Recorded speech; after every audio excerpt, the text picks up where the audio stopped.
Hallo en goedenavond. Ik heet Vemergena en ik ben terug met Mass Effect Legendary Edition.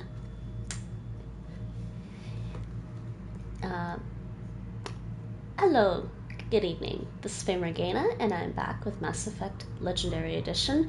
I am going to start Mass Effect 2 now. So last night I finished off the Mass Effect, the first game, Mass Effect. We finished off the first game, and this game is probably, I think there's a big reason why Mass Effect 2 is probably a fan favorite out of the three, even though I actually really do enjoy all three games. And I really love the ending of the first game, Mass Effect. It brings tears to my eyes every time, and I was probably just a little happy tears, a little teary-eyed at the end of the last game. But I think the thing with Mass Effect 2 is gameplay is probably a little bit more exciting in this game compared to Mass Effect. And also it might actually feel a little bit more fast-paced compared to the first game. So those were a couple of changes in that aspect between Mass Effect and Mass Effect 2. But story-wise, I think with Mass Effect 2, story-wise, Shepard enters a new phase. I would say it's a new phase in her story, her or him. Her or his story, depending on who you're playing. I'm playing Femme Shep right this time, because the last time I actually finished the series, I finished with the male Shepard, renegade male Shepard actually. So, and I also based for this playthrough of Mass Effect, the whole series, I've also based my character off of Clarissa Mao, who is a character in the science fiction TV show The Expanse, which is also based on the books called The Expanse, which are really, really good books. Highly recommended. Unfortunately, I haven't had time to even finish reading the first one, but I love the series so far, and I'm actually enjoy the first book, but I also have a couple of other books to read. Okay, if you think my game list, the backlog for my game list is long, the backlog on the books I need to read is also long. Like, I have games, languages, books, movies, TV shows, all those lists are long. There's a reason why the About Me on my channel says I do too much all the time, and I do. But suffice it to say, this will be interesting. We're going to start a new phase of Shepard's story. And I did this last night. I checked to make sure I had all the options right. So let me just double check before I start, because it would be annoying if I start with the wrong one. And I am super excited to be playing this series, and I'm super excited to be heading into Mass Effect 2 as well. Because like I said, some things are... Because I also have plans for her story in terms of like the decisions I'm going to be making, and that will be revealed as I play through the game. I think I need that actually. Hold on, graphics, favorite quality. Yeah, I like the quality. Calibration. I did this last night. Should be fine. It also depends on the lighting I have in my place at the time. Sounds should be fine. Controls. Invert. Yeah, okay. Low, because I don't want the camera zooming around too fast when I play games. It's more likely to make me feel dizzy or something. Combat. So I think I just realized why when I was playing the first game again, I left the difficulty on the default here, which is normal. And I think I know why I kept commenting that I thought the gameplay was easier than the original one. I don't think it is actually now when I think about it. I think what happened was with the original Mass Effect game that I was playing on Xbox 360, I didn't start off casual. I always start my games off in normal, the default mode. And if I find it too difficult, maybe I'll drop it down, but I don't usually. Usually I go up. So I was playing on Xbox 360, the original one, and there wasn't also insanity achievement. So I was trying to build up to insanity difficulty on this game, on the Mass Effect game. Sorry, not this game, on the Mass Effect game. It's the same difficulties regardless. So more than likely, I ended up playing on either veteran or hardcore before, and then did an insanity run or something or whatever. Either way, maybe I just remember the insanity run.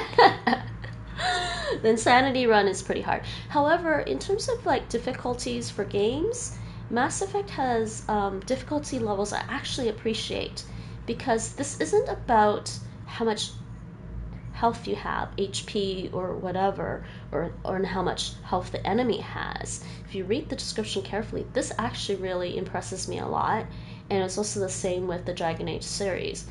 Enemies are tenacious, react quickly, have heavily upgraded weapons, and use their powers mercilessly. It doesn't say anything about HP. The health is probably about the same, and the same with you. You don't feel squishy.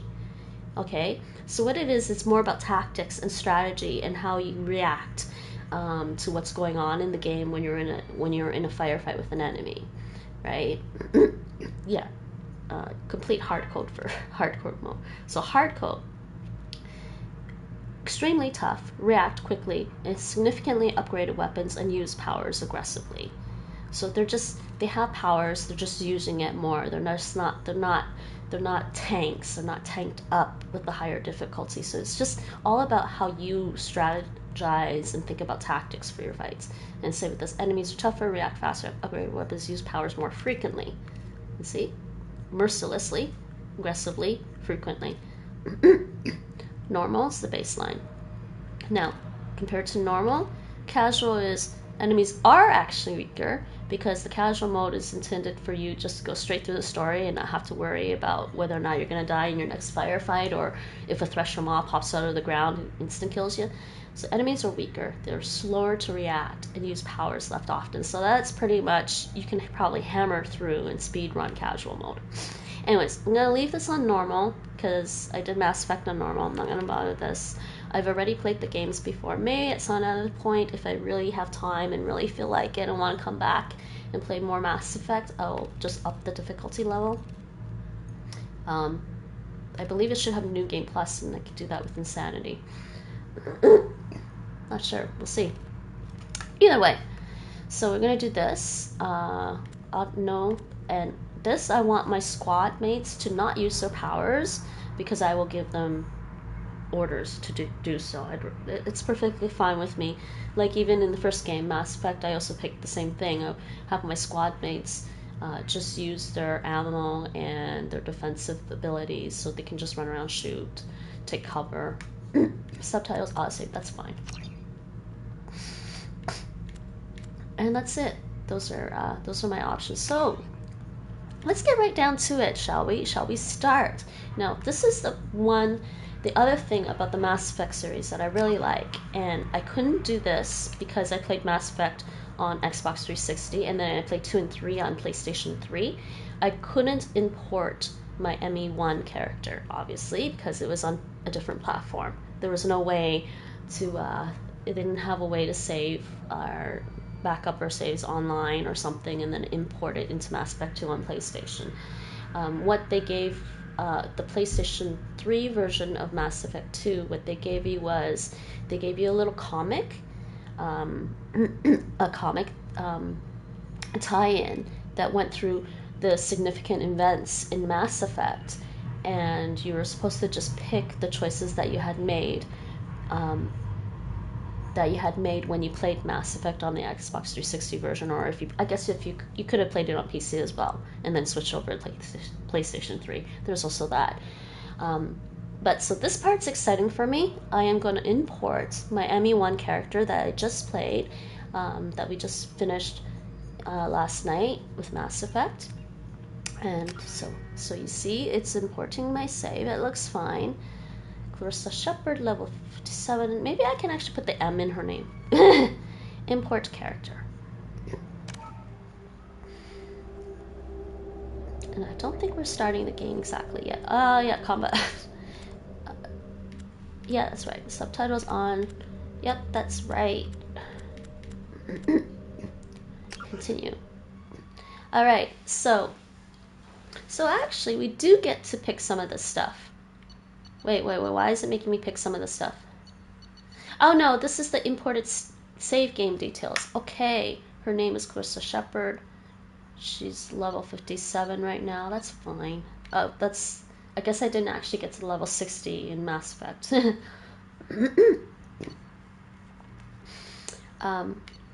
If I import my if I carry my Mass Effect playthrough into New Game Plus, into Insanity, she will be level 56 and level up as she does Insanity. If I get around to doing it. Maybe. We'll see. I'll think about it. Military Specialization Sentinel. Yes. That was... yeah, this is all the details from... This is the details from my Mass Effect game. Right. She was a Sentinel. She was a Paragon. Yeah. Rex survived. Yes, he did. She was killed on YMIR. So Kaidan is alive. The Council was lost during the attack on the Citadel. Indeed, they were. There was 3 options: save the Council, let the Council die, or just the neutral, concentrate on Sovereign. I think if you saved the Council, you would have gotten Paragon points, and if you let them die, you get Renegade points. And when I picked concentrate on Sovereign, I got a mix of Paragon and Renegade points, which is perfectly fine with me. That is what I want for Clarissa Mal's story, because the way I'm playing this is by the end of Mass Effect, she's a little tired of the politicians and trying to do everything by the book, trying to do everything right as best as she can, and then getting kind of like a little bit screwed over in the end. Screwed over before she has to go and fight Saren. So Council seat. Yes, I recommended Captain Anderson for a seat on the Council. That is correct. So let's continue. And we are starting. Electronic Arts presents.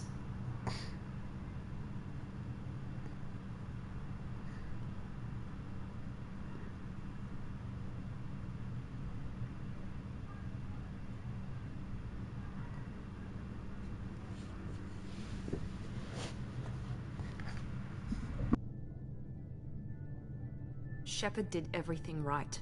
More than we could have hoped for. Commander Shepard uncovered the truth. And still, it's not enough.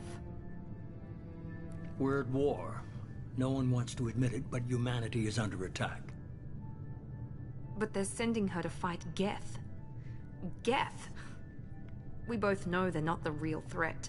The Reapers are still out there. And it's up to us to stop them.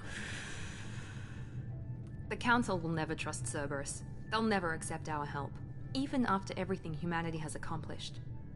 But Shepard, they'll follow her. She's a hero, a bloody icon. But she's just one woman. If we lose Shepard, humanity might well follow. Then see to it that we don't lose her.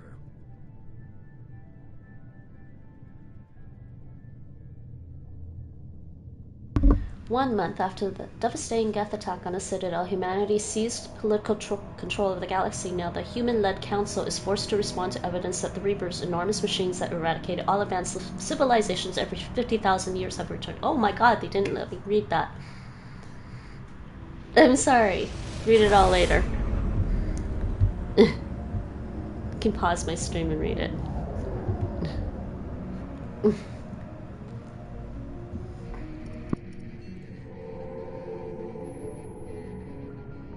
I thought I'd give it a shot, but I guess not.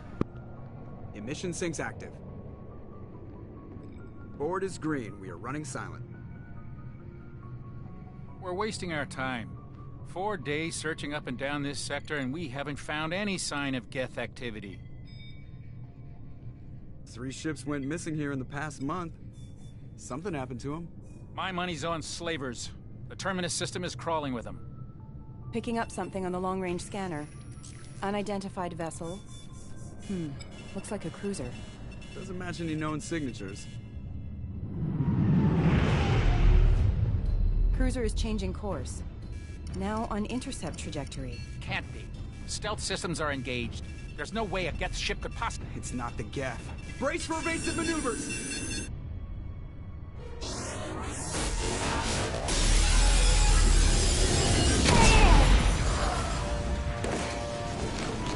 Presley!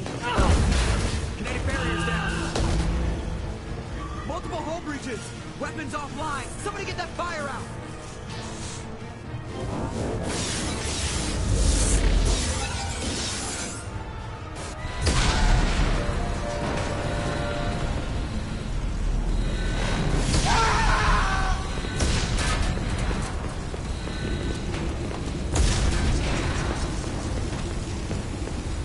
Shepard! Distress beacon is ready for launch. Will the Alliance get here in time?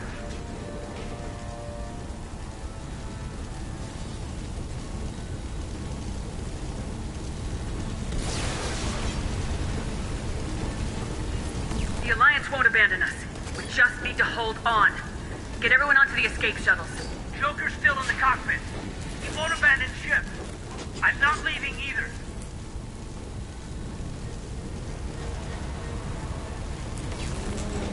I need you to get the crew onto the evac shuttles. I'll take care of Joker. Commander! Caden, go! Now. Aye, aye.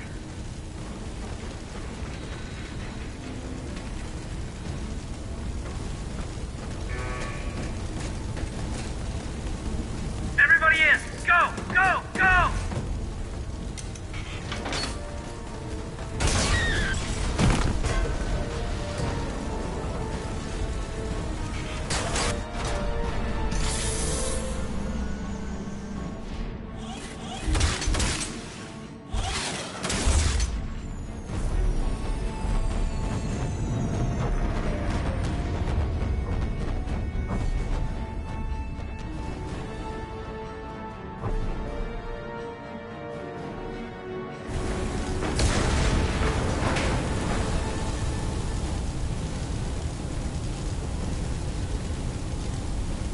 Alright, hi, yes, sorry, the mic was muted there for a second. Alright, so, that's how it starts. Yes, yeah, I forgot about Ashley over the years. And then when I saw the trailer, I was like, oh yeah, Ashley! So obviously, depending on your romance options that you pick in the first game, Ashley or Kaden survive. So, yes, there's my journal entry. Prologue, save Joker, go to the cockpit. So you don't have much choice here, you just kind of have to go straight. So let's get through this prologue. How do I run in this one? Do I run the same way with the next one? She can't go that way. Wait, I don't remember if she can go this way. Nope. Let's just fool around for a little bit, just take a look. Nope, can't go that way either. Okay, nothing here. So you just gotta go straight. We've suffered heavy damage from an unknown enemy. I don't remember the first time I played whether or not I looked around. Probably not very much. Hold together. Hold together. Oh yeah, this part. Oh my god. Isn't this freaky? So like I was saying, this game starts off a lot more fast-paced than the first game. So look what's going on here. She can't run. Wrong way. Game's telling me I'm going the wrong way. Does she even have a weapon? She just has her thing. How are you tonight, Orb? Catch up with Chad in a bit. I just want to get through this prologue part.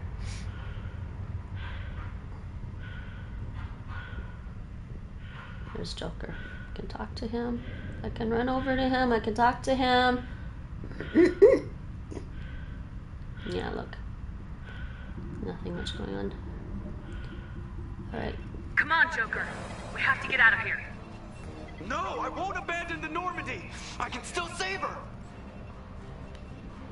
The Normandy's lost. Going down with the ship won't change that. Yeah, okay. Help me out.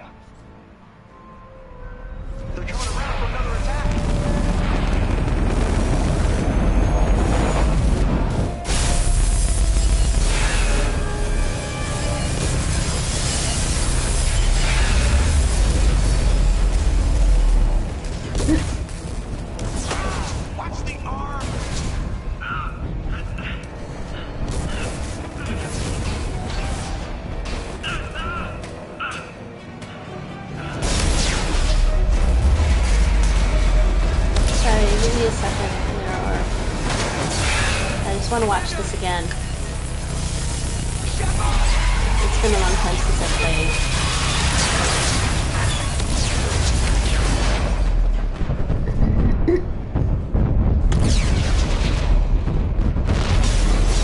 Bye, Normandy. It was nice while it lasted. My ship! My ship!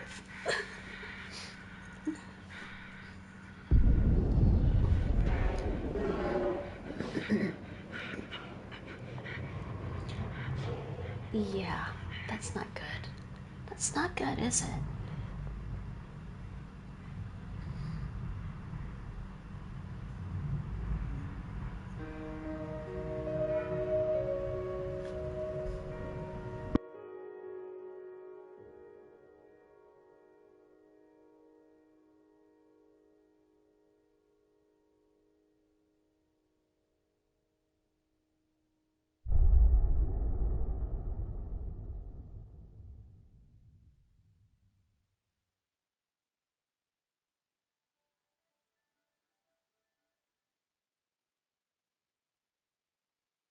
Oh, wait, they are giving me the interactive comic anyways. Even though I could... Yeah, I guess that's... Yeah, actually, that is what they did. For people that could import the character, they got the import of the character, and then they got the comic for the game later. After. I think I kept Caden over Ashley because he didn't seem as racist, but I still forgot he existed until the cutscenes. Yes, I'm kind of the same with you. I think Ashley's a great fighter, and like, you know, if you don't play a soldier, she's the only soldier you have. But Nate and I like to call it speciest because I'm dealing with different species of people, races, guess. Speciest. Have you seen the... Sorry, what's Monster Factory? Monster Factory. What is that, a game? Alright, so apparently I get to do the comic again anyways because they did add the comic to the game, to Mass Effect 2 later. Alright, let's do this. Sure. Because I liked this. This was actually fun. Okay. Just another routine mission. Why do they always say that before a mission? Of course it's routine. You haven't done anything yet. It's everything that happens along the way. The choices you make. The paths you choose.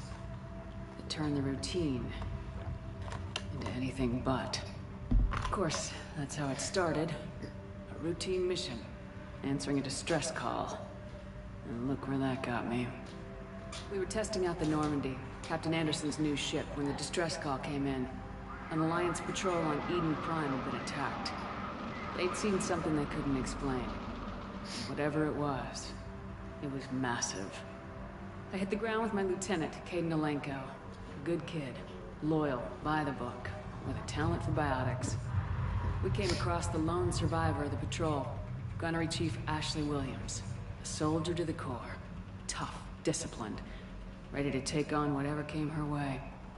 Ashley joined up with us and took us to the spot where she lost her squad.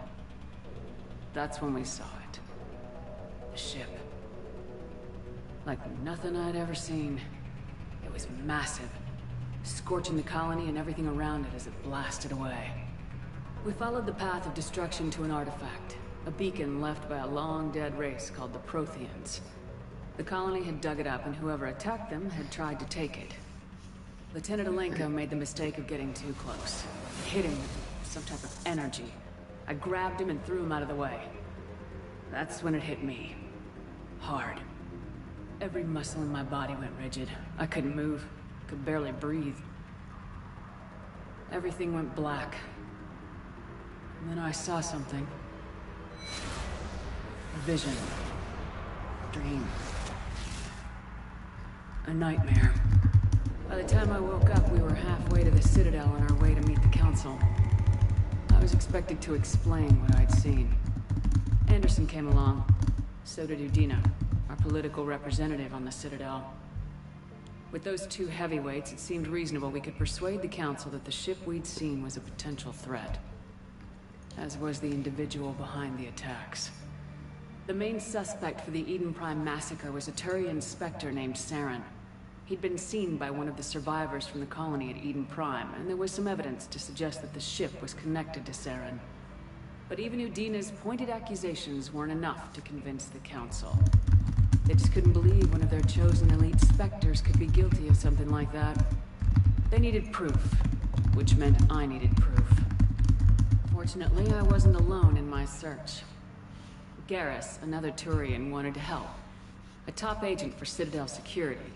Despite orders from his superiors that he shouldn't get involved, he told me he was suspicious of Saren and he had some useful leads. More importantly, he was willing to share them. That led me to Rex, the biggest and nastiest looking Krogan bounty hunter I'd ever seen. He turned out to be more than just a brute. It was his intel that led us to a fugitive with incriminating evidence on Saren. The fugitive turned out to be an energetic little Quarian named Tali.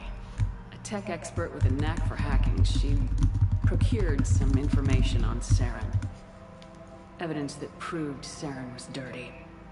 Tali's evidence proved that Saren was responsible for the massacre on Eden Prime, and the immense warship we'd spotted was in fact Saren's flagship. But it went much further.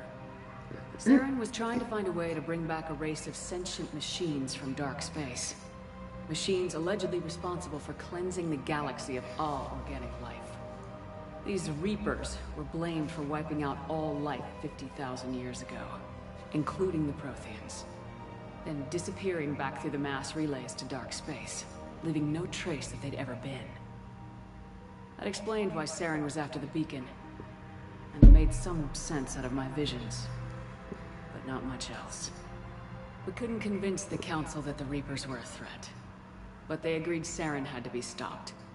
They stripped him of his Spectre status and gave me the honor of becoming the first human Spectre.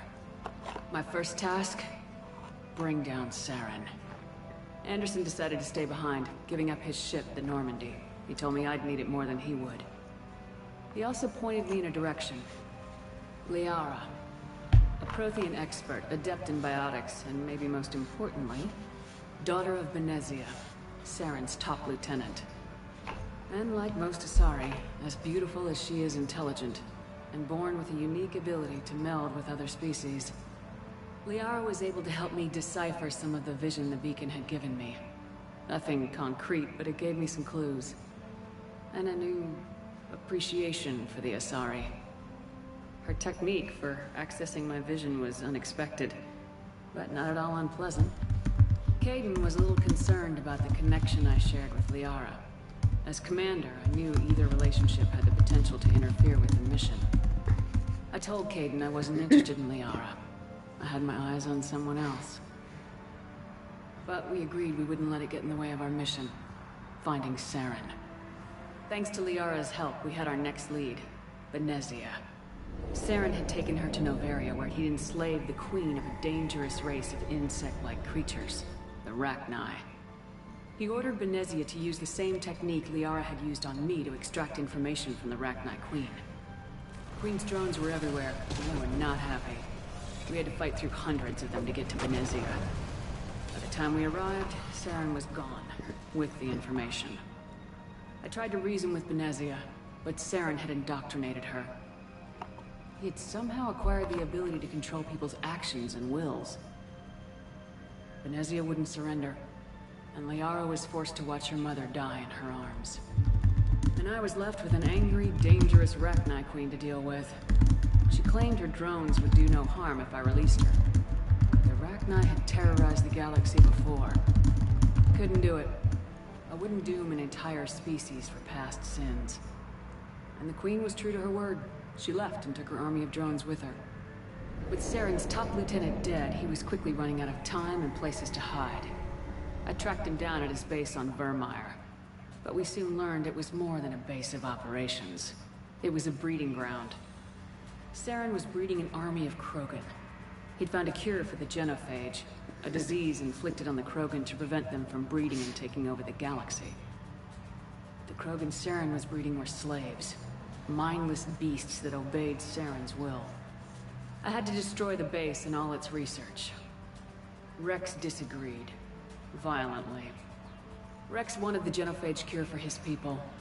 I tried to convince him to help me destroy it, that these Krogan weren't real. But he wouldn't back down. Fortunately, Rex is smarter than he looks. He realized this wasn't the way to help his people, and that Saren was the real threat. When we finally got to the center of the base, I realized just how close Saren was to completing his plan. He was already in communication with the Reapers. Sovereign, Saren's flagship we'd all assumed was just a ship, was a Reaper. It spoke to me, threatened me. I could feel the menace it had for every living thing. It wanted me dead. It wanted us all dead. And I knew it was capable of doing just that. What I couldn't understand was why Saren would help it. But there was no time to think about it. Sovereign knew where we were. We had to destroy the base and get the hell out. I split my team into 2 squads, sending Ash with one and Kaidan with the other as a distraction. We had a nuke and we planned to use it. Before we could detonate the bombs, Saren showed up. We fought. I stalled him to make time for my team. And in talking to him, I realized the truth. It wasn't Saren who was indoctrinating everyone. It was Sovereign, the Reaper. And Saren was in deeper than all of them. He tried to convince me he was still in control. Said he'd found a way to reduce the Reaper's influence, but he was kidding himself. Or believing the lies Sovereign was telling him. Before I could convince him to stop, he ran, leaving me just seconds to extract my squad mates. I tried, but it wasn't fast enough. I could only save one of them. Ash was a good friend, and a great soldier. But I had to choose, and I chose Kaidan. That was the last time Saren would slip away from me. I knew then, the next time we met, one of us would die. With my team mostly intact, we chased Saren and his army to Ilos, a long-lost planet that had once belonged to the Protheans. As we prepared for what we knew would be a desperate fight, I spoke to my crew. We were just one ship, against Saren's growing army. I assured them all that despite the odds, we could defeat him. But Kaidan saw through my words. He knew I was hurting after Ash's death. He could sense my doubts. We both knew this mission could be our last. Until that moment, we put our feelings aside for the sake of the mission. But why wait? We gave in to each other. And it was perfect. While it lasted. We arrived on Ilos close behind Saren. Once on the planet, we discovered a Prothean databank that helped me put the final pieces of my vision together. The Reapers had come 50,000 years ago, and every 50,000 years before that, each time purging the galaxy of life. The Protheans had fought and died like every species before them, but a few survived long enough to leave a parting gift. The Protheans had discovered that the Citadel was the key to controlling the mass relays. By sabotaging the Citadel, they found a way to close the relays to dark space, slowing the Reapers' return, giving us the time we needed to find a solution to stop the Reapers, once and for all. Saren knew this. He was leading his army to take control of the Citadel and re-establish the relays to dark space, bringing the waiting Reapers here to destroy us all. We followed him to the Citadel. It was intact, but heavily damaged. He'd caught the Council fleets by surprise, and they were only now regrouping. And with Sovereign as his flagship, there was little hope that the fleets could counterattack with enough strength to take back the Citadel. But Saren was done running, and I was done chasing him. As the Alliance and Council fleets battled Saren's army outside the Citadel, I cornered the Turian bastard in the Citadel tower and confronted him. He died believing that the Reapers would save him. As I fought to regain control of the Citadel, the Council's flagship, the Destiny Ascension, fell under attack. Despite Saren's death, Sovereign and Saren's army continued to fight. The Council was aboard the Destiny Ascension and they were requesting assistance. But I knew in order to help them, I would have to put our human Alliance fleet in jeopardy. The Council could be replaced. The fleets were needed here and now if we were going to defeat Sovereign. Even with the Citadel back in my control, Saren defeated and the Normandy leading the combined galactic fleet, The battle against Sovereign, a single Reaper, was relentless. It took the combined fleets of humanity and the other races, but in the end, Sovereign fell. But the costs were immense. While humanity's efforts in the war earned us our first seat on the Council, it was a hollow victory. The Reapers were still out there. I knew the fight was far from over, but as the one who'd led the fight against Saren, I was given new responsibilities. The choice of humanity's first Councilor was left to me to decide. On the one hand, Udina, the lifetime politician, ruthless and ambitious, he would easily navigate the political landmines that would soon be placed before him. The other choice, Captain Anderson, the career soldier. Tough but fair. But a friend, and someone I could trust. Both great leaders in their own right. Anderson didn't want the job, which was a sure sign he'd be perfect for it. No ambition to get in the way. The war was over. The threat had passed. In time, the Council would rebuild itself. The Citadel could be repaired. Even the pain of lost friends would fade. But none of that mattered if the Reapers were still out there. And if they were all as powerful as Sovereign, we had to find a way to stop them. I had to find a way. I gathered my crew, took my ship, and went in search of answers. Officially, the Council would only say I was assigned cleanup duty, routing out any remnants of Saren's army. Just another routine mission.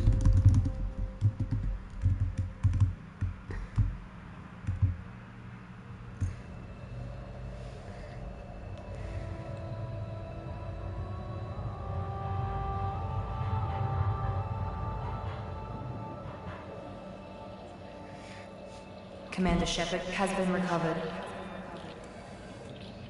The Lazarus Project will proceed as planned.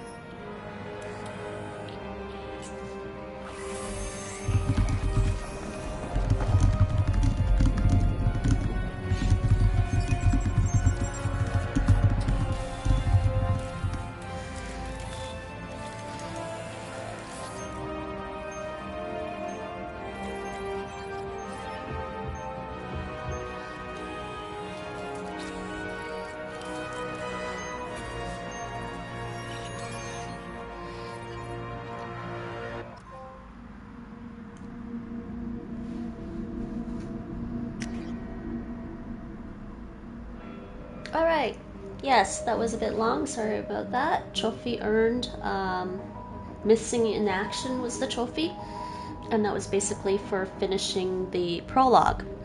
What you guys just watched was just the prologue and the interactive comic that comes with the game. And yes, the question, why is it suddenly a cartoon graphics? Yes, that's because for people who... When the games first came out, when Mass Effect first came out, it was only available on Xbox 360 and PC originally, and it wasn't yet available on PlayStation 3. I think until later, or maybe not. Maybe only on PlayStation 4. I can't remember, but it wasn't yet available. The first game wasn't yet available on PlayStation at all at the time. So when Mass Effect 2 came out and was made available for all platforms, PC, Xbox, and PlayStation. So when they created Mass Effect 2, in order to allow people who played Mass Effect on Xbox or PC to have their choices matter for Mass Effect 2 on PlayStation, they created an interactive comic for people to input their choices because they couldn't import their playthrough. However, this version is the Legendary Edition version, and obviously because I'm able to import my character, which I did, playing the interactive comic, they also allowed you, I guess, to see the interactive comic, and playing but I don't really need to input any decisions or choices because they already know from my save file. So that's what you just saw, was the interactive comic.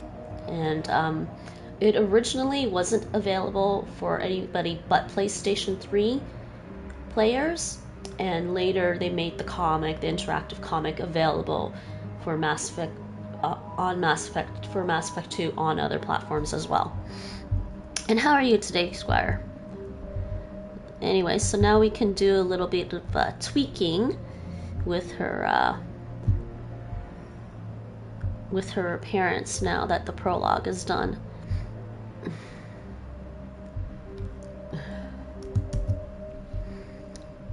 Anyways, that recap was a little long, but it is actually kind of fun. I actually really like the comic, and it's nice to have a recap of what went down in the first game.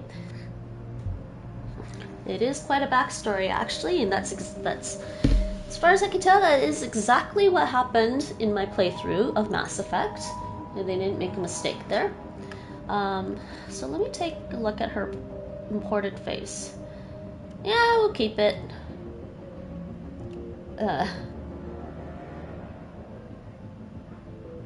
I think because she's supposed to be reconstructed, because as you saw, she was being reconstructed by the Lazarus Project, and in the prologue, if you missed the beginning, in the prologue, Shepard was on the Normandy and it got attacked, and she got a little injured. So apparently, whoever Miranda is, Miranda was there saying they're reconstructing Shepard using the Lazarus Project. So, well, let's just say I think Shepard is basically the Lazarus Project. So I'm going to say this is fine. We'll accept this imported face. Now, I can actually change her class if I want. And this is the cool part. So, let me see. Power, weapon training, incendiary, infiltrator. Do I want to make her an engineer? Combat drones are fun, actually.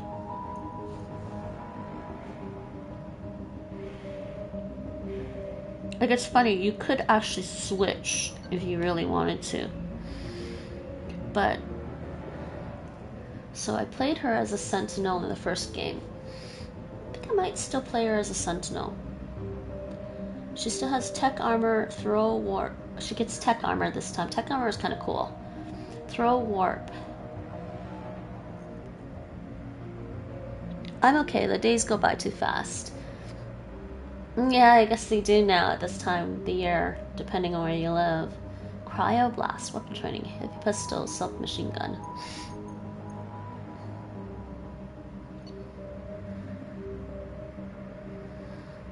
Vanguard gets really fun in this game with that charge ability, the biotic charge. And the Infiltrator has a cloaking thing that's really fun too. Adept is just biotics again. This time including shockwave. Combat drone, overload, incinerate, AI hacking, cryoblast.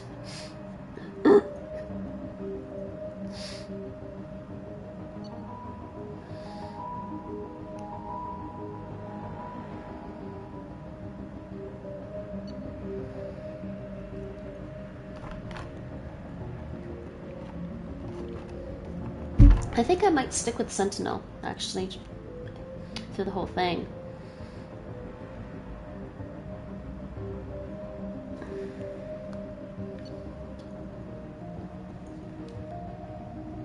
And you really can't change this choice later.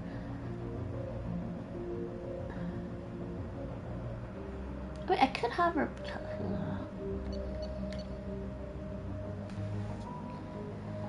Sentinel, Infiltrator. I was thinking of switching her class, but maybe I won't.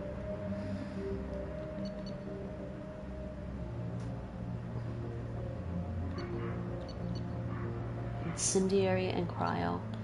She doesn't get special ammo training. I think the reason she doesn't get special ammo training is because she has more power training.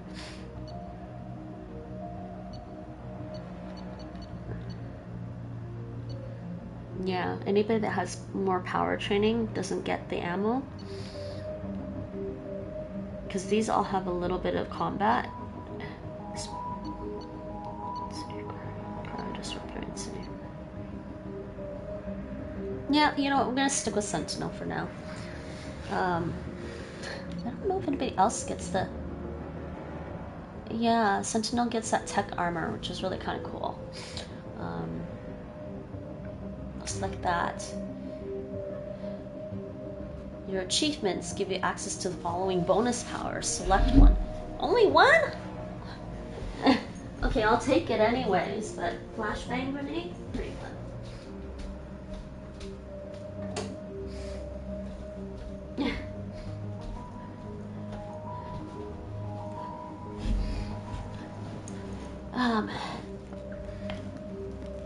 This is the part where I always say it's too complicated for me to invest the time into understanding the system. Just start playing. I'm not much of a gamer, to be honest. Oh, the more complicated the game, the more likely I am to play it. It's like languages. The longer it takes to actually learn, you know, based on of like people judging how long it takes an English speaker to learn a foreign language. The longer it takes to learn a language means I'm more likely to start that one sooner than later because it takes longer. Okay, I'm gonna take a flashbang grenade. Oh, I've been a gamer my whole life. Well, been a gamer. Can't really say that. My life isn't over. I've been a gamer ever since my dad bought a console. So, and that's pretty long time, actually. Okay, so yeah, her background stays the same. She's a spacer war hero, Sentinel, flashbang grenade. Yeah, we'll take this. All right, there might be a little bit more story cutscene here or something. Let's see. And yeah, like I said with the interactive comic, I didn't need to input my decisions because it was already in the save file and it went off of that. Yeah, tech armor, we can do it. We could do it.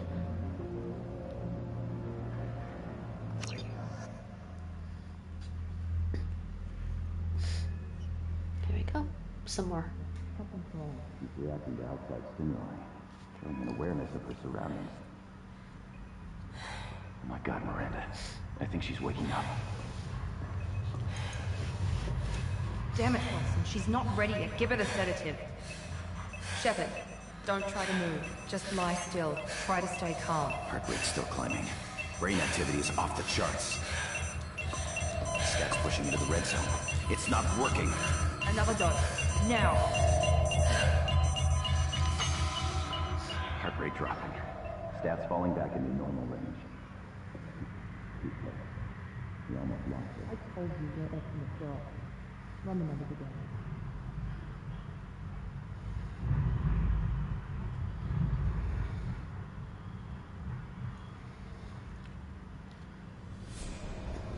Wake up, Commander. Shepard, do you hear me? Get out of that bed now. This facility is under attack. Shepard, your scars aren't healed, but I need you to get moving. This facility is under attack. There's a pistol in the locker on the other side of the room. Hurry! Alright, here we go. Here goes the fun stuff. Grab the pistol and armor from the locker. Okay, I actually get to save now. Let's make a save, the initial save here, get the pistol from the locker, and sorry, with languages that makes sense with games, I have to have a good idea of whether I would actually like the game before investing that kind of time into it. So if there's a game that requires effort prior to even starting the game, I figure it's not worth the trouble. Oh, but I actually like those kinds of games, Squire, that's what I was trying to say. I like games that allow me to make decisions about who and what my character is. But I mean, I am definitely a gamer. You don't have time to wait around, Shepard. Grab your weapon and armor.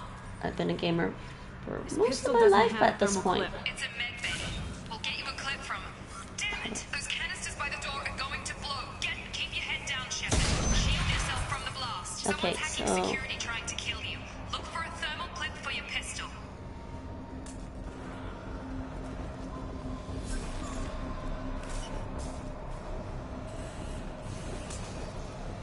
I mean, there are games out there that I'll play just because I can just dive right into them, but most of the time, these aren't too bad.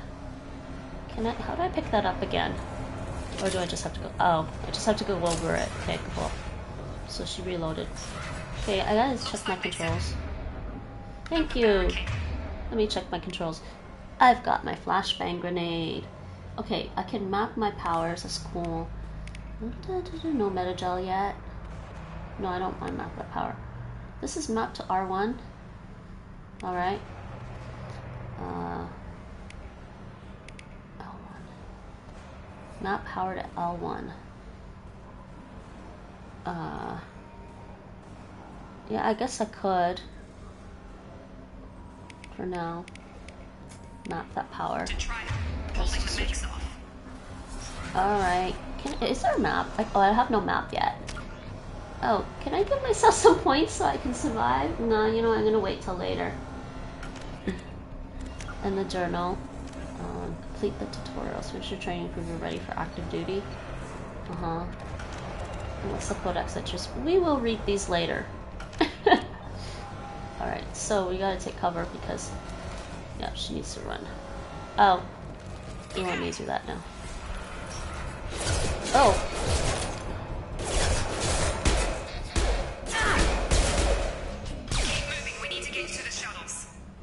I don't remember where my abilities are. Protect armor is triangle. Okay, fine. I'm just trying to... okay, what else is there?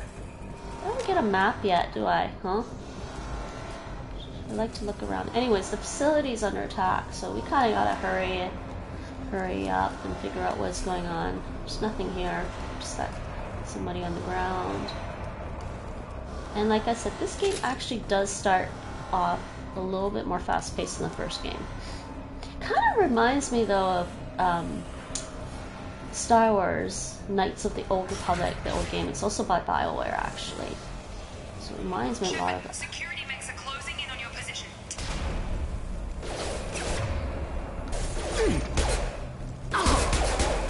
Let's see this. Subdue and suppress. I'm a little injured. That's not good.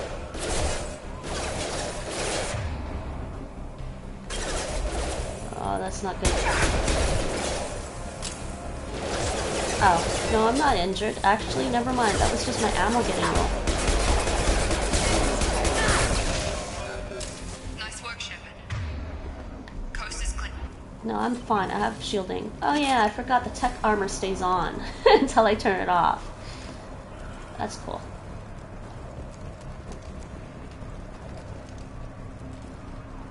I'd forgotten about that. I have played a little bit of a Sentinel before. I believe I created all the different classes to try them out, but never really got a chance to like replay the games again. I play more than a couple of times. I like the auto ammo pickup, that really helps. I came out through this door.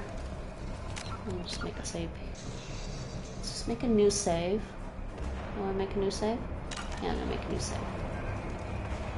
Alright. Still don't get a map. This part's fun. Yeah, we saw that. Can't do anything about it. We see that. Let's go this way. Dead soldier, take grenade launcher. Yeah, okay, I want that. More reinforcements heading your way. Grab the grenade Can I launcher crouch? off the security officer's body. She doesn't actually crouch this time. Oh good, where's my gun? She doesn't actually crouch.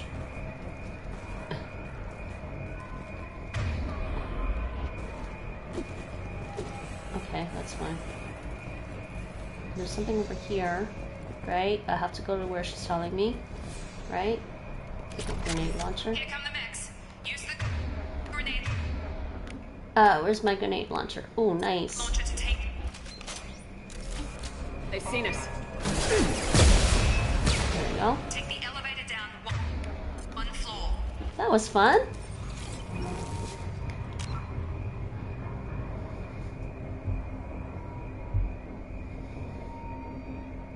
Just can't relate. No, yeah, that's fair.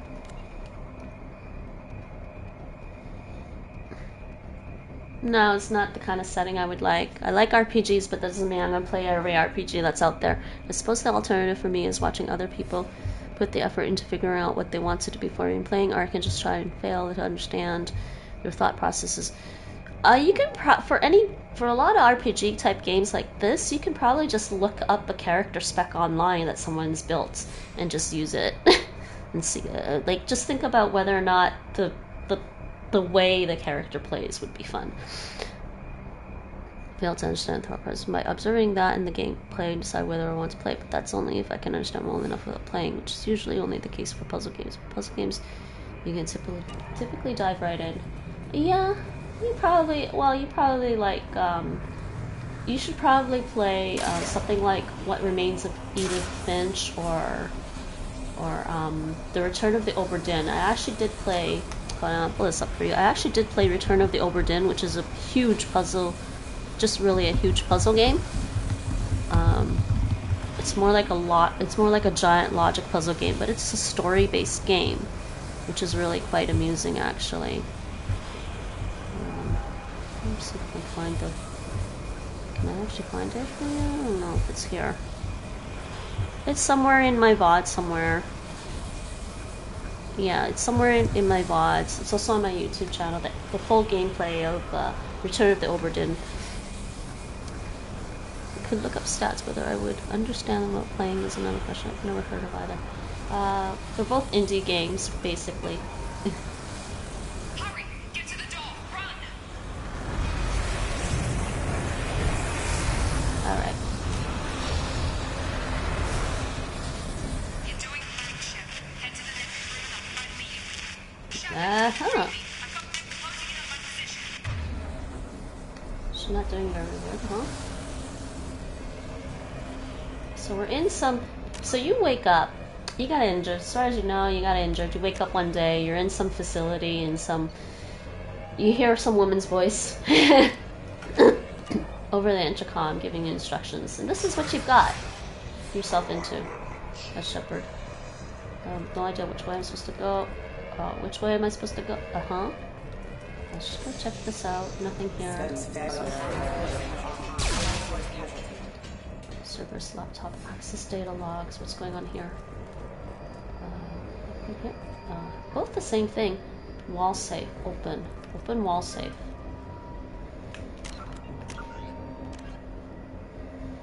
Get to the shuttles. Okay. Save. Actually, before I do that.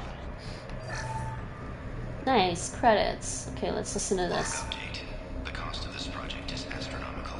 Over 4 billion credits so far. But nobody seems to care that we've gone over budget. I don't know where the boss gets all his money. Maybe it's better not to know. I just wish he'd kick a little more in my direction once in a while. Well, somebody wants a little bit more money for his job.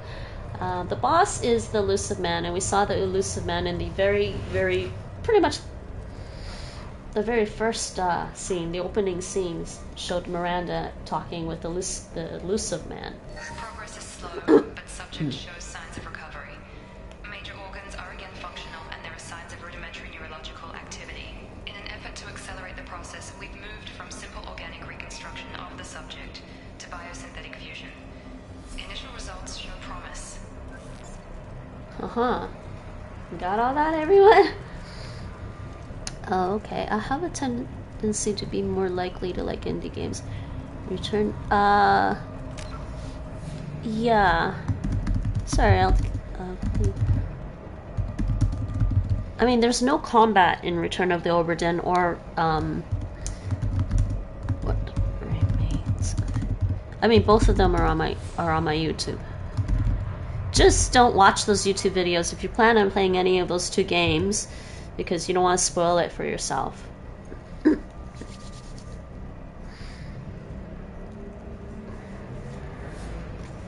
Baka! Hola, Baka! I know you guys. You gotta sub to the Duolingo channel too. Yes, Duocon, they're throwing subs at us. Hola, Baka! ¿Cómo estás? Привет, как dela? Oh, I totally misheard. Oh, don't worry about that. Edith Finch, I've actually heard of. Edith Finch was pretty fun too. Yes, in case you missed the message earlier, Duocon was on earlier. For anyone who missed, I don't think I can go this way. Wait, which way do I go? Oh, jeez. Game. Oh, sorry, I just got lost. I gotta go this way. I was just there. Let me just save. I see you in this stream today. Yes, you do.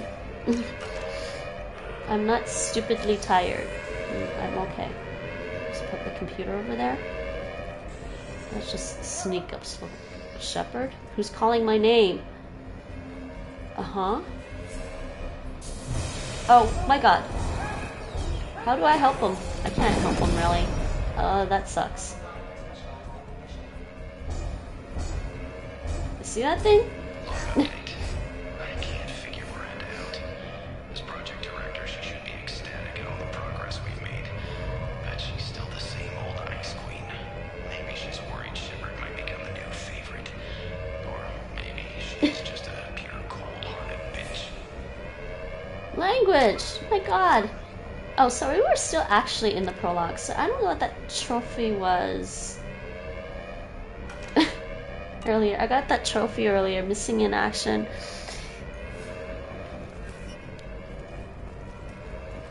And what are you doing today, Baka? Charge him up! I got him. Okay. Merciless. Shepard, what the hell? Stun him! Okay, well, I can. Here, let's try that. Oh, I didn't even make it there. That's annoying. Gravity's one mean mother, huh? The door's locked. What are you doing here? Thought you were still a work in progress. Uh-huh. Who are you? Apparently his name is Jacob, but who are you? Are you with Miranda? Yeah, sorry. I forgot this is all new to you right now. I'm Jacob Taylor. I've been stationed here for— Hostiles detected. Damn it! Nice shot. Things must be worse than I thought if Miranda's got you running around. I'll fill you in, but we better get you to the shuttle first. Okay, just a few questions. I know this isn't the best time, but I'm sick of stumbling around when I don't know what's going on. Fair enough. I'll give you the quick version. You and your ship were attacked and destroyed. You were killed. Dead as dead can be when they brought you here. Our scientists spent the last 2 years putting you back together. You've been comatose, or worse, that whole time. Welcome back to your life. This doesn't look like an Alliance facility. It isn't. I can't say much more than that for now. The Alliance officially declared you killed in action. The whole galaxy thinks you're dead. And if we don't get to those shuttles, they'll be right. Okay, what about my crew? Were there any other survivors from the Normandy? I'll tell you what. You help me finish off these mechs, and I'll play 20 questions with you all day. We're low on thermal clips, but I'm a biotic. Just give the order when you want me to hit them with the good stuff. Nice. I forgot he was a biotic. Jacob's pretty cool. Pretty cool dude. Let's see what's he got. He's got lift and... Okay. Okay, well, here. Oh no, it's not lift, it's pole. I like this. I like this. I like this. This will be fun. And then we do this. Oh, now I can select more pole? Oh, that's fine. Ink Paul. Oh, you can... Actually, I forgot the cooldown is a little better this time. Why do you keep telling me to select pole? Tutorial's funny. Impact imminent. Stop telling me! Okay. I promised I'd answer your questions. What do you want to know? Alright. So, he said 2 years, didn't he? Okay. You said they spent 2 years rebuilding me. How bad were my injuries? I'm no doctor, but it was bad. When I first saw you, you were nothing but meat and tubes. Anywhere else, they'd have put you in a coffin. But Project Lazarus was different. Cutting-edge technology. What do you mean, cloning? Cybernetics? I don't know the details. You'd have to ask the scientists. But I'm pretty sure you're not a clone. They wanted to bring you back exactly as you were. You're still you. You just might have a few extra bits and pieces now. What can you tell me about the project? Were there other test subjects? Project Lazarus only had one subject. The whole point was to bring you back. Just you. Even that was a challenge. 2 years. All the top scientists. The best technology money could buy. Wait a second. I'm just gonna check something because I got a bunch of Alright, attack on the station. You know anything about this attack? Who's behind it, what they're after? Damn if I know. I was getting ready for some shut-eye, then bam! Bunch of explosions. Next thing I know, every damn mech in the place starts shooting at us. I'm guessing it had to be an inside job. You'd need top security access to hack all the mechs.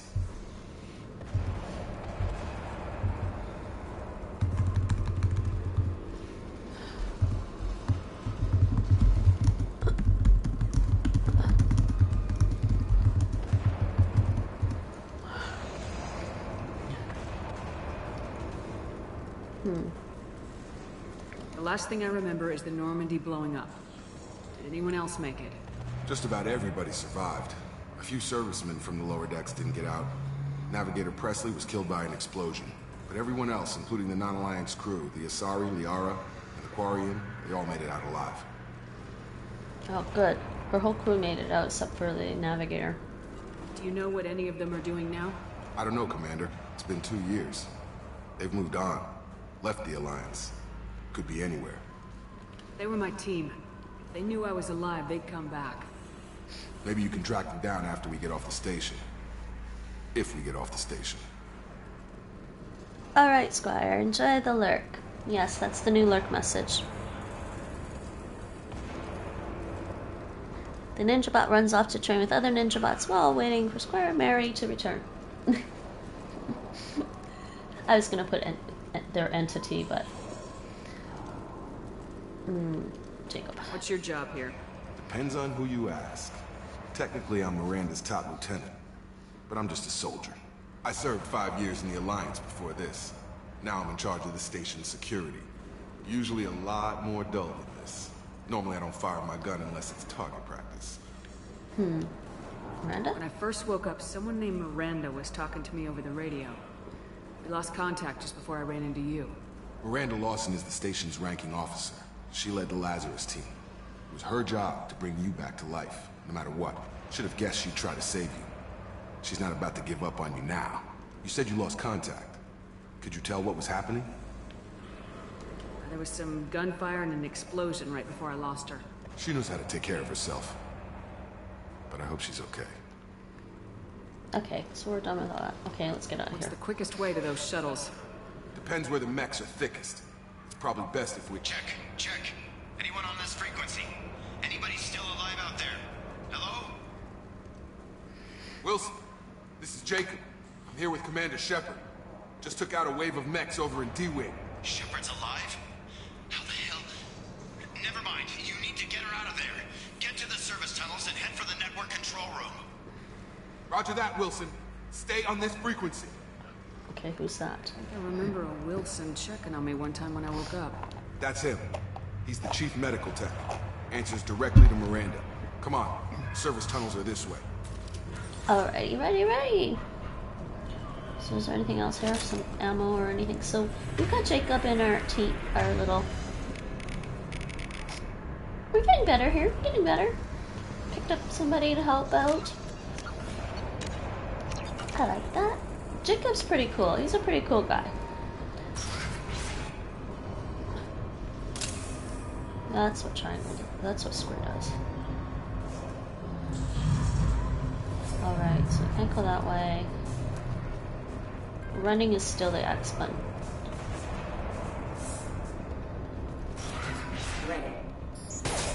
Oh, where are we going now?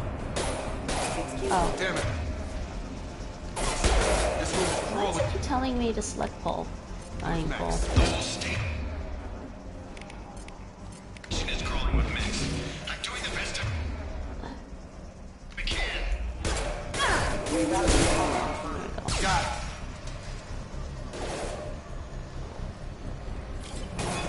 don't have a map, do I? Nah. Hey, squad. Yeah, you know what? I'm not gonna level him up until later. Oh, I remember. This leveling system is different compared to the last one. We'll do it later. I don't want to make a mistake and have to reload. Okay, can I please aim a little better? What's this? Yeah, let's just do this and this. Multiple biotic powers. What are those things happening over there? Oh, we'll just skip these for now. Just keep moving toward the control room. They found me. Help! Wilson, where are you? Server room B! Hurry! They're out of control! Up those stairs, Shepard. God, I'm hit! They shot me! Who shot you? Did he say she shot me? Okay, fine. Well, I'm not gonna just run into something without knowing what is going on over here. The open logs. Physical reconstruction of subject is complete, but we still need to evaluate all mental and neurological functions. Our orders were clear. Make Commander Shepard who she was before the explosion. The same mind, the same morals, the same personality. If we alter her identity in any way, if she's somehow not the woman she used to be, the Lazarus Project will have failed. I refuse to let that happen. Would you hear that? So Miranda Lawson, that is her name. She's highly she's highly involved with this Lazarus Project that apparently affects me. Wait a second. Okay, yeah, gotta go this way. Before I open the door, I'm gonna save. Shepard, down here! Uh-huh, I see ya. Okay. What's going on? There's some people on the ground here. Yep. Nothing else over here. I can't use that yet. Okay. I gotta talk to him, actually. Alright, fine. Let's talk. Bastards got me in the leg! You were there the first time I regained consciousness. Yeah, that was me. How about we talk about this after we fix my leg? Should be some Metagel in the first aid station on the wall. Alright. Hopefully there's enough to get him up and moving again. Grab the Metagel from the first aid station on the wall. Alrighty, ready. Select Unity. They actually want me to use it, huh? Wilson's hurt. Alright. Back. Thanks, Shepard. Never thought you'd save my life. Guess that makes us even now, hmm? I thought maybe I could shut down the security mechs, but whoever did this fried the whole system. Completely irreversible. We didn't ask what you were doing. Why do you even have security mech clearance? You were in the bio wing. Weren't you listening? I came here to try and fix this. Besides, I was shot. How do you explain that? Well, I don't really know either one of you. I mean, Jacob gave me some interesting answers. You're all strangers to me. Let's get someplace safe and then we'll sort out whose fault it is. Right, Shepard. We need to find Miranda. We can't leave her behind. Forget about Miranda. She was over in D-Wing. The mechs were all over that sector. There's no way she survived. A bunch of mechs won't drop Miranda. She's alive. Then where is she? Why haven't we heard from her? There are only two possible explanations. She's either dead, or she's a traitor. If Miranda's dead, there's nothing we can do. We have to save our own asses right now. The shuttle bay is only a few. Oh, lovely. Hey, he's got overload? Okay, fine. Let's use it. That's it. Let's get out of here. Okay, we took him down. But this is getting tense. Shepard, if I tell you who we work for, will you trust me? This really isn't the time, Jacob. We won't make it if she's expecting a shot in the back. If you want to piss off the boss, it's your ass, Jacob. The Lazarus Project. The program that rebuilt you. It's funded and controlled by Cerberus. Yeah, we know about Cerberus, actually. You can say this if you want to get more information, but if you recall, when I was playing the first game, we kept running into stuff that Cerberus was involved with.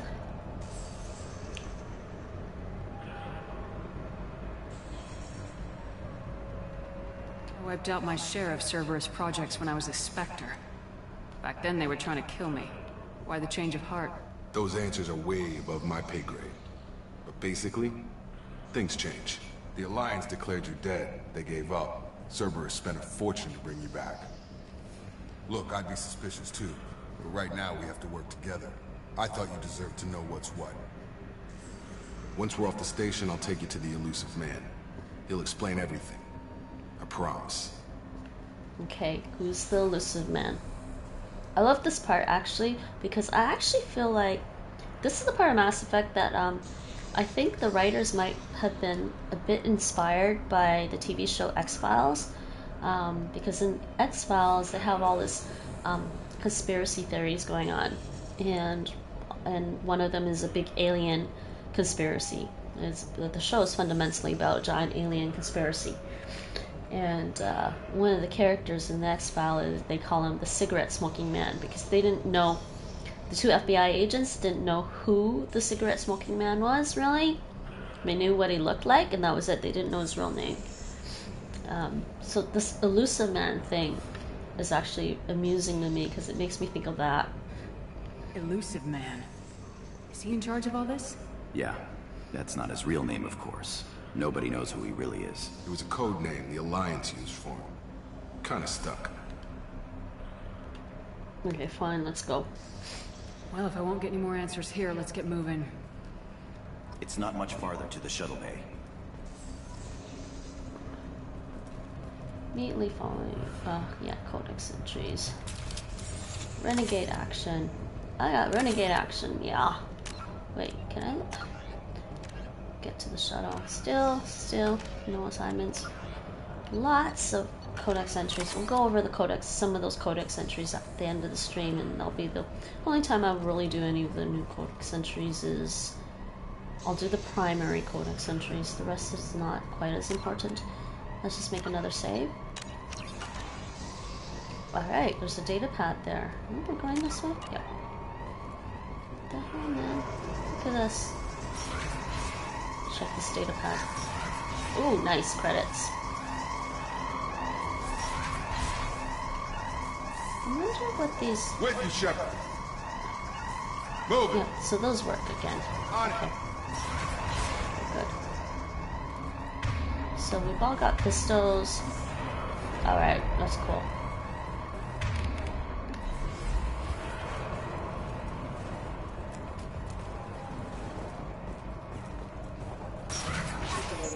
Oh dears. What is that thing? Hacked mech. Alright, overload. Overload. Flashbang grenade? Let's try this. Can't really see him, man. I got out. Tag! Get over here!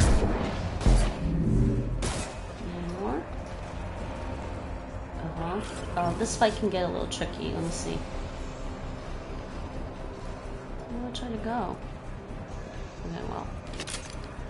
Check this out over here. I go that way.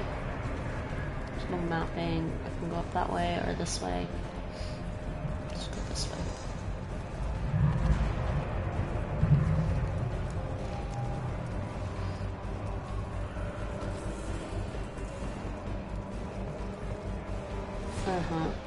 Not a good one. Let's go this way. What's up this way then?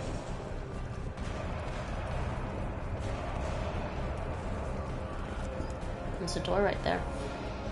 But, yep, there we go. Ah.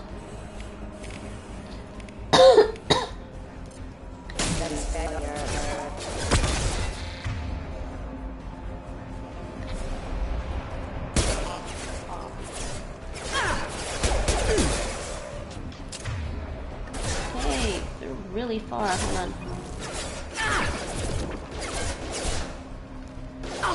Oh, wrong button.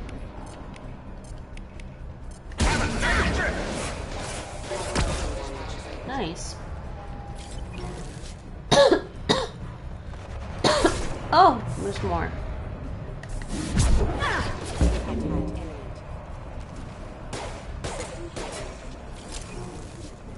Okay, let's check what's in here. There's a laptop in here. All safe. Bypass safe. What the? Okay, well, let's do this one. Test subject has been recovered, but the damage is far worse than we initially feared. In addition to the expected burns and internal injuries from the explosion, subject has suffered significant cellular breakdown due to long-term exposure to vacuum and sub-zero temperatures. Despite the extent of the physical trauma, Wilson assures me subject is salvageable. The Lazarus project will proceed as planned. Okay. Let's save before I do this. I'm not sure if I can hack this. Highlight individual nodes to find matching symbols. When you found 2 matching symbols, select them. Complete the circuit. Oh, geez. That's why you load. Oh, yeah, they did this instead of that other thing. Okay. To complete the circuit. They're like find 2 matching nodes. Oh, what's this? This. Oh, why did I? No, I did not mean to do that. Do this again. You can keep trying. Oh, you can at least retry.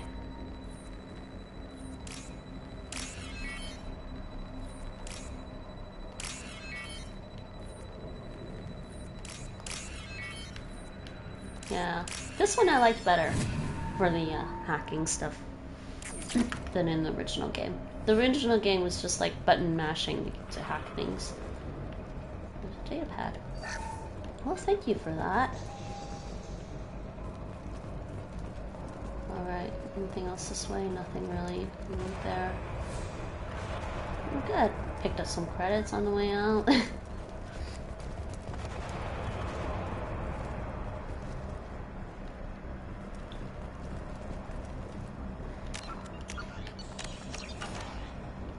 Let's go for this door. Come on, through here. We're almost at the... Miranda, but you were... Dead? What the hell are you doing? My job. Wilson betrayed us all. Okay, okay. Do I want to say that? Or do I care right now? No, you can't question him.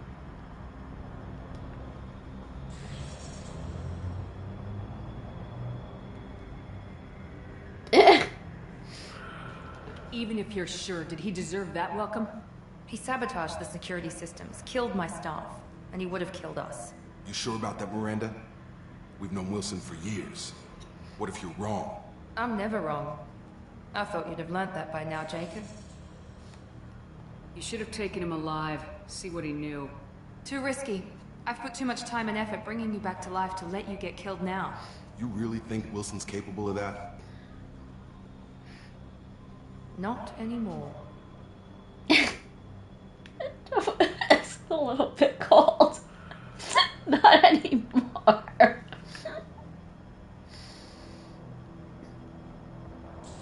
had a feeling Wilson was just looking for a chance to shoot me in the back. Good instincts. Some people are far too trusting to ever see that coming. Come on, let's grab this shuttle and get out of here. My boss wants to speak to you. You mean the elusive man? I know you work for Cerberus. Ah, Jacob. I should have known your conscience would get the better of you. Lying to the commander isn't the way to get her to join our cause. Well, since we're getting everything out in the open, is there anything else you want to ask before we go, Commander?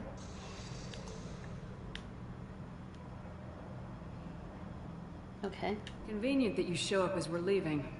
Where were you during the attack? Besides trying to save your life? Wilson figured out I was helping you when he sent an army of mechs to take me out. I got here as soon as I could. Probably a little too soon if you ask Wilson. What about the rest of the people on the station? This is the evac area. If they're not here now, they're not coming. We We can't leave without knowing for sure. We need to go back and look. Don't you get it? The only one worth saving is you. Everyone else is expendable. She's right. We all knew the risks when we signed up. Without you, there's no point to any of this. Huh. Where are we going? Another Cerberus facility. The elusive man is waiting for you there. Not sure I trust you. This is the only shuttle off the station. You want to stay and rot with the mechs? Be my guest. You're the Lazarus Project's director, aren't you? That's right. I put 2 years of my life into this project. Into you. What does Cerberus want from me? Maybe you should ask the elusive man when you meet him. He poured virtually unlimited resources into Lazarus. Obviously, he has some kind of plan for you. I think that's everything. Alright. I've had enough of this station to last a lifetime. Or 2, in your case. Come on. Yes, she was clinically dead, I guess, or technically dead, or however else doctors say it. And we're leaving that station facility.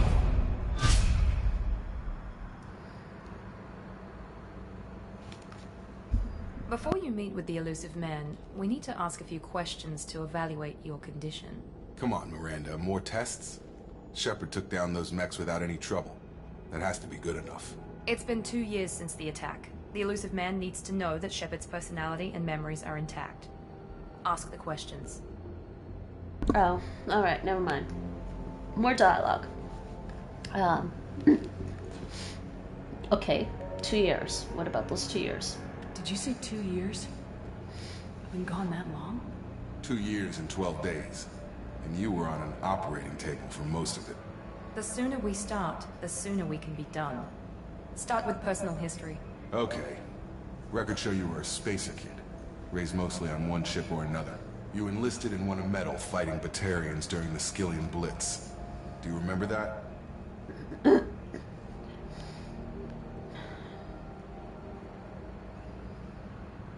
Okay. Yeah, I do, but do I want to tell them?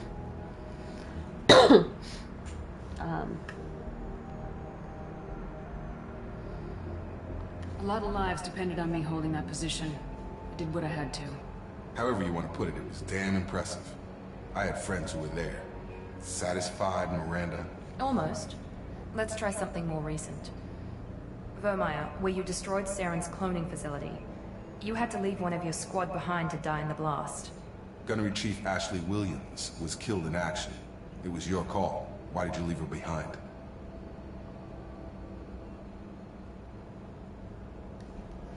They want to know if she's the same Shepard as before. I left a friend to die that day and I didn't do it casually. But I had to save as many people as I could. Ash gave her life for the rest of the team. Without her, I couldn't have stopped Saren.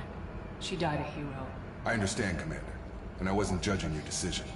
Everybody at Cerberus knows that cloning facility had to be destroyed. There are other tests we really should run. Come on, Miranda. Enough with the quizzes. The memories are there, and I can vouch for Shepard's combat skills personally. I suppose you're right. We'll have to hope the elusive man accepts our little field test as evidence enough.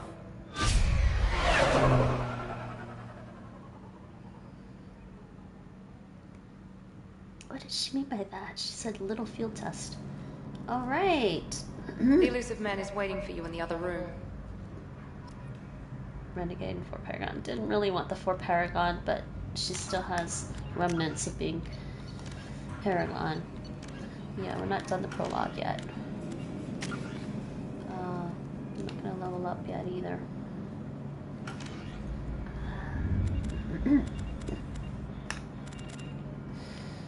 Alright, we are done. We are off that station. We're over here.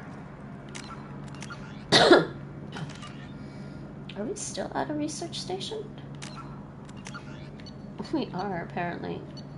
A different one, a Lazarus research station, huh? Alright.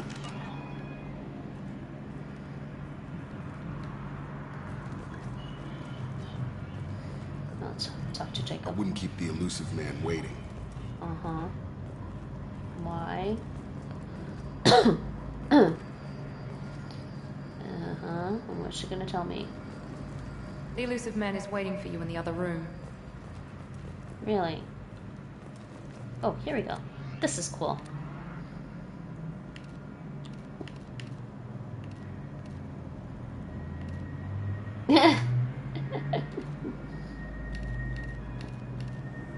Just leave it like that for now.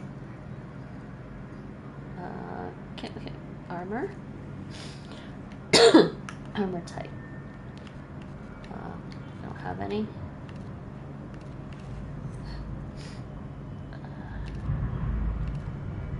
Health by 5%. Yeah.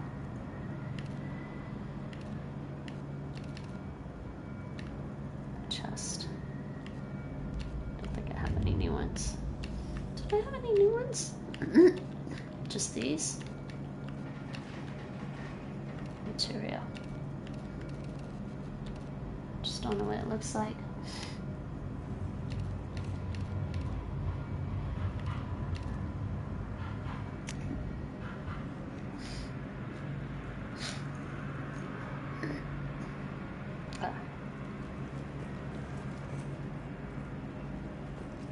These guys over here.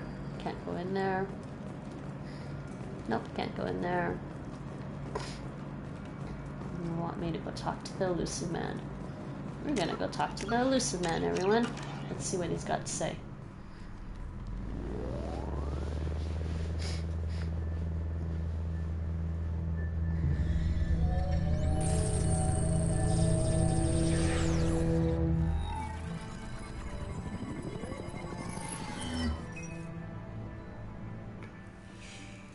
Commander Shepard. Elusive man. I thought we'd be meeting face to face. Unnecessary precaution. Not unusual for people who know what you and I know.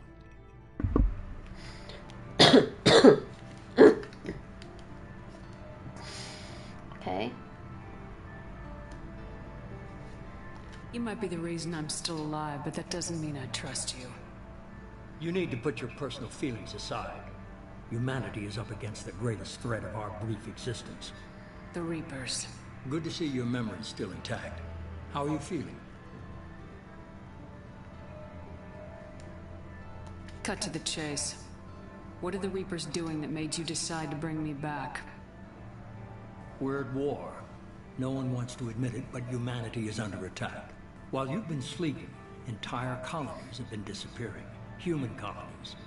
We believe it's someone working for the Reapers, just as Saren and the Geth aided Sovereign. You've seen it yourself. You bested all of them. That's just one reason we chose you.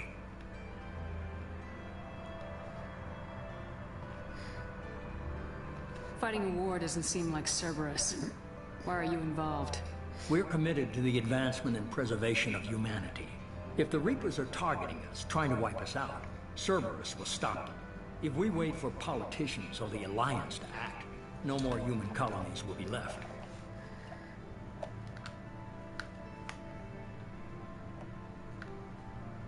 Sovereign was trying to harvest all life in the galaxy.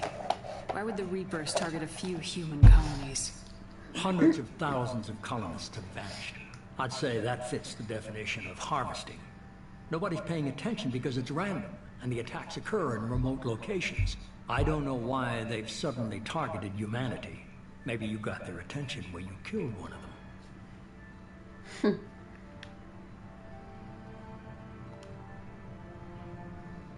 Oh, abductions. Hold on, wait. Abductions, Alliance 8, Cerberus 1. Wait, hold on a second. Didn't we do Sovereign this? was trying to harvest all life. Hundreds of thousands of colonists. Nobody's paying attention because it's random, and the attacks occur in remote locations. I don't know why they've suddenly targeted humanity. Maybe you got their attention when you killed one of them. Yeah, blame me for killing a Reaper and trying to save the Citadel and the galaxy at the time, okay? Right. If this is a threat against humanity, you need to mobilize the Alliance. The Alliance is overwhelmed by the responsibility you gave them. They're too busy building relations to put resources into verifying the Reaper threat. Blaming the abductions on mercs and pirates is easier and more convenient. Okay, Alliance 8, abductions, Cerberus. Fighting a war doesn't seem like Cerberus. Why are you involved? We're committed to the... If the Reapers are targeting us, trying to wipe us out, Cerberus will stop. Why me? If we wait for politicians or the Alliance to act, no more human colonies will be left. Okay, so why me? You could have trained an entire army for what you spent to bring me back. You're unique. Not just in ability or what you've experienced, but in what you represent. You stood for humanity at a key moment. You're more than a soldier. You're a symbol. And I don't know if the Reapers understand fear, but you killed one. They have to respect that. Alright. Maybe I believe you. If what you say is true, if the Reapers are behind this, I'd consider helping you. I'd be disappointed if you accepted any of this without seeing for yourself. I have a shuttle ready to take you to Freedom's Progress, the latest colony to be abducted. Miranda and Jacob will brief you. Do I have a choice? Wait, I'll find the evidence. Miranda killed Wilson in cold blood. Jacob's just a gun for hire. You expect me to trust them? Wilson was one of my best agents, but he was a traitor. Miranda did exactly what I expected of her, and she saved your life in more ways than one. Jacob's a soldier, one of the best. He's never fully trusted me, but he's always been honest about it. You'll be just fine with them. For now. Okay. Do I have a choice? Is this a volunteer job, or am I being volunteered? You always have a choice, Shepard. If you don't find the evidence we're both looking for, we can part ways. But first, go to Freedom's Progress. Find any clues you can. Who's abducting the colonies? Do they have any connection to the Reapers? I brought you back. It's up to you to do the rest.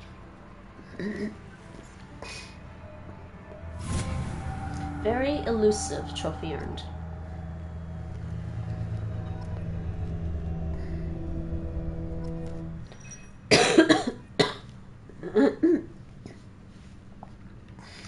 Alright. Yeah, you don't actually get to meet him face to face. You just, you know. Alright, journal updated.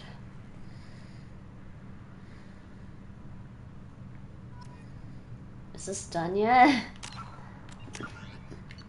Alright, Prologue, Awakening. Investigate the missing colonists. A ship is waiting for you in the hangar bay to take you to Freedom's Progress. Actually, that is...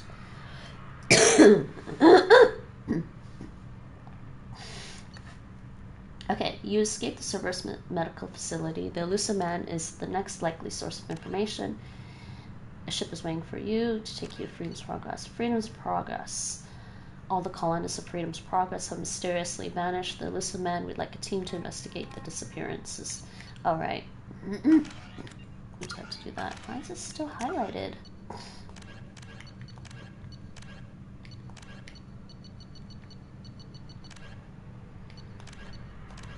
I'm not marking them as viewed. There we go.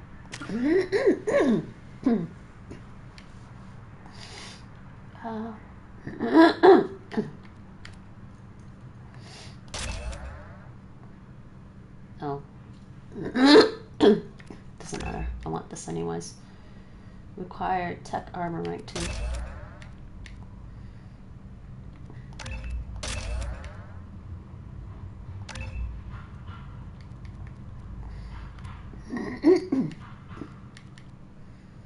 What's this?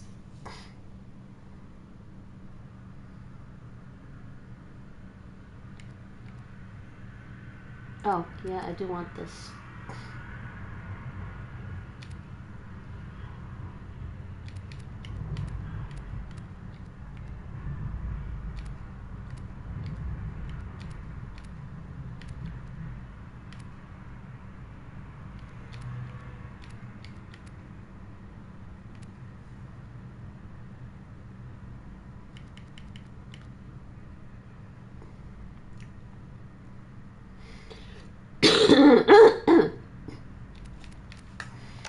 Definitely want that.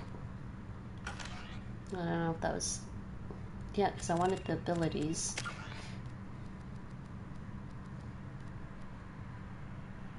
Yeah, the next couple of points I'm going to throw in here.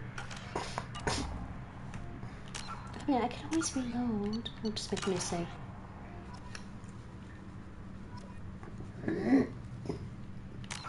Alright, let's see the Paragon Renegade. Not enough Renegade points, more Paragon points right now. But that's fine.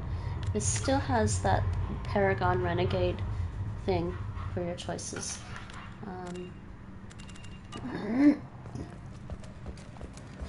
Alrighty, ready. So far, that is the beginning of the game, and we've got our first major mission. First new mission. I thought I had more possible armor.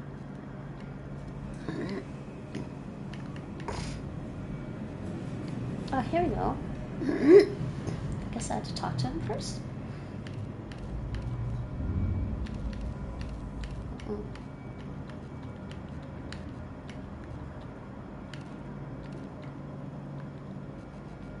I can change this stuff if I want later. Don't know that I want to play with all of that right now. I'll just leave it on the default.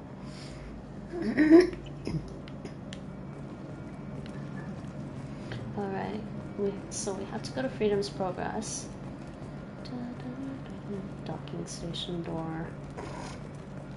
Alright, now we can probably talk to Miranda and Jacob.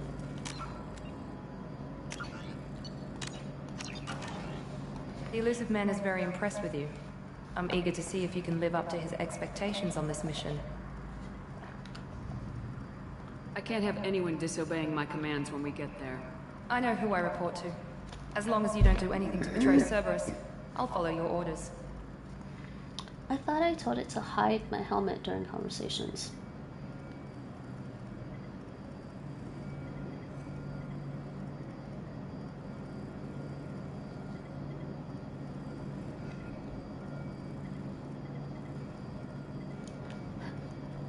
Let's do this. What's the matter, Lawson? Worried you're not his favorite anymore?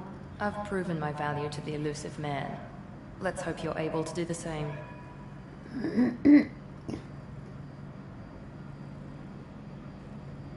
For someone who spent 2 years putting me back together, you don't seem real fond of me. I have the utmost respect for your abilities, Shepard. It's your motivations that concern me. I believe in what Cerberus stands for.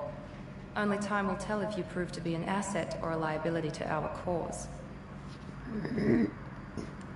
What can you tell me about this colony we're going to? Freedom's Progress? It's a typical human settlement in the Terminus systems. They had a small military force for protection supplemented by mechs and security drones. Average in almost every way, really. Completely unremarkable. Until the disappearance. Oh, I forgot to tweet, didn't I? I did. Wow.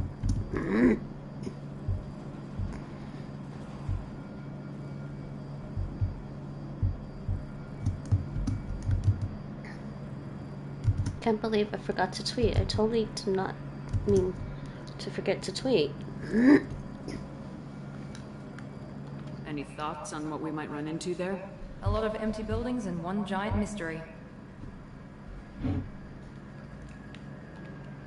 Okay. I'd like to know more about the Lazarus Project from the person in charge. I wasn't in charge. The elusive man was. If I was running the show, would have done a few things differently. What would you have changed? To start, I would have implanted you with some type of control chip. But the elusive man wouldn't allow it. He was afraid it might affect your personality, alter your character somehow. He wouldn't let us do anything that might limit your potential in any way. Okay. Can't say I like the idea of being brought back to life with a control chip in my brain. The elusive man is taking an incredible risk with you. I just hope his gamble pays off. Yeah, Miranda does seem pretty cold-hearted sometimes, huh? Tell me a little about yourself. Worried about my qualifications? I can crush a mech with my biotics or shoot its head off at 100 yards. Take your pick. Did you and Jacob serve together in the Alliance? No. The elusive man recognized my potential and recruited me at a young age. How old were you? Old enough to know this is what I wanted. Huh. Okay, that's fine. It's obvious you're not interested in talking. We've got an assignment. We can talk about it or we can do it. Yeah, so there's the renegade points.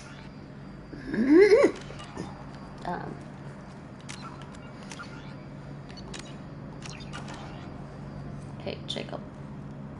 glad the elusive man convinced you to join us, Commander.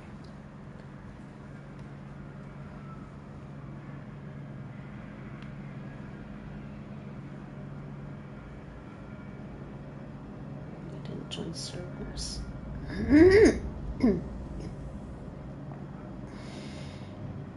Let's see, Jacob was being honest with me, so let's I do just this. want to find out what happened to those missing people.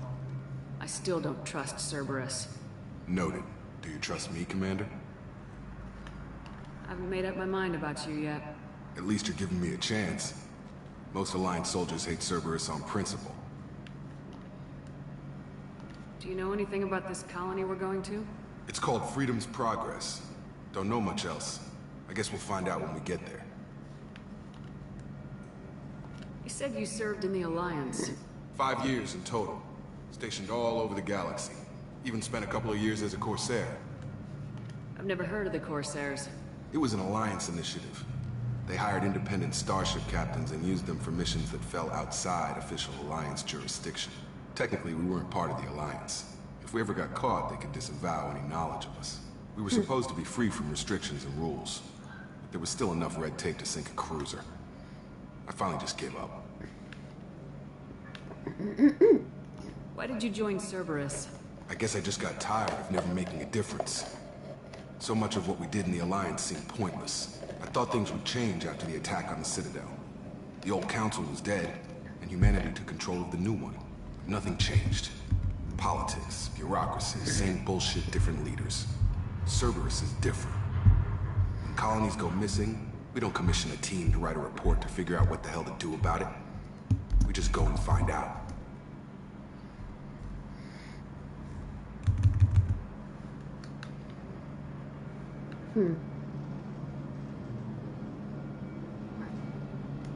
All right.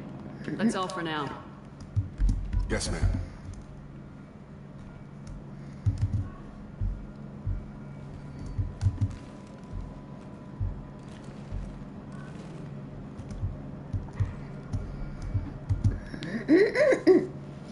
All right.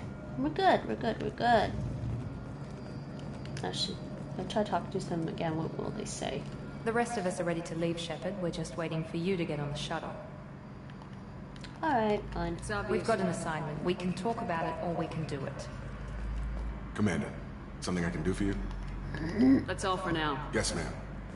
Okay, how's my renegade points going? Yeah, we'll try to balance this out a little bit more later.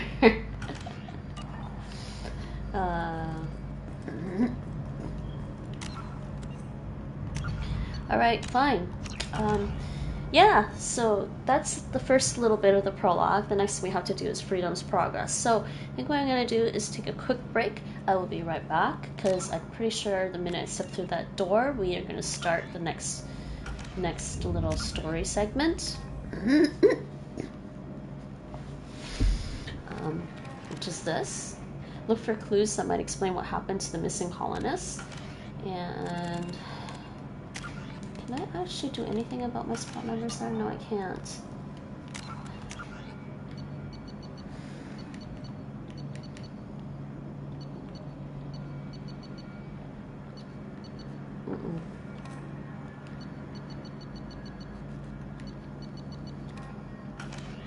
Okay. So save, and I will be right back.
Alright, I'm back. I should be back. Let's see, stream manager catch-ups. Up with me, yes. And we're gonna start. Did I do a new save there?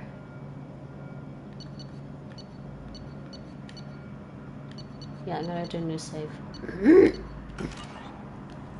Alright, so let's go through this door and see what happens. We're supposed to head off to Freedom's Progress.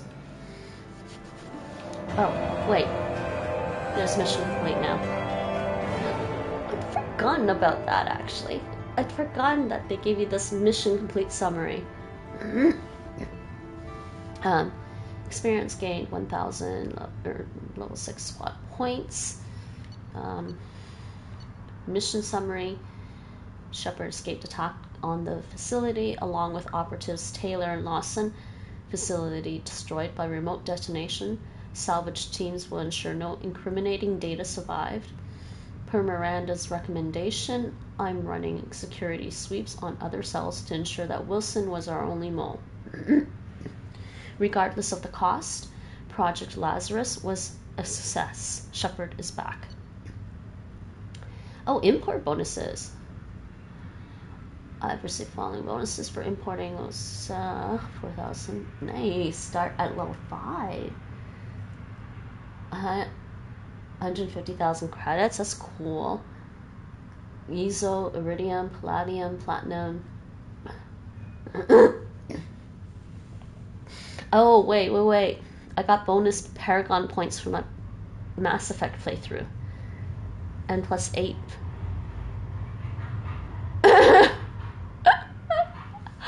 Interesting. And I got this. We found that during the mission.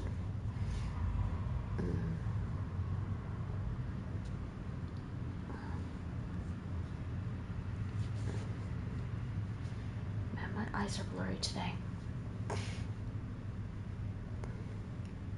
And credits. Cerberus funding, credits found, total credits earned. Don't know if that was the maximum credits or not. Whatever, regardless, I'm not going to do the mission all over again. I think some gamers have figured out how to like maximize the credits for each mission. But I'm pretty sure I picked up everything. I went through everything.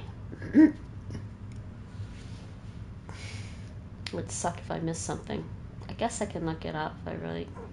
Do I really care to look that up? Let's see.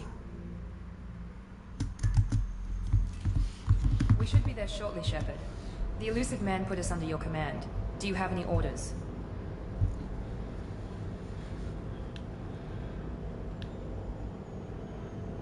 Are you sure you'll be comfortable following my orders? We didn't bring you back from the dead just to second guess you, Commander. If the elusive man says you're in charge, you're in charge. What did you find at the other colonies? Nothing.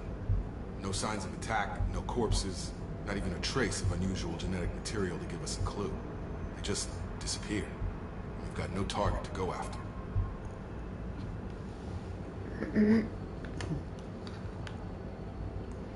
Okay. What makes you think this investigation will turn up anything new? At other colonies, official investigators got there first. Sometimes looters or salvage teams as well. We're hoping to be the first ones there this time. Maybe find clues before somebody else disturbs the scene.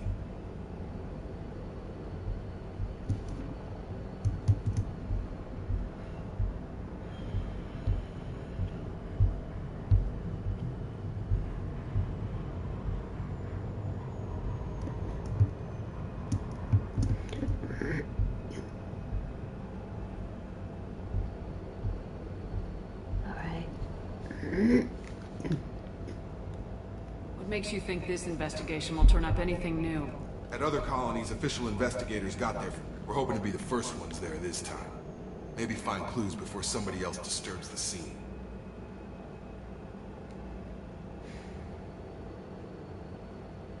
Okay.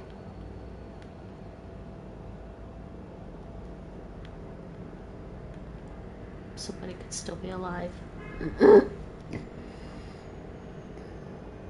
This sounds so cold. We're here to search. Our first priority is to look for survivors. That's unlikely, Commander. No one was left at the other colonies. They were completely deserted. Be nice to find somebody. Anything's better than another ghost town.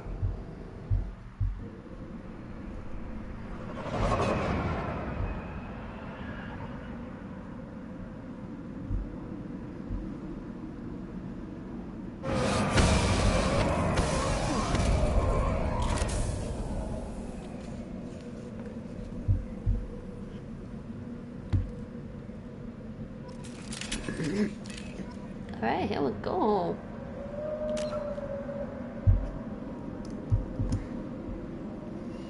Oh, yes, look at all my bonuses.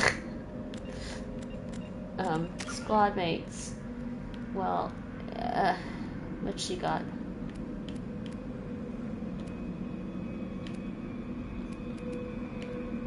I want to give her slam. Not loyal, so... squad health?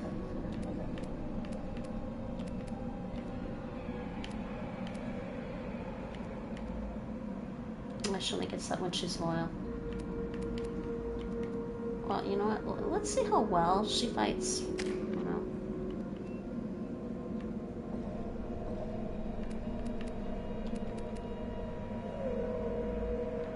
Who gets this when he's loyal?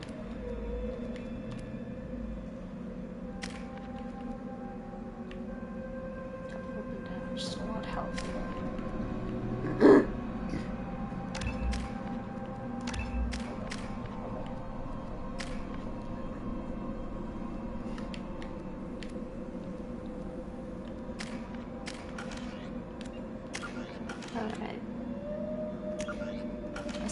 Map. It's annoying.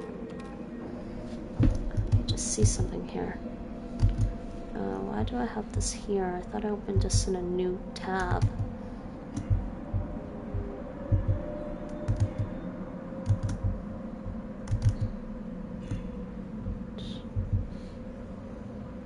Alrighty.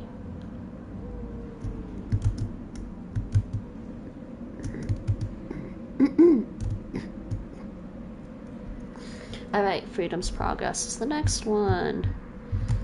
Just check this.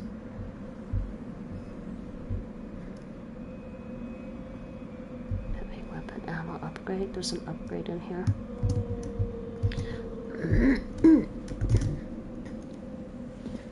Alright. All of the colonists of Freedom's Progress have mysteriously vanished. The elusive man would like a team to investigate their... Yeah, I think I read that. Alright. No mapping. No mapping at all. We got new weapons. Thank God.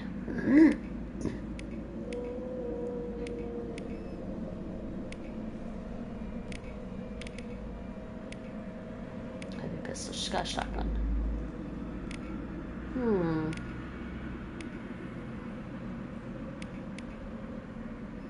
See these pictures. Heavy pistol. Why do we get different ones? Sure. I think I see what's going on. Let's give her that. Sorry, he's got a shotgun. She's on the left here. I'm gonna get that. Those are all my guns I get. Switch up. Rearming. I don't know. Do I want the... Wait. I don't remember doing this last time either. Let's just look around here. Nothing here. Well, there's Freedom's Progress over there.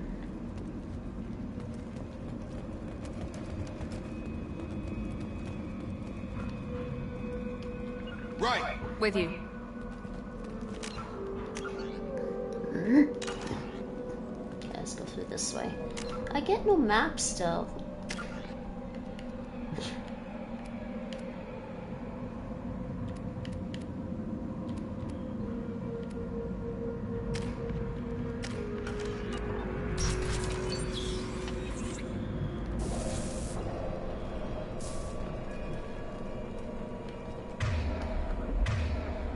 So what she got? Overload. She's got overload.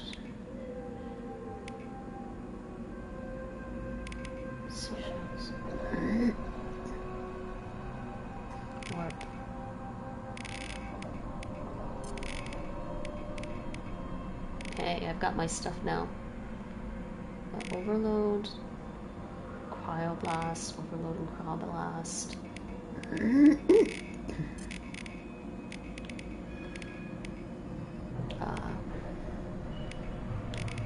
I want to remap some things.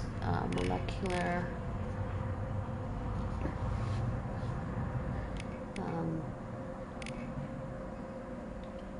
Power shields and synthetics.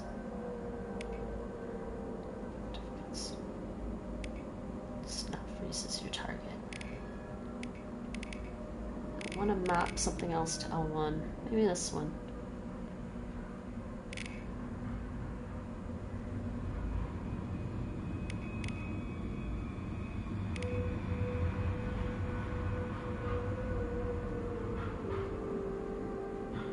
I'll do that for now.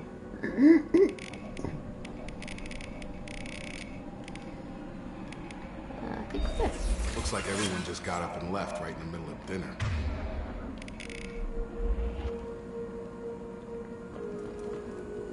Oh, yeah, we're back on mission. Might be a little loud. Where's that door? Okay, open next door.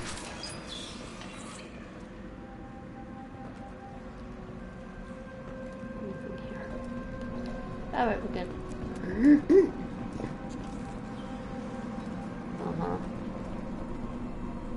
Some smoke over here, nothing here. Strange.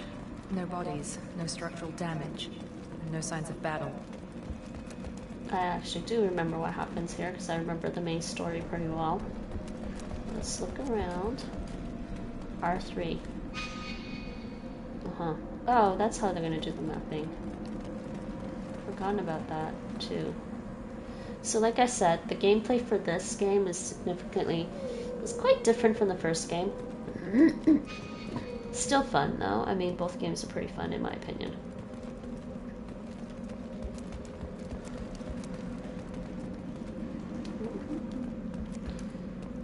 That's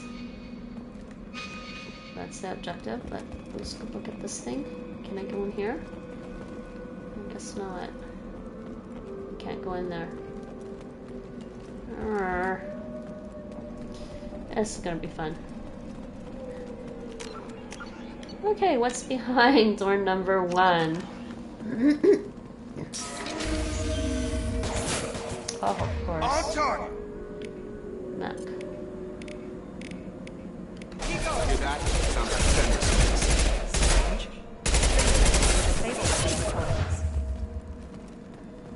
Oh, my got blown off.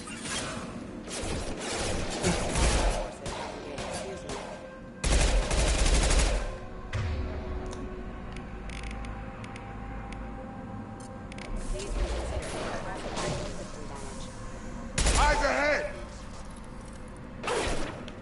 What else is there? Shoot them before they take out your shields.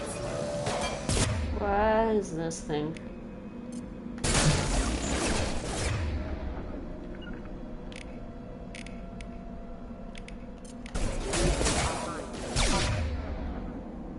Oh, ready.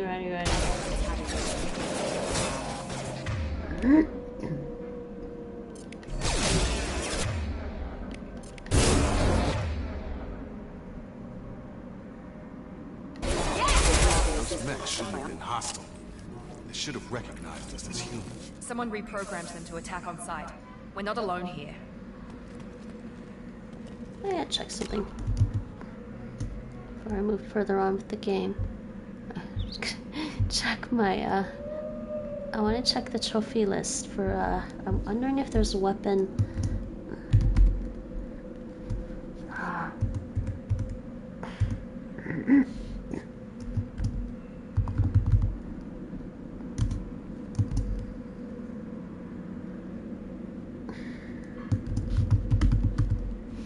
It's not. Fully upgraded weapon. Okay, I don't know. Hey, Death Gal.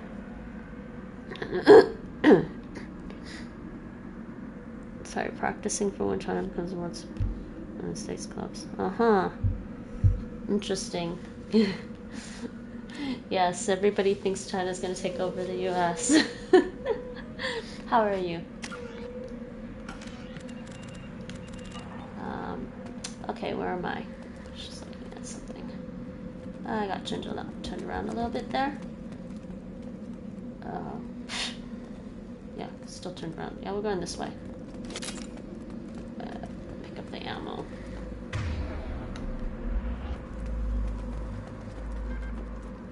Ready. Let's go this way. Because I believe that's the only way to go. Why does my game feel really dark? I might have to adjust the brightness. Hold on a second. When I did... Depending on the lighting in my place, the calibration for HDR could be a little weird.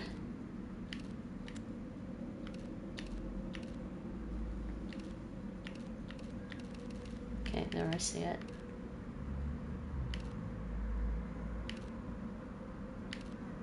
I still actually see it. There. I guess it's fine. Freedom's progress. What's over here? I saw something. Wall safe. Oh, let's bypass the wall safe. Med kit. How do I use med kit again? The med kit. I actually think I don't want to put that there because I might accidentally press the button. So I think what I might do is, well, I've got this and this. Let's put this on. Oh no, I can't. Oh, the one on triangle always stays there. That sucks. Forgotten about that too. It's not like I'm gonna remember everything about the gameplay.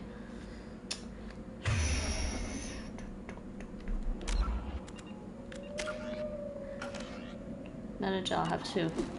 Alright. Get one. Let's save here. Actually, I don't really need to save because I think he can just keep trying.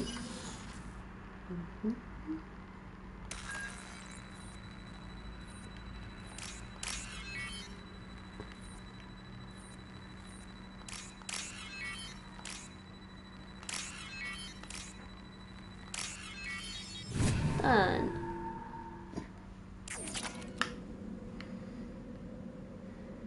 Got some credits. Oh, can you stop running into things?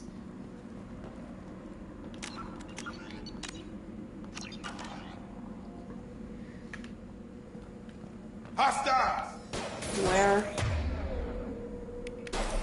Oh, jeez, I'm stuck on something. That's not nice.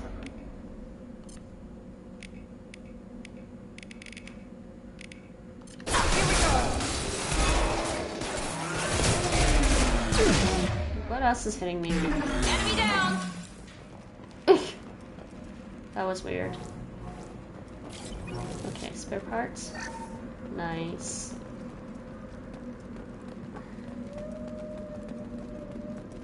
Nothing else here. Also, this game is also a lot less open world than the first game was. You don't actually drive around on a lot of planets, if any, if I recall. Audience. Praza, you said you'd let me handle this. Hi, Tally. Wait. Shepard? My favorite Korean. I'm not taking any chances with Cerberus operatives. Put those weapons down! Shepard? Is that... You're alive? Remember when I gave you that Geth data tally? Did it help you complete your pilgrimage? Yes, it did. Praza, weapons down. This is definitely Commander Shepard. Why is your old commander working for Cerberus? I don't know. Maybe we should ask. Cerberus rebuilt me, but I'm not taking their orders. We can discuss the specifics once I know why you're here. One of our people was here on pilgrimage. His name was Vitor. We came to find him. And for the record, I did remember Tally was on this mission, was there during the mission, so I'm just really happy to see her again.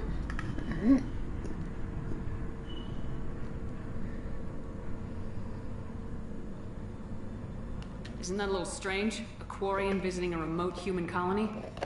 Quarians can choose where they go on pilgrimage. Vitor liked the idea of helping a small settlement. He was always nervous in crowds. She means that he was unstable. Combine that with damage to his suit CO2 scrubbers and an infection from an open-air exposure, and he's likely delirious. When he saw us landing, he hid in a warehouse on the far side of town. We suspect he also programmed the mechs to attack anything that moved.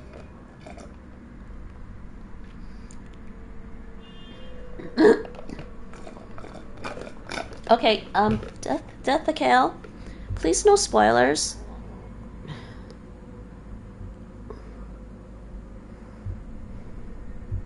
For anybody that's never played the game before who may be watching now or later.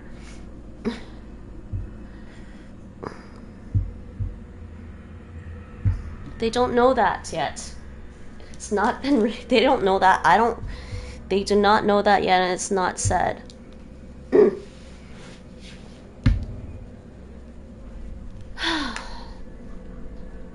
Okay, we need to team up. Vitor's the only one who can tell us what happened here. We should work together to find him. Good idea. You'll need 2 teams to get past the drones anyway. Now we're working with Cerberus?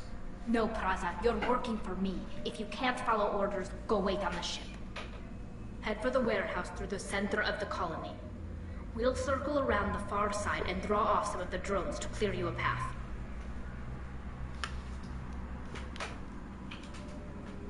That's your theory. Okay, we can hold off on the theories though. Why do you hate Cerberus? Your people really don't like Cerberus. What did I miss? They killed our people, infiltrated our flotilla, and tried to blow up one of our ships. That's not how I'd have explained it exactly. It was nothing personal. We can argue over who killed who later. Right now, we've got a job to do. Agreed. We work together to get to Vitor. Okay. Make sure to keep in radio contact. Will do. Good luck, Shepard. Whatever happens, it's good to have you back. Alrighty, ready. Let's continue.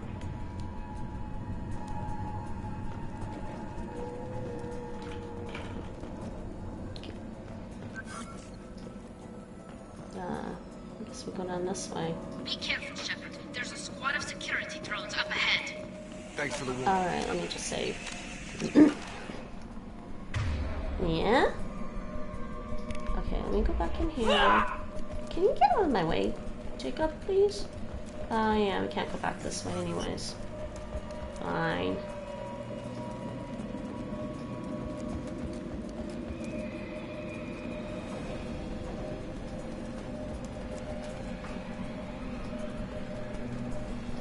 They see you, Shepard. Oh. Can I just... That was fun. I like how Shepard's punch is a lot more powerful in this game compared to the first game because, you know, she got, I guess Shepard is like cyborg now. which is like awesomely funny.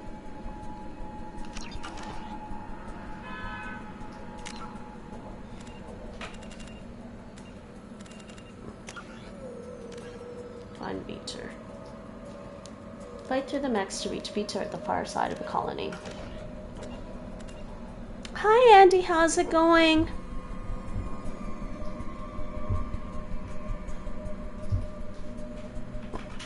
How's it going, Andy?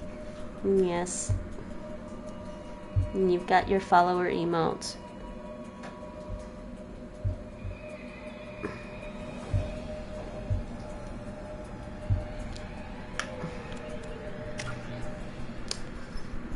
Haven't seen you in a while, Andy. How's life been? Are you heading back to school again soon?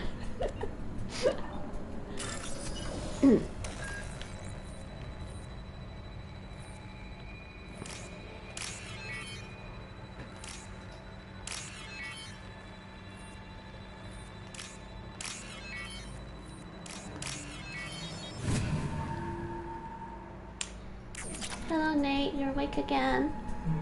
You're awake again? Huh? Seem to be. I'm trying to decide if I like the pistol or the SMG right now.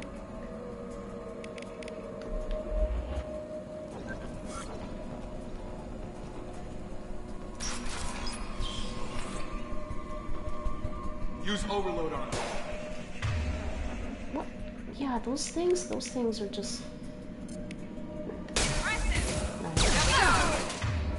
Ah, there's more of them. They just fly around though. Where'd it go? Target. Not a problem. Sometimes I just prefer a straight up pistol shot, but oh, there's one shooting at me from the side. Isn't that lovely?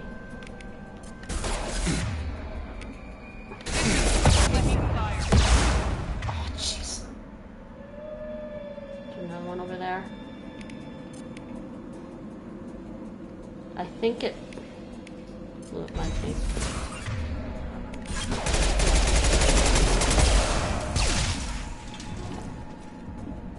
Shepard, Praza and his squad rushed on ahead. I told them to wait, but they wouldn't listen. They want to find Vitor and take him away before you get here. We should have expected this. Come on, we can still catch them. Medkit was salvaged one.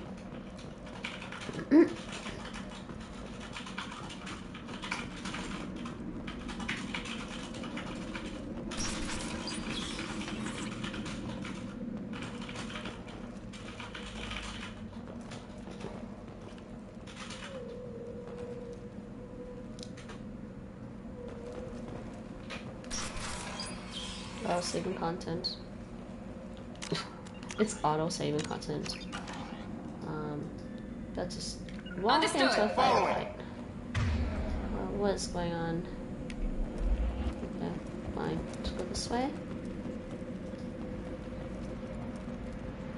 That's that way. Oh, here we go again. More Jones.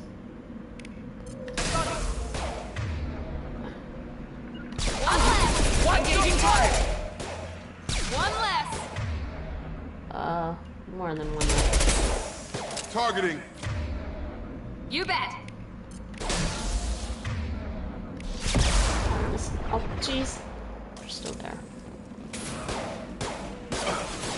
Oh, I hate that. There we go. We're inside the loading docks. Vitor reprogrammed the heavy mech. It's tearing Praza's squad apart. They did want to get to Vitor first. Get your squad into cover and I'll open the loading bay doors. We'll take cover by the doors. Shepard, you take point. Oh. Alright, but can I look around a bit more for stuff before we do that?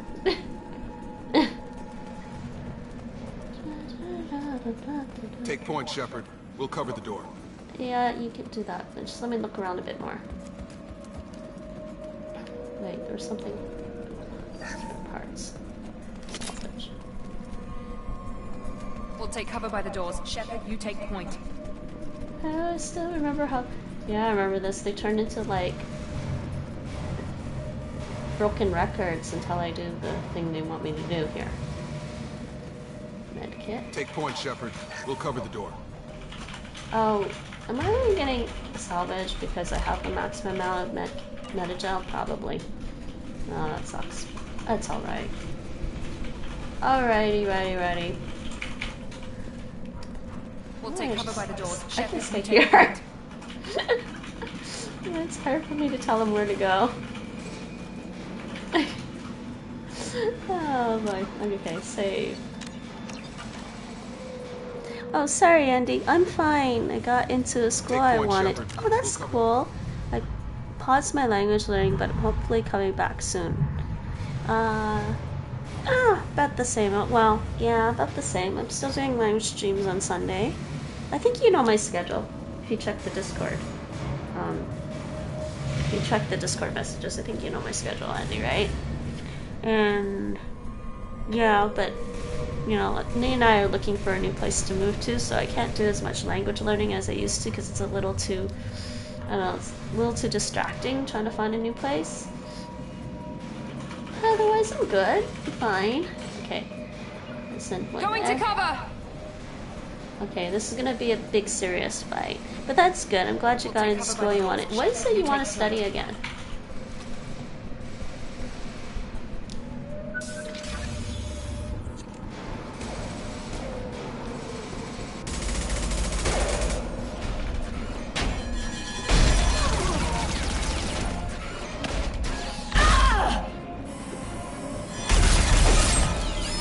Oops.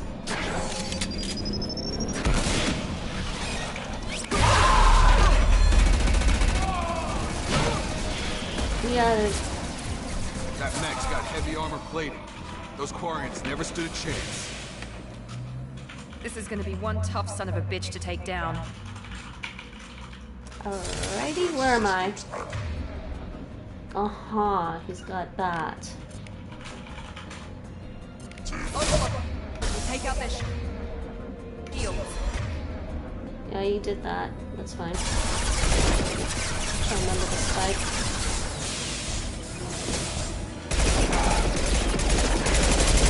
I don't like being in hard cover right now, though, but that's fine.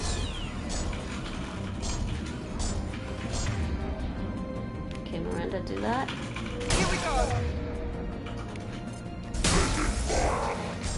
Okay.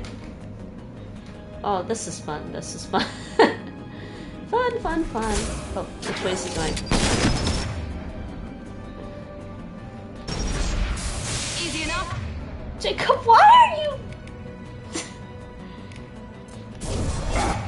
Why is Jacob standing on him like that?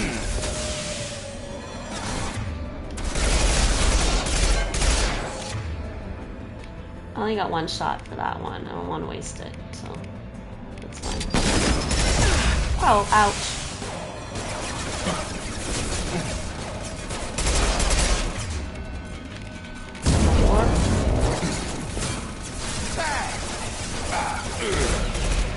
There we go.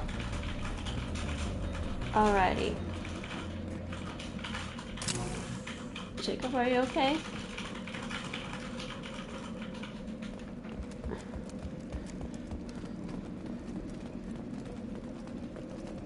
Okay, I don't remember which way we came in from. We came in from here, maybe. Oh, Tally's in here. Okay, we can look around. There's a med kit.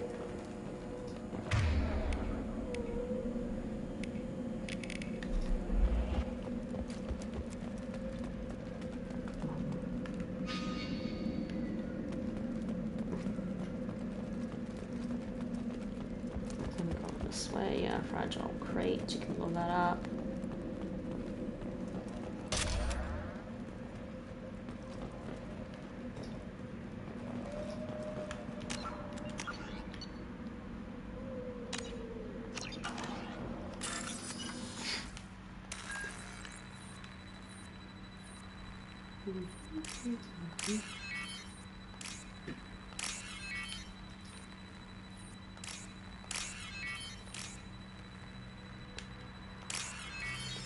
I hope you find a nice place. Me too, Andy. And thanks. Not having cable internet kind of sucks. I mean, most of the times it's alright for what Nate and I need to do, but we really miss having our cable internet. It's a lot faster, really. So, yeah, okay. We find Iridium. Let's pick that up. Let's scan him. Interesting. Nice. This is why I wanted to look around.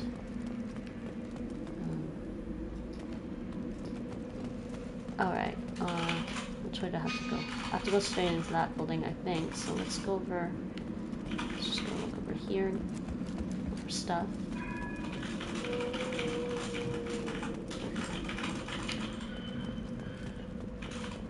Okay, med kit. Yeah, you get salvage from the med kits if you don't need any more med supplies. I think that's good. Let's talk to Tally. I really like with Mass Effect 2 that you run into Tally like pretty much right away after you know, I wouldn't say joining service, teaming up with service. Is this still not fixed? Oh no. No. At this point it's illegal. It's at this point the only thing that can be done is our landlord really needs to take legal action. Because apparently the housing association is just too squeamish to do anything about it, so it's kind of a stalemate. It's really dumb. We're using DSL still, and we have a mobile internet that acts as a backup.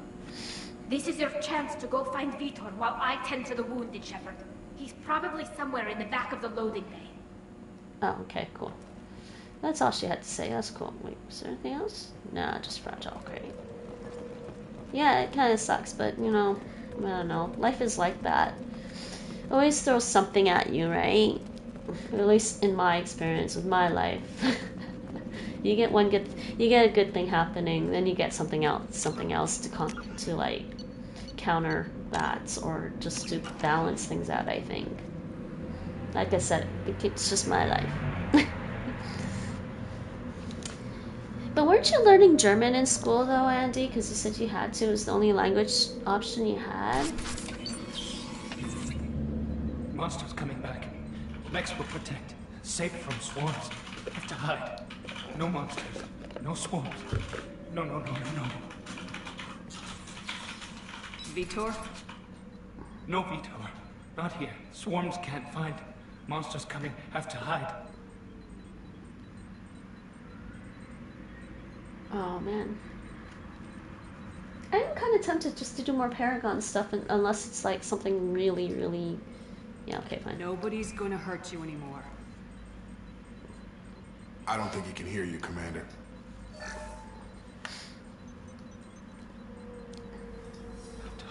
Have to hide. Mechs will protect. Swarms coming. Storm coming. Oh, yeah, I forgot about that stuff. Sorry, I have to pay attention to the cutscenes, or I'll miss that. You're human. Where did you hide? How come they didn't find you? Who didn't find us? The monsters. The swarms. They took everyone. We're not survivors, Vitor. We just got here. You don't know. You didn't see. But I see everything. Looks like security footage. He must have pieced it together manually. What the hell is that? My god. I think it's a collector. What's a collector? Is that some kind of alien? They're a species from somewhere beyond the Omega-4 relay. Only a few people have ever seen one in person. They usually work through intermediaries, like slavers or hired mercenaries. If they're involved with the Reapers somehow, it could explain what happened to the colonies. The collectors have advanced technology. They could have a weapon that disables an entire settlement at once. The Seeker swarms. No one can hide. The Seekers find you, freeze you, then the monsters take you away. Yeah, that was my only option, but now that I can study Russian and Italian as well, I still decided to continue with German. It's not so bad. Cute. Well, grammatically it's a lot easier than Russian for sure, but Italian would be fun. I hope you enjoy. Did you get to see Duocon earlier today? Or did you miss it?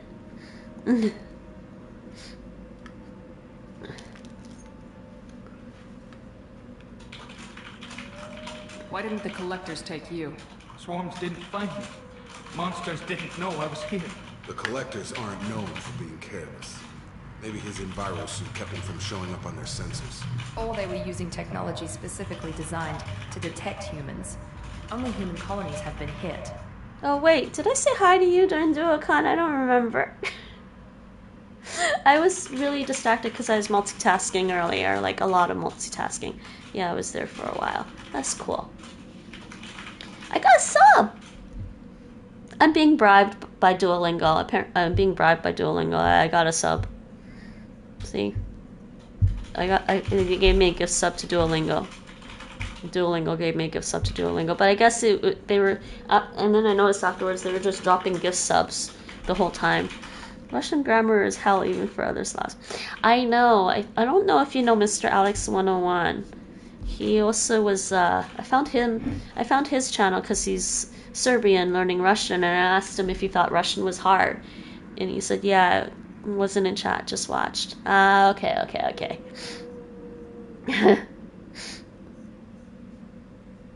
Yeah, Russian grammar is hell for other Slavs. Do you think it's harder than Serbian grammar? Be interesting to do the comparison.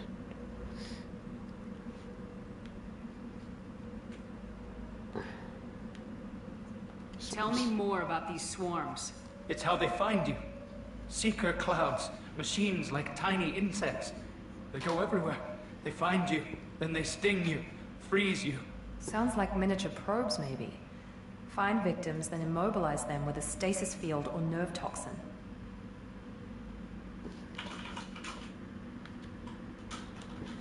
Okay.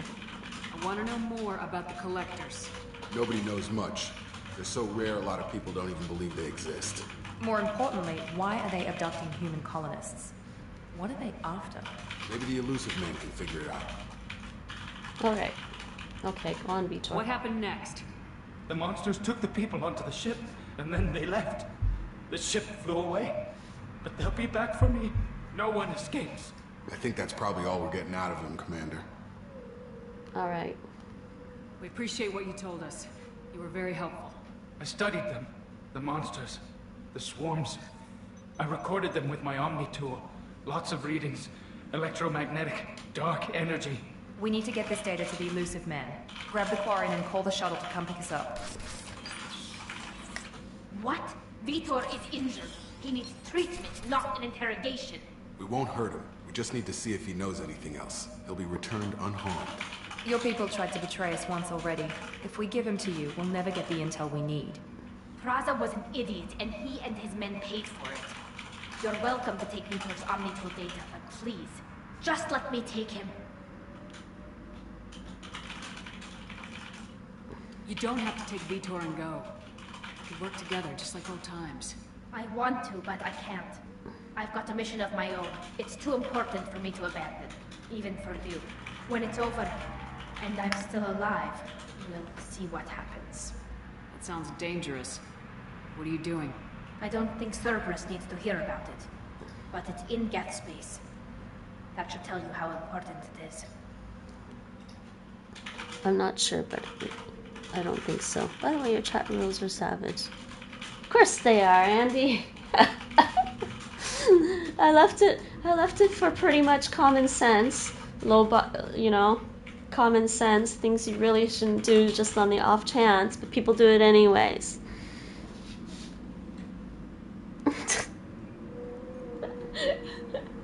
So, you're a mod. Feel free to delete anything that goes against my chat rules. Or timeout.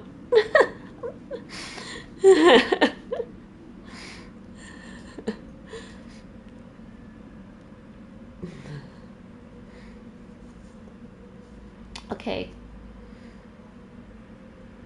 Okay, this is tough. I like Tally. Yeah, we're still gonna go with the...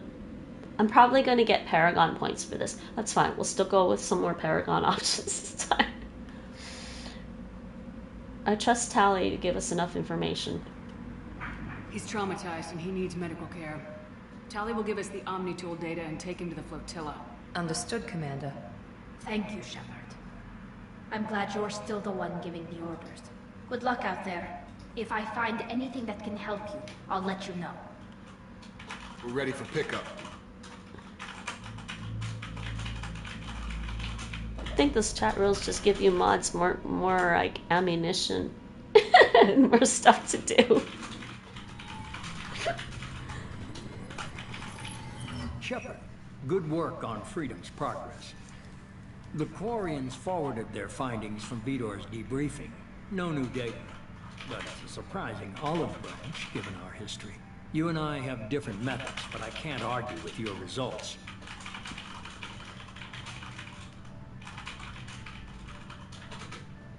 I don't.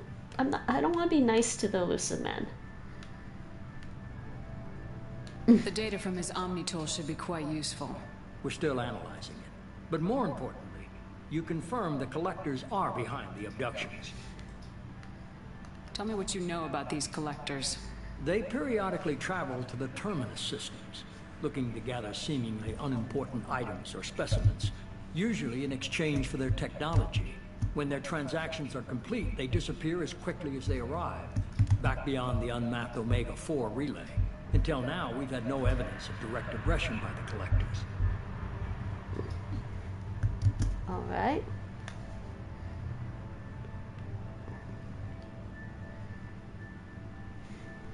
Okay.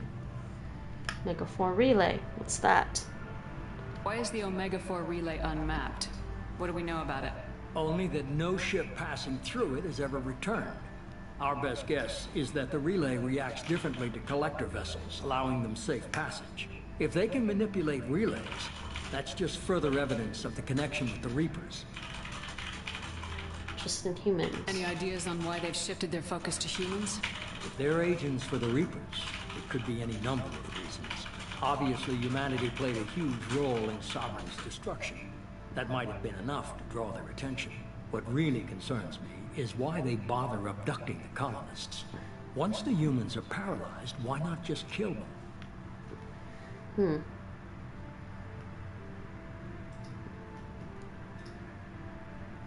What are the collectors getting from these deals?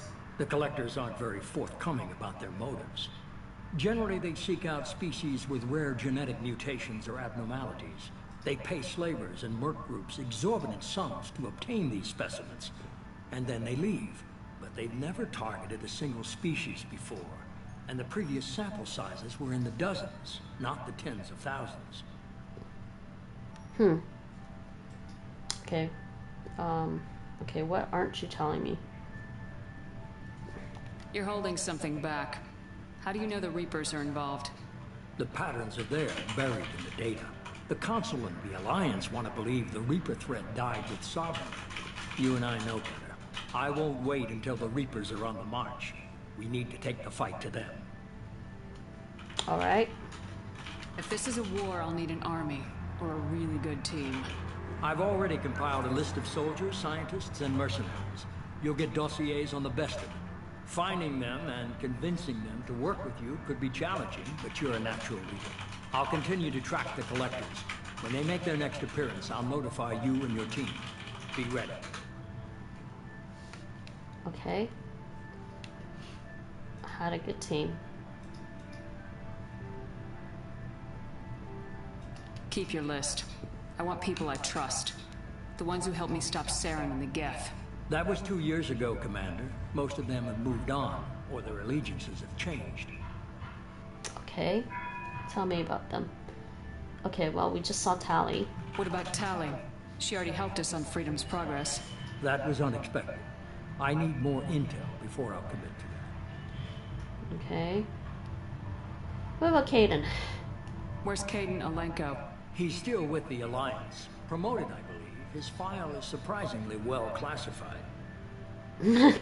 Well classified, huh? Okay, Rex? Where's Erdnot Rex? He returned to Chichanka, and he hasn't gone off-world in over a year. He's trying to unite the Krogan clans. Okay, Garrus? Where's Garrus Vicarian? The Turian disappeared a few months after you were declared dead. Even we haven't been able to locate him. And Liara? Where's Liara Tisoni? She's on Ilium. My sources say that she's working for the Shadow Broker. If so, she can't be trusted. Okay, let me just say this. If the elusive man doesn't trust the Shadow Broker, I think I'm going to trust the Shadow Broker. And that's not... I'm not saying that because I've already played the game. I'm saying that because I think even the first time I played this, that was my instinct. Alright. Okay, I get it. They're not available. You're a leader, Shepard. You'll get who you need. I'm still a Spectre. Maybe I can get the Council to help us out. If you think you could convince them, by all means. Just remember, you've been gone a long time. Things have changed. Alright, fine. You worry about the collectors. I'll make sure my team's ready. Good. 2 things before you go. First, head to Omega and find Morden Solus. He's a brilliant Solarian scientist. Morden! Our intelligence suggests he may know how to counteract the Collector's paralyzing Seeker swarms. Sounds good. And what else? I found a pilot I think you might like. I hear he's one of the best. Someone you can trust.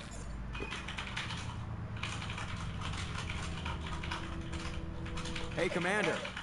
Just like old times, huh? There we go, everyone. Can't believe it's you, Joker. Look who's talking. I saw you get spaced. Got lucky. With a lot of strings attached. How'd you get here? It all fell apart without you, Commander. Everything you stirred up, the Council just wanted it gone. The team was broken up, record sealed, and I was grounded. The Alliance took away the one thing that mattered to me. Hell yeah, I joined Cerberus. You really trust the elusive man? Well, I don't trust anyone who makes more than I do. But they aren't all bad.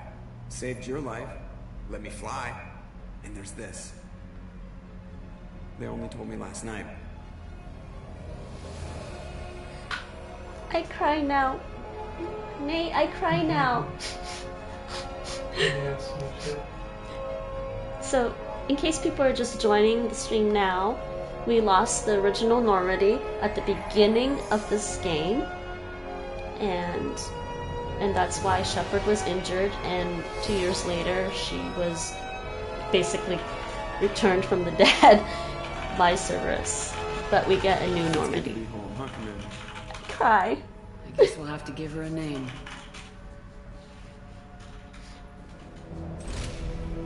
Get a new ship!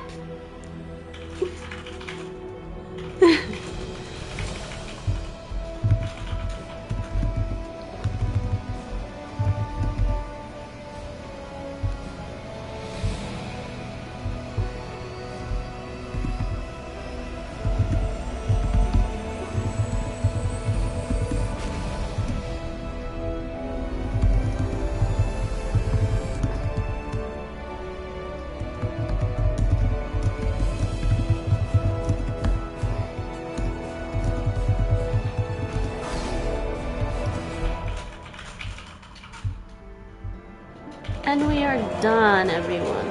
Oh, sorry, that part's a little loud.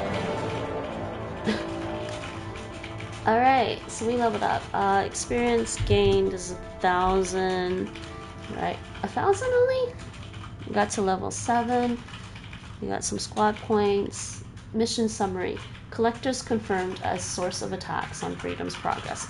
Corium survivor Vitor returned with Zora to the migrant fleet. We'll examine his Omni-tool data for anything useful. Heavy weapon ammo. Yeah, that's important. Heavy weapon ammo upgrade. Nice, nice, nice. You must recruit a head scientist to build this upgrade. Yep, that's fine.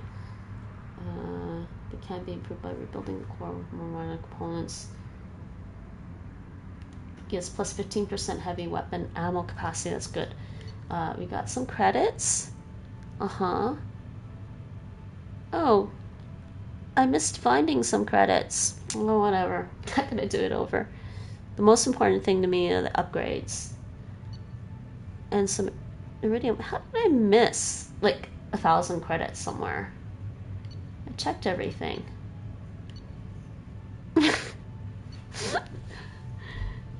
There's like 10,000 credits somewhere.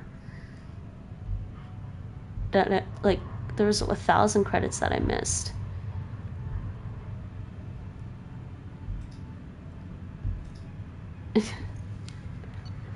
Because I'm pretty sure I missed some credits in the last mission as well, but I'm not going to redo the missions just for some credits.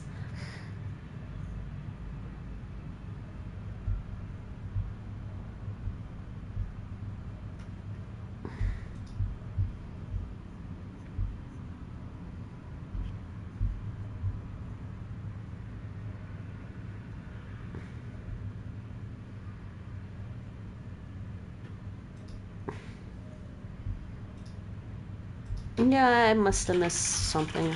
Who knows? I mean, I can look it up. It's on the wiki. Hey Rachel, how's it going? Andy says hi. Rachel says hi. Iridium, we got that. Hey Rachel. You're popping in just for like pretty much the end of my stream.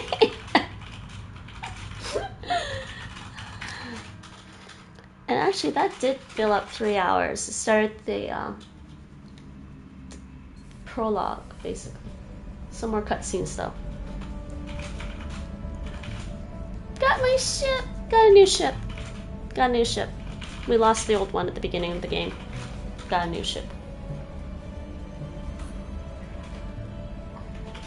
I'm so happy. I'm crying tears of joy.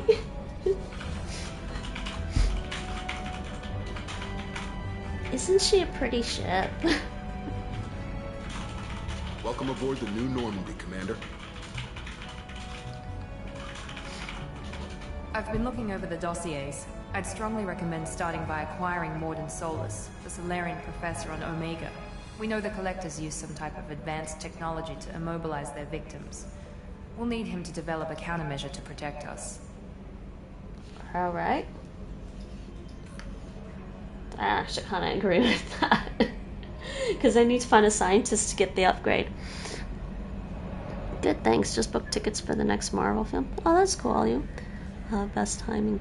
It is very pretty. I'm good. Finished Mass Effect yesterday night. So, having fun starting this game, which is best. I think I'm describing this, the way I'm describing this is Shepard's new phase of her story, basically. She's not working for Cerberus exactly. She's teamed up with Cerberus briefly so far. And we'll find out what happens. Okay, I actually kind of agree with her, but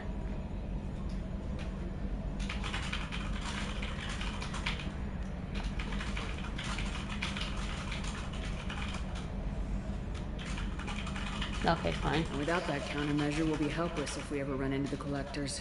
Acquiring Professor Solus seems like the most logical place to start. Who are you? I am the Normandy's artificial intelligence. The crew like to refer to me as Edie. Her name is Edie. You've got AI on my ship. Having an AI in charge of the Normandy system should give us an advantage. Actually, I am not in control of the ship, Commander. Due to the potential dangers of a rogue AI, Cerberus has severely restricted my capabilities. During combat, I operate the electronic warfare and cyber warfare suites. Beyond that, I cannot interface with the ship's systems. I observe and offer analysis and advice. Nothing more. Okay. I'm guessing it takes more than just the 3 of us plus Joker to fly this ship. The Normandy has a full crew. They're at their stations awaiting your orders. Final preparations for takeoff are complete, Commander. When you're ready to go, just pick a destination from the galaxy map and the CIC and I'll plot a course.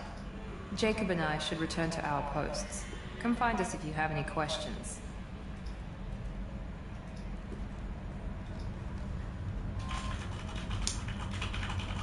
Galaxy map. Oh, I'm still like tutorial mode here.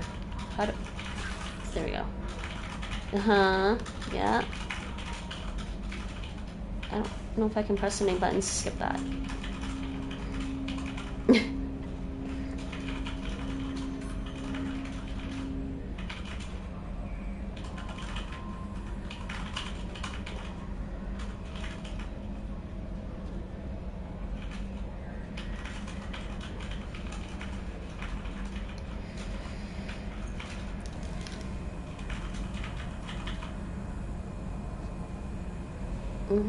I gotta get the Professor Morden Solus.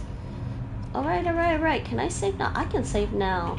And actually, I will run around and talk to some of the members of my new crew members. My god, English, please. I will run around and talk to my new crew members on this new Normandy ship. All this, but I want to save. Let me just finish that. Ignore that stuff. New save. Finally, back on the ship.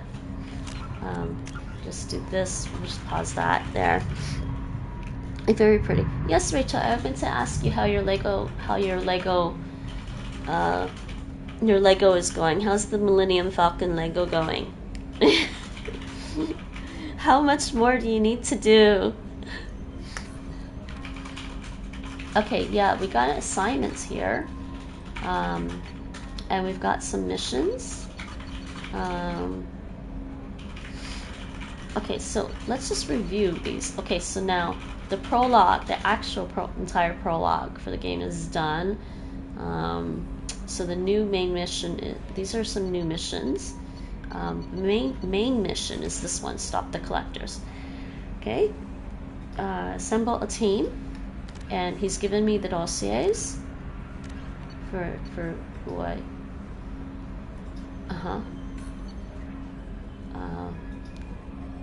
So this is all. I'm not going to read all this out. Or should I? Do you guys want to hear all this? I mean, you can probably look this up online. Kasumi. Oh, she's awesome. Out of all the characters in Mass Effect, I feel like she has some of the most unique abilities and powers, and I love her abilities and powers because you can't even get them even as Shepard. You finished part 6. Wait, how many parts are there to the Lego Millennium Falcon? Getting there. 17? Okay, well, what is that? 6 out of 17? 6 is 12. Yeah, about a third done, I guess. Oh, so I found a missing part? Wait, you were missing one? There's this one. We can find her. We have to go back to the Citadel. And then there's this one.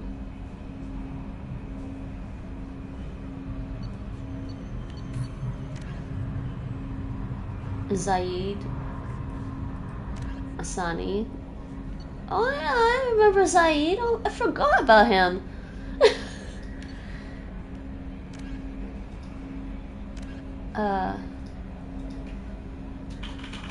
Okay, well, we're gonna kind of want to do council later, but it probably doesn't take very long. Morden Solus. Find the Warlord. Dr. O'Care. Find Archangel. And find the Convict. So you can do these dossier missions in any order you want.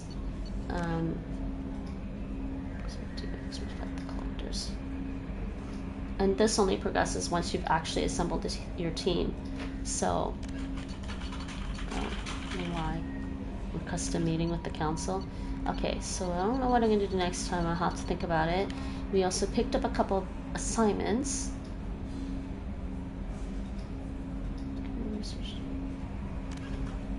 And actually, that's a DLC assignment, actually. Project Firewalker, I believe. I think. And this one, yeah. ME Summit. Yeah, because now I have a ship and I can fly around the galaxy. So we'll see what I'm gonna do next. We haven't decided yet. Yeah, okay. Oh, you realize you were missing a part, so you ordered a replacement. That sucks. When's it gonna get there?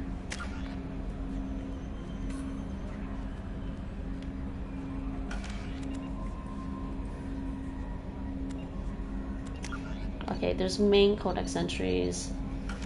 Okay, let me save here. Let's just save here quickly again, and let's go wander around and talk to team members. And do I have a map now? I have a map now. So this is our map. Let's talk to Joker and Edie. This is deck 2. How do I switch decks? I don't think I can switch decks. There's the galaxy map right in front of me. Welcome aboard, Commander. You can talk to her first if you want. But look, galaxy map. I'm not going anywhere yet. And look, so the galaxy map in this game is a bit different compared to the previous game. You actually get the 40% at the top. It means how much you've actually covered in the... Oh look, and it's got my little ship here too. Well, there's actually 3 of them I can recruit there. So I'm at the Omega 4 relay apparently or something. There's that. There's a fuel depot. Yeah, you can buy fuel if you're losing fuel. I'm not losing fuel as far as I can tell. It's only when I go to a different star system. We're not going to do that. So we're actually, sorry, yeah, we're actually, like, we'll probably end up going to Omega then. Because we're right here. Enter orbit. Okay, let me just exit this while I try to remember how to use the galaxy map later. Let's go try to find people to talk to.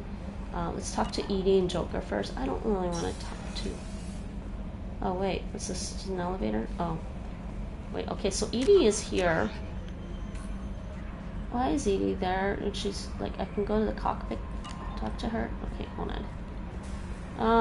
Do I want to talk to Yeoman Chambers first? I don't really want to talk to her first.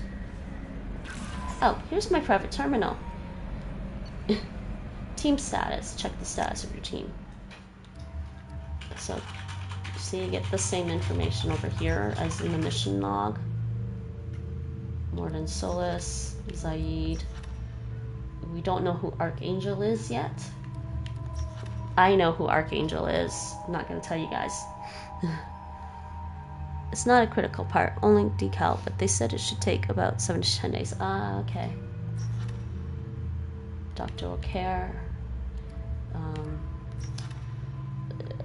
Jack, no last name known. Criminal, background, currently in custody.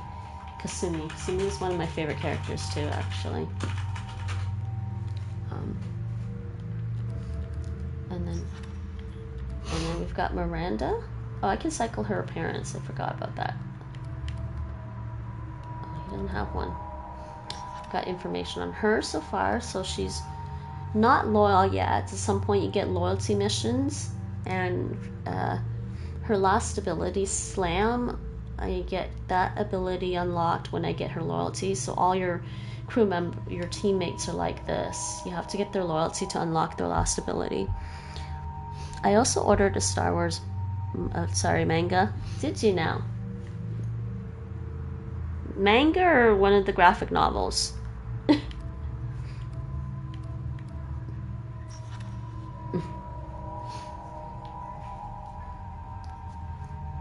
They are different. Manga is different. It's like manga's slightly different. Jacob, the same thing. I can't get his last ability until he's loyal. So that's the squad. Upgrades. Review my upgrades. Don't have any upgrades yet. Search the using research terminal. Unread messages. Oh, hey, we got messages. From Anderson. From Counselor Anderson. On the off chance that the rumors are true and you actually are alive, I need you to come and talk to me on the Citadel. A lot has changed in the last 2 years. You put us on top, and it's only fair that you be allowed to speak for yourself about what we've been hearing. Okay, deal struck with Zaid Masani. From Elusive Man, Shepard. We've reached an agreement with veteran mercenary Zaid Masani. You may know the name. Zaid has been involved in some of the best known and some utterly unknown military operations in the Terminus system, and is feared as a ruthless and relentless bounty hunter. I felt you might need a man with his skills on your mission, so I arranged to have him join you. You will find him on Omega, where he's wrapping up his current bounty. Don't worry about his fee. I've taken care of that personally. I want Star Wars Mango. I know, they're literally back to front. No, it's not just that. Most manga is black and white only, with maybe, sometimes they might have color, if I recall. Unless that's changed over the years. Now, some manga is actually done like, you can get some manga that's like, normal, well, normal English way. I want a Star Wars mango. Of course you do. I'd fight Chewie for it. What?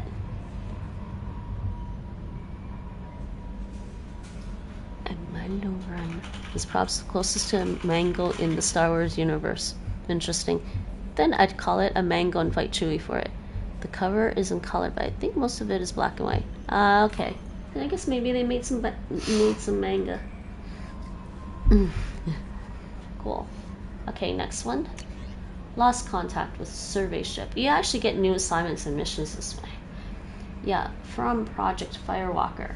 Commander, the MSV Rosalie, a survey ship with Cerberus connections, has gone missing. The survey team was field testing a new prototype, the Hammerhead Planet-Side Exploration Rover. Actually, maybe that's not DLC. In addition, scientists Dr. Manuel Case and Dr. Robert Oloy are aboard the MSV Rosalie and conducting research for us. We need you to find the ship, her survey team, and the doctors. The MSV Rosalie was last seen near planet Ziona. Alista Ismar Frontier. We gotta go there. Normandy crash site located. From Admiral Hackett. Commander Shepard, our scans in our Armada system have turned up something we thought you should see. The final location of the wreckage of the SSV Normandy.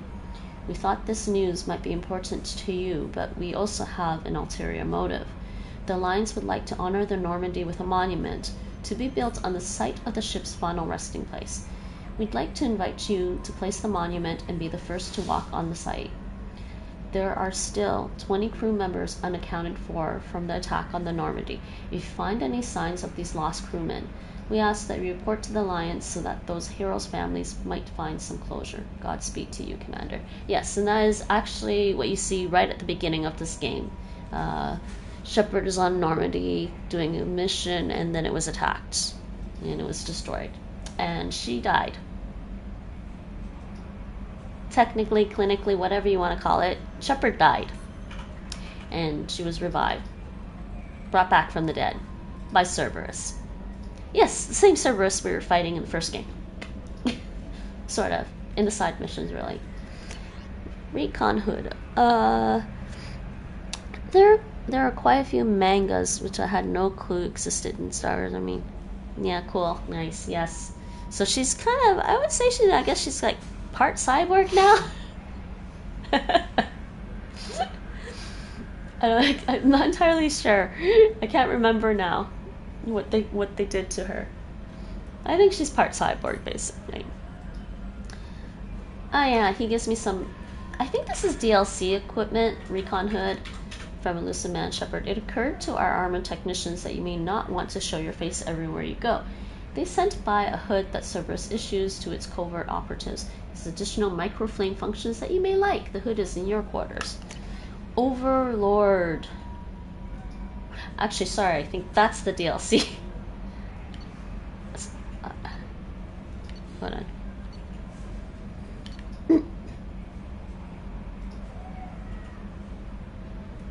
Oh, this is funny.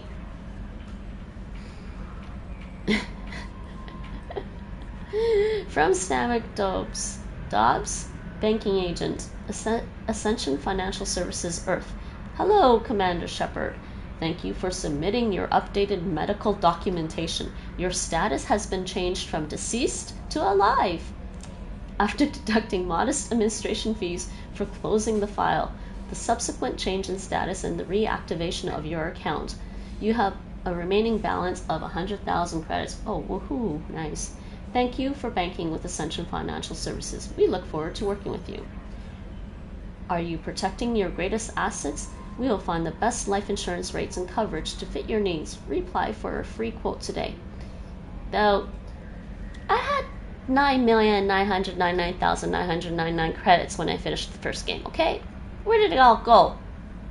I'm down to 100,000 credits? Somebody robbed me blind when I was dead for 2 years. Yes, and she was apparently dead for 2 years. Or, she's out of it for 2 years.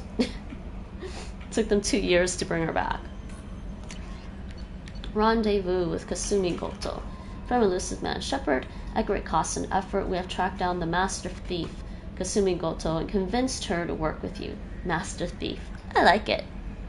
Very few people have ever heard of her, and fewer can claim to have seen her in person. I like it as in terms of, not the thief part necessarily, but she's a ninja, basically. And fewer can claim to have seen her in person. See? Ninja. She is unequaled at stealth and infiltration, and her skills will prove invaluable in your mission. See? Stealth and infiltration. Ninja. Travel to the Sakura ward on the Citadel. There you will find a special ad terminal that differs from the usual. Input the password "Silence is golden" to begin the rendezvous. Art projector. Oh, it's a weapon. From Elusive Man Shepard, we recently had an incident involving the Geth at one of our outposts in the Skillian Verge. Don't worry, I'm not sending you off to chase anything down. Our operatives waged a highly successful battle against the Geth scouting party and credited their success to a new advanced electrical attack device that we finally let them take out of the lab. Since the unit is being reassigned for some rest and relaxation, I thought you should take custody of the weapon in the meantime. The weapon is called an arc projector. I sent it to the Normandy's armory so you can examine it for yourself and use it if you deem it worthy. It's gone through plenty of tests that indicate it overloads kinetic barriers and synthetic enemies particularly well. Alright, Lurk Rachel. But laboratory... Oh, by the way, I changed the Lurk message. Ninjabot runs off to train with other Ninjabots while waiting for Rachel Undercover to return. Don't make him sad, though. You gotta come back for him. My TV is going dark for some reason. This TV just likes to go dark when it's been on the same thing for too long. But laboratory demonstrations are a poor substitute for actual field reports. We know it works. Now we want to see what it can do in the right hands. If all goes well, we'll use your tactics to train other operatives. Nice, new weapon. Okay, Overlord is probably... Yeah, Overlord is a DLC. Sorry. The other one wasn't. This one's a DLC one. From Elusive Man Shepard, one of our cells just went off the grid without explanation. Project Overlord has been experimenting with highly volatile technology, and I need you to investigate. Their work is extremely compartmentalized, enough that I can't divulge operational details over this channel. You'll find them on the planet Typhon system in the Phoenix massing cluster. Please use care in this matter. Okay. Back. Yeah, no unread messages. Archive. These are all archived now. Alright, we read all of that.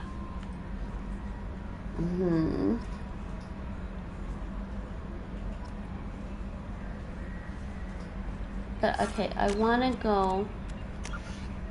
Yeah, there's Project... Yeah. That's the new one. We're probably going to do this one. And then maybe one of these. We'll see. Because... Let me think. Miranda has tech, it seems. Does Miranda have tech? No, Miranda has tech and biotics, and Jacob has biotics. I think I need a good, I need to recruit somebody with some good combat skills as well. Anybody talk to here besides the Yeoman? Yeoman Chambers? Who you can apparently flirt with if you really want. Controls.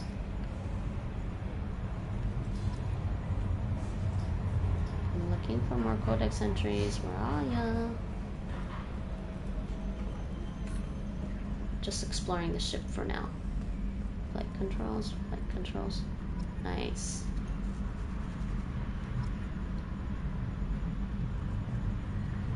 There's Edie and there's Joker. Working for the bad guys? Alright, we'll talk to Joker first.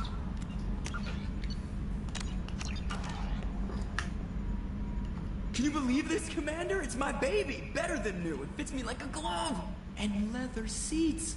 Military may set the hardware standard, but on a first-gen frigate, they could care less if the seats breathe. Civilian sector comfort by design. Reproduction is not intended to be perfect, Mr. Moreau. Seamless improvements were made. And there's the downside. I liked the Normandy when she was beautiful and quiet. Now she's got this thing I want to talk about. It's like ship cancer.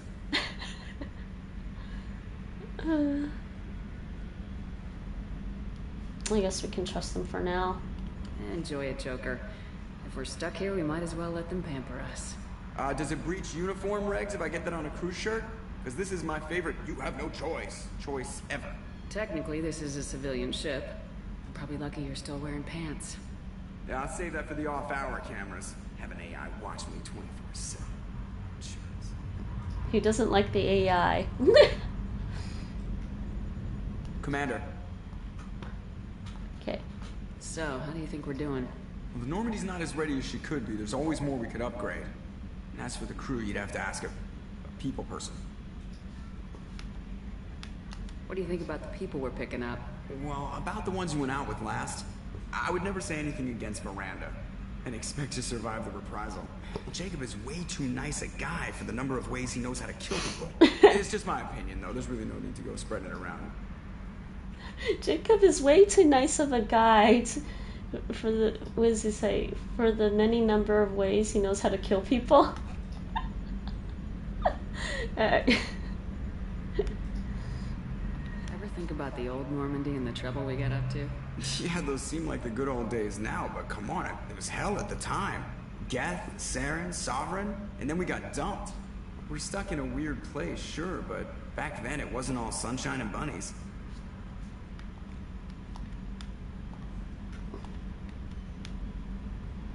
What happened to the rest of the old crew? I heard most survived. Almost did. Presley didn't. The rest of us just sort of drifted apart. The Alliance didn't care. I don't think they liked all the non-humans in your crew. We were your team, Commander. With the Normandy destroyed and you gone, there wasn't much keeping us together. Well, that's probably true. It was her team. They were loyal to her. They weren't, you know, they weren't all Alliance, so. I assume everything's going well up here? I really want a chance to put the Normandy through her paces. I just have to trim up the drive output and it'll be like we never lost her. Safety standards advise against manipulating drive settings while engines are powered and in use, Mr. Moreau. Commander, can we shut this thing off? I don't need it in my day-to-day. It's got a mute. Use it. Yes. Nay. It's got a mute. Use it. You don't want to hear it. Turn the damn sound off. Well, it doesn't change anything. It's still watching.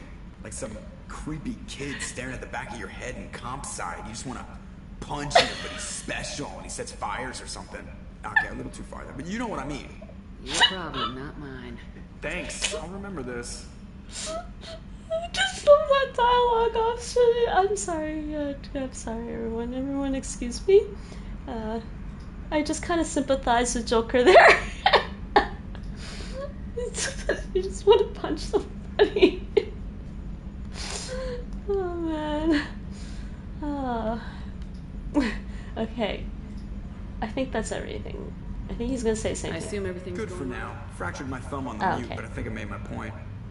Okay. You used the mute button. That's it for now. See you, Commander. Really just cracks me up a little bit.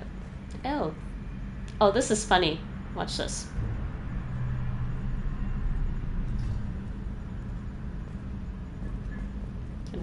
I should be able to open it again. There it is. I think Joker says something at some point. Because you're basically the commander, but you're acting like a little kid with the... I guess he's not going to say anything?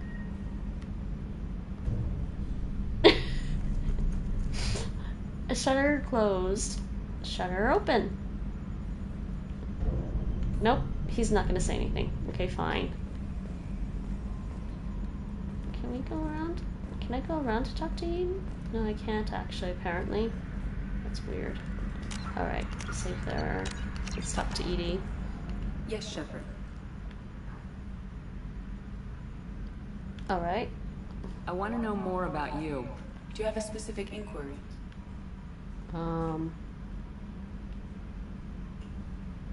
Okay. Your job, another topic, location, your name. Your name. Why are you named Edie? EDI is the phonetic pronunciation of EDI. That is an acronym for Enhanced Defense Intelligence. Okay. How are you getting along with Joker? Mr. Moreau does not trust me. It offends him that I am installed aboard his ship's computers. Yeah, the last Normandy did just fine without an AI reminding me the airlock is ajar. The airlock is ajar. Door is ajar. Yeah. When they started adding like the audio for like cars, and your car door was ajar. The door is ajar. Remember, Nate? Where are you? My core intelligence is housed in a quantum blue box located behind the medical bay. Okay. What do you do aboard the ship? I operate the ship's electronic and cyber warfare suites in combat. My reaction time is much faster than any organic. I collate the records of shipboard monitoring devices for the Elusive Man. I serve additional functions which are restricted at this time. Cyber warfare means things like viruses, right? In close-range ship-to-ship combat, I can sometimes break through the firewalls of an enemy's internal wireless network. Once I seize control of their systems, I can turn off gravity or air. I can disable weapons guidance or shields, or I can put their fusion plant in meltdown. On the defense, I manage Normandy's own suite of jammers, decoys, and internal firewalls. Alright, that's actually pretty impressive. Sounds incredibly useful. Why isn't there someone like that on every warship? An organic operator cannot react quickly enough to changing circumstances, or perform the necessary multitasking. This is a role that can only be filled by an artificial intelligence. Unfortunately, we are suspect. Well, it might have something to do with how an AI almost destroyed galactic civilization, just putting it out there. The Elusive Man has monitoring devices on board? He has invested most of Cerberus's resources into the design and construction of this ship. He has an interest in monitoring our progress. Restricted functions? Like what? I do not know. Some of my databases are sealed, some of my hardware is kept offline. I assume that when certain unknown conditions are met, those functions will be released to me.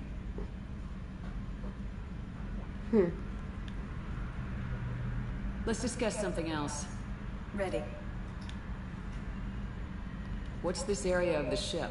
This is the bridge, where the navigator plots our FTL vectors, and the helmsman maneuvers the ship. Yeah, sitting right here, thanks. I want to know more about the people I'm working with. Much of that data is classified. Do you have a specific inquiry? What sort of resources does Cerberus have? Money, personnel, facilities? I have a block that prevents me from answering that question. Oh, why does it do this with the dialogue sometimes? It's really hard to look at. What do you mean? Although I am less controlled than other AI, I am still subject to behavioral blocks and the physical isolation of my hardware. In this case, I am prevented from truthfully answering your question by Cerberus's levels of secret classification.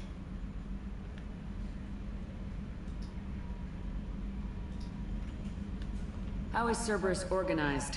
Aside from the Elusive Man, I don't see much chain of command. Cerberus is organized into task-oriented cells. Each operates in isolation. Members from one cell cannot recognize the members of another. Each cell's agents are led by a single operator.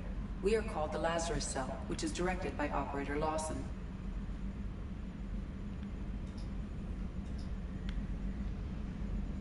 So how many operations is Cerberus running right now? I have a block that prevents me from answering that question. Oh, another block. What do you mean? Although I am less controlled, in this case, I am prevented from truthfully answering your question by Cerberus's levels of secret classification. Yeah, we'll worry about that one later. How did Cerberus replicate the most advanced warship in the Alliance Navy without anyone knowing? I have a block that prevents me from answering that question. She has a block. She has a memory block here. What do you mean? She was say Although I something. am less controlled than other AI, I am still subject to behavioral blocks. In this case, I am prevented from truthfully answering your question by Cerberus's levels of secret classification. Alright, another topic. Let's discuss something else. Ready. Okay. Yeah, we did everything. That's all for now. Logging you out, Shepard. Okay, so we talked to Edie and Joker. This is totally complete information gathering in this game, as it's important. Who else do I need to go take a look at? Normandy hologram. Elevator. Weapons locker.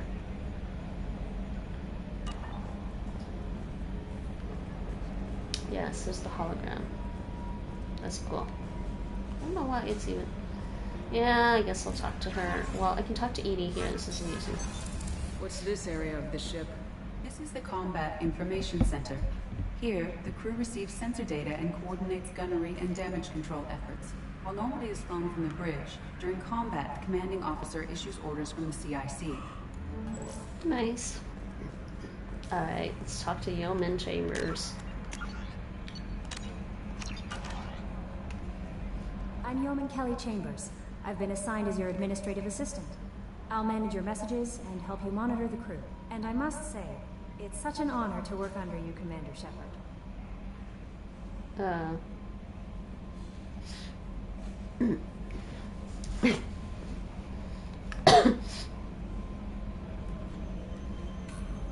I handle my own business.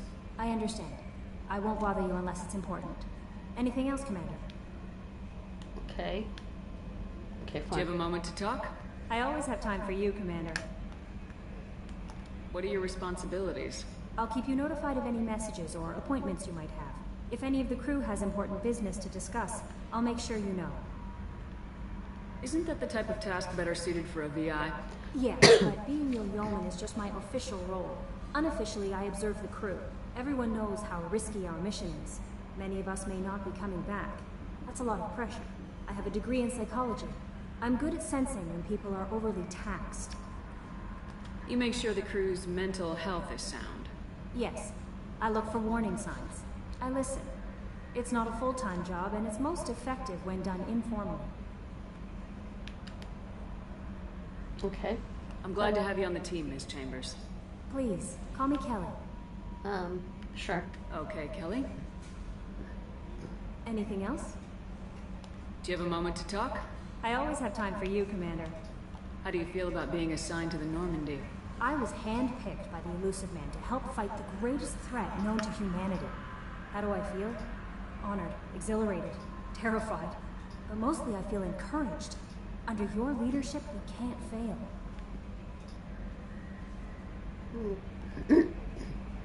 Fine. Don't worry. We'll defeat the Collectors. I trust you implicitly. The moment I met you, I knew I could close my eyes, fall back, and you'd be there. Oh, I think maybe I wasn't supposed to say that. I dropped it. Oh God, I don't want to say it. Nate, I want to say I dropped her.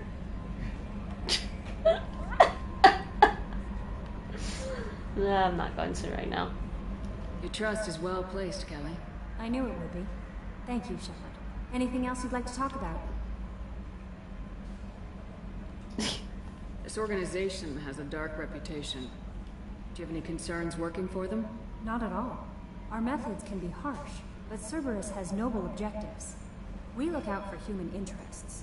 Advance human technology, save human lives. They're good goals. Sounds like Cerberus wants to dominate all aliens and put humankind on top. Cerberus looks out for humanity, but that doesn't mean we hate aliens. My sister started a dog shelter, but she loved cats too. I love humanity. I also love Asari, Quarian, Turian, Solarian, Hanar. That isn't in conflict with Cerberus ideals. She loves everyone. You remember this conversation, Nate? She loves everyone. Did I ask for this? What do you do? Are you happy here? I guess I asked her everything. This organization has a dark reputation. Do you have any concerns working for them? Not at all. Our methods can be harsh, but Cerberus has noble objectives. We look out for human interests. Advance human technology, save human lives. They're good goals. Alright, I think we're actually done. That'll be all. I'll be here if you need anything. I think there was something else. How may I help you, Commander? Do you have a moment to talk? I always have time for you, Commander. No.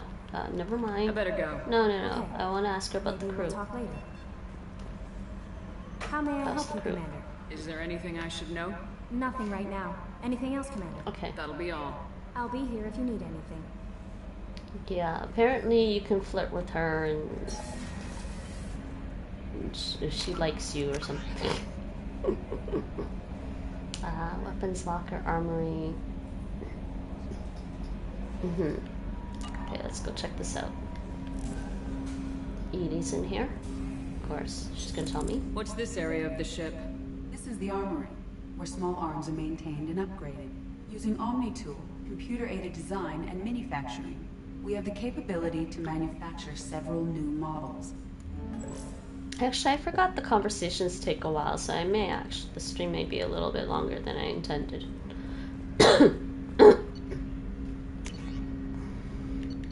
Oh, 2 options now. Yeah, thank you. Options.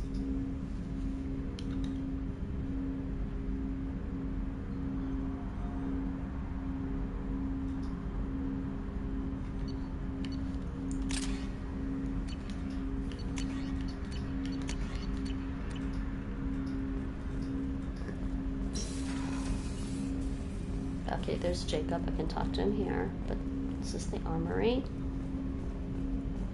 Look, there's the core. It looks like a giant apple of Eden. Oh, I guess it's not golden. Okay, we can talk to Jacob here.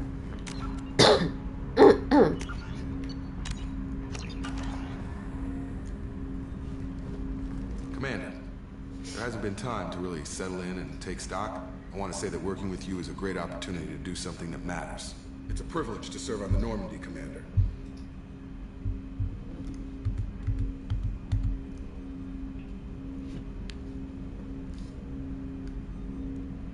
You may change your tune if we end up like the original Normandy. Maybe. As long as the elusive man walks his talk, and you do the same, I'll do my best to make sure we succeed. That's been the condition for my service so far. I have issues with certain actions Cerberus has taken in the past.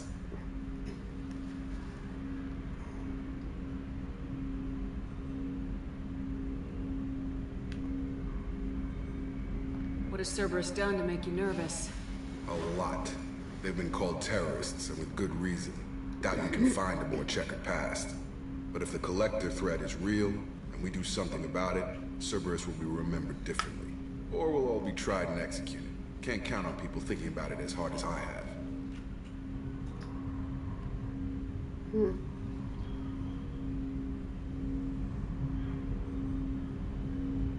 Okay.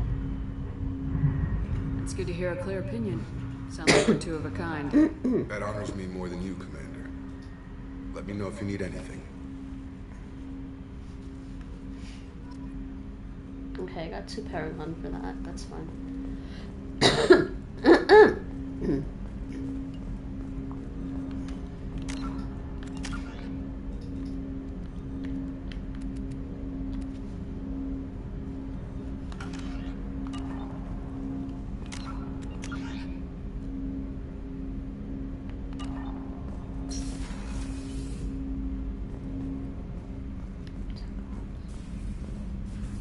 Oh, I can't go in here yet. A scientist is required to use the technical laboratory. Okay.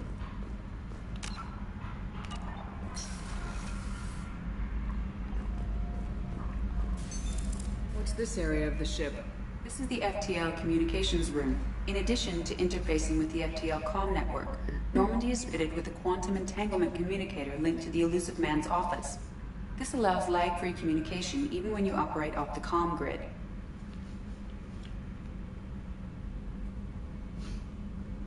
Why aren't these used everywhere? Each quantum pair costs nearly as much as a comm relay, and can pass only one quantum bit of data at a time.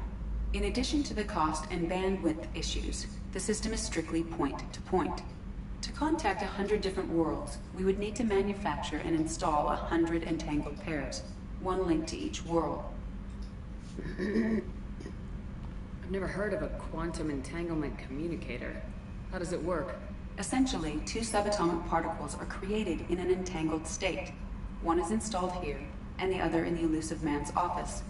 When one particle occupies a given quantum state, its entangled partner will always enter the opposite state, no matter the distance between them. If we alter the state of our particle, that alters the state of the elusive man's. This allows us to send data in the form of quantum bits. Okay. That's all for now. Logging you out, Shepard. Okay. Oh, there's the Normandy.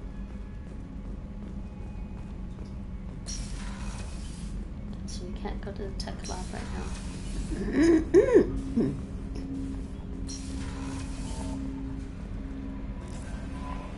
Commander, you've received a new message at your private terminal.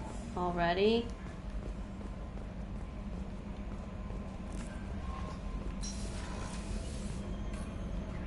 Oh. We're gonna take the elevator up, down. I don't remember which way it goes. Oh yeah, we're deck 2. Let's check out our cabin.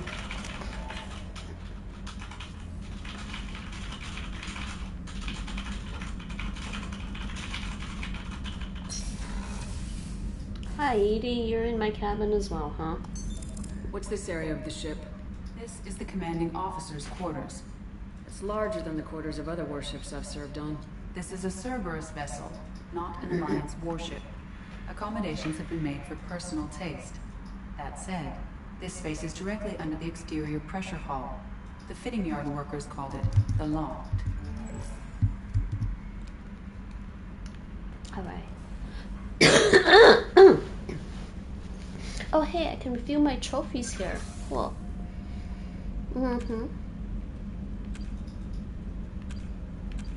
Return. Oh, missing in action was the first little prologue part.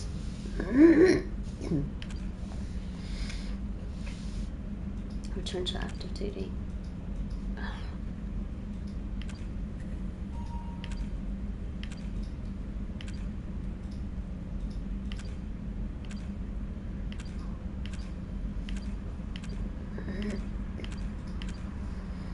Got collect. Have collected.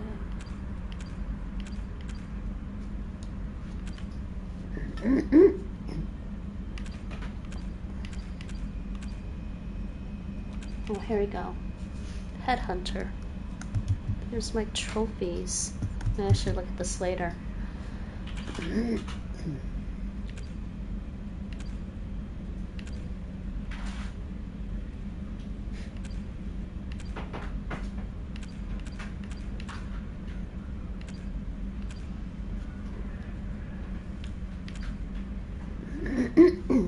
Almost there with some of these trophies.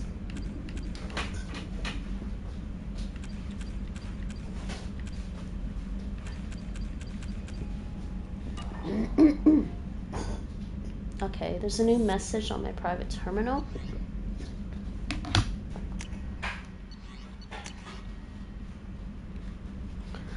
I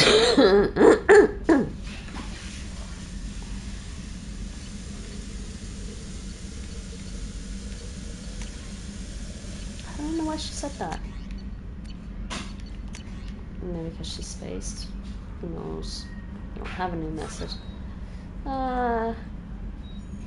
Hey, I thought I could get. I don't remember. I think you can get. I think you can go buy fish for your aquarium.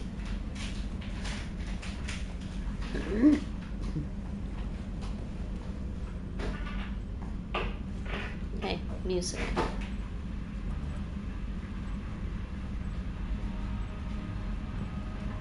Right, there's my, I can customize my own gear here for my, yeah, the armor is for the weapons. So I can do this if I want.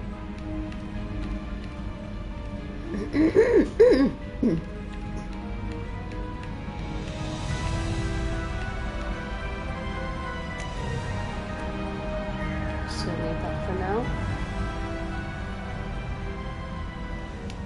We're done looking around there. Let's pop down.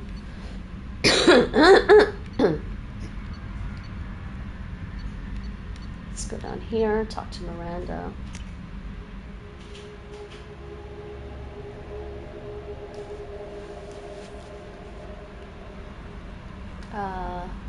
Okay, some areas are still locked. So these are locked. Men's restroom. Apparently, I can't go into the men's restroom. Watch. Shepard, the women's Or I restroom can. is on the starboard side of the ship. But I think it's funny that Edie tells you, like, I'm on the wrong side. So I can't go in here. Observation deck is closed until needed. Access to life support is restricted. That's closed too. Alright, why is everything closed? Come on. Crew quarters, women's restroom. The starboard observation deck is closed until needed. And there's the women's restroom. Apparently, we're in space, so we don't share our bathrooms.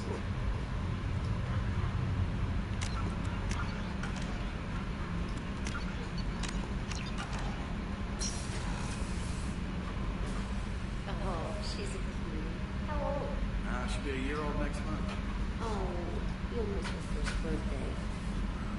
Her family lives in New Canton. Oh, that colony's on the edge of the frontier. Could be vulnerable to collector attack, couldn't it? Exactly. It's most important that she have her first birthday. That's why I'm here. There's nothing else here.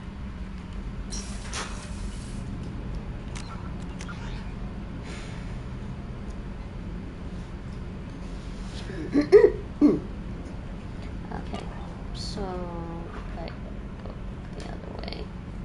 Let's go this way. Medical lab. Anybody to talk to here? I don't know. Not really. Chef surprise again? Come on, Rupert.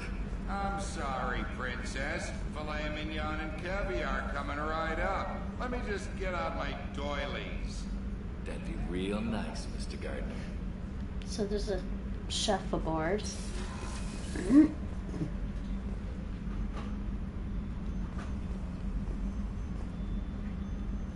Evie? What's this area of the ship? The sick bay. It is equipped to provide short-term emergency care. In the event of critical injury, personnel must be transferred to a fully equipped medical facility.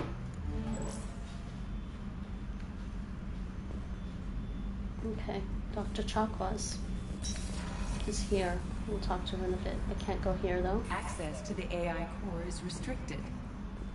Let's talk to Dr. Chakwas.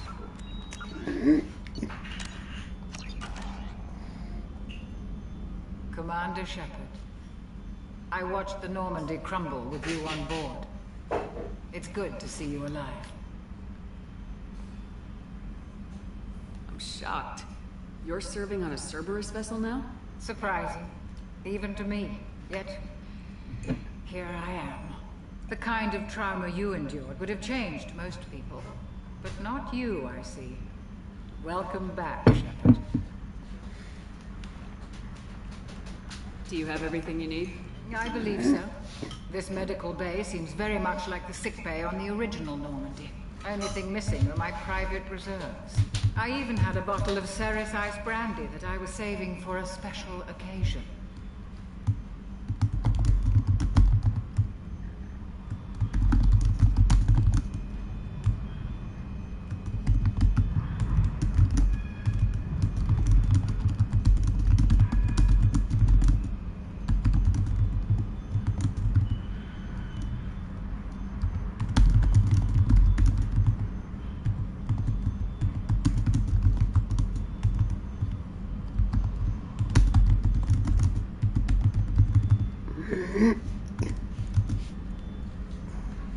I'll get you another. I'll keep an eye out for a replacement bottle. Oh, you needn't. It's expensive, and we have much larger concerns ahead. Doctor, you've been with the Alliance for years. Why leave now? After the Normandy was lost, the surviving crew was reassigned. I was stationed at the Mars Naval Medical Center. A very respectable position, but it wasn't on a starship.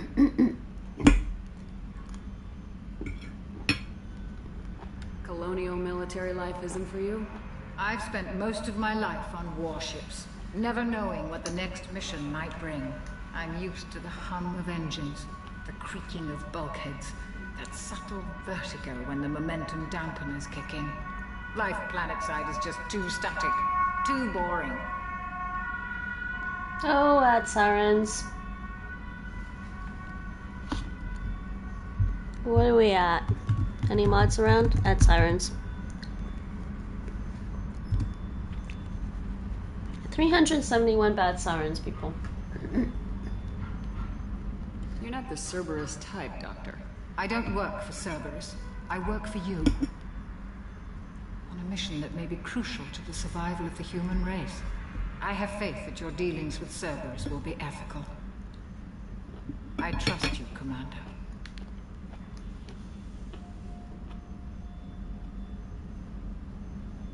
There's a very good chance this mission will be a one-way trip. Are you prepared for that? I've been through the reclaiming of Shanxi, the Skillian Blitz. We survived the Battle of the Citadel and the destruction of the Normandy together. I've lived a full life. No regrets. I'd like to make sure the crew gets the same opportunity. Do you have everything you need? I believe so. This medical bay seems very much like the sick bay on the original Normandy. Only thing missing are my private reserves. Oh, I even had a bottle of Ceres Ice brandy that I was saving. Keep an eye out. Oh, you needn't. It's expensive. And we have much larger concerns ahead. I'll see you later, Doctor. Commander.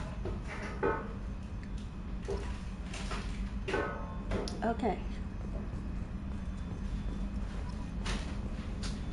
Paragon action.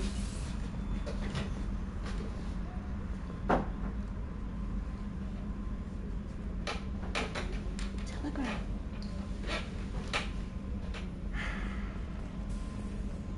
Sorry, not trying to stress you out. You just huffed at me. Jeez. The gunnery officer is required to access the gunnery control station.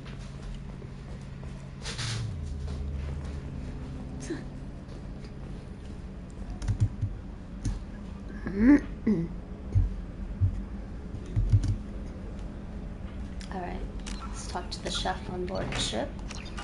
Apparently he makes stuff. Nothing too fancy though. So we got a little this. Find brandy.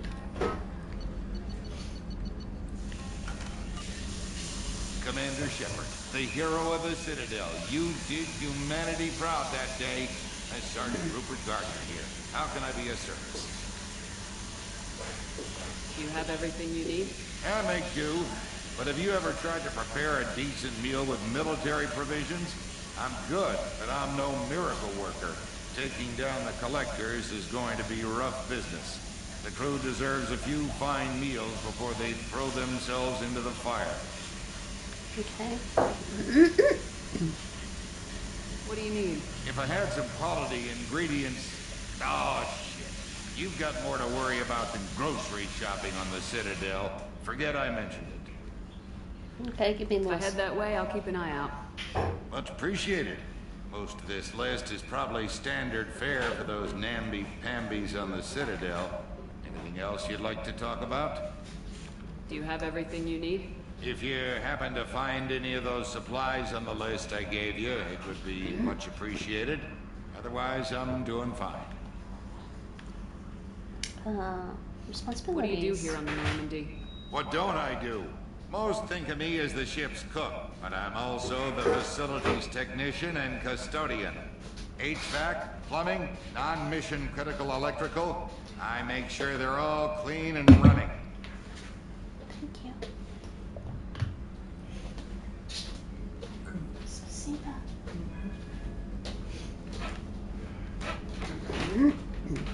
So the man cleaning the toilets is also preparing the meals? I wash my hands most of the time. This ain't no luxury liner. You have to pull your own weight in a Cerberus vessel, and I catch what falls through the cracks. Through the cracks. Oh dear. How do you feel about working for Cerberus? Damn proud. Cerberus gets the job done. The Alliance and Council have got their heads buried so deep up their butt puckers they can't see squat. It'll take good old human ingenuity to crush these collector vermin. Only Cerberus knows that. Yeah, so people are losing faith in the Alliance. How did you find your way into Cerberus? Can you believe I was once a family man, working the EZO rigs along the frontier? I was happy enough, but losing everything to Batarian raiders can change your outlook. I needed to make a difference. I'm no soldier, but I've got skills, and Cerberus keeps an eye out for talent. I'll do whatever it takes to help. Be that plumbing a sewer, routing an air duct, or keeping everyone's bellies full. Alright. I won't take any more of your time. Back to work. Yes, so we got another little assignment. He wants ingredients. Yeah, that should be easy enough to do at some point. Okay, now we can talk to Miranda. Just save before I open the door.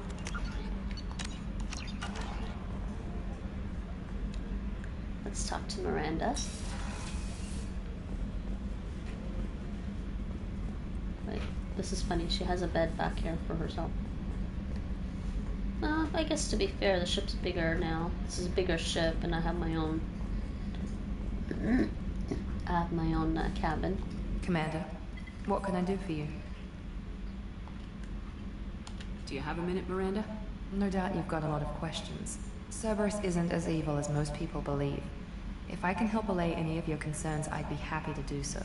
So, what would you like to know? I know what we're doing here, but what's Cerberus's long-term goal? The advancement of the human race. Nothing more, nothing less. The Solarians have the Special Tasks Group. The Asari have their legendary commandos for stealth and recon operations. Cerberus is humanity's answer to those organizations. But those organizations are regulated by governments. Who keeps Cerberus in check? Nobody. We're privately funded, and our backers trust the elusive man to make the right decisions. But he's very clear about our goals. Protect humanity and serve its advancement.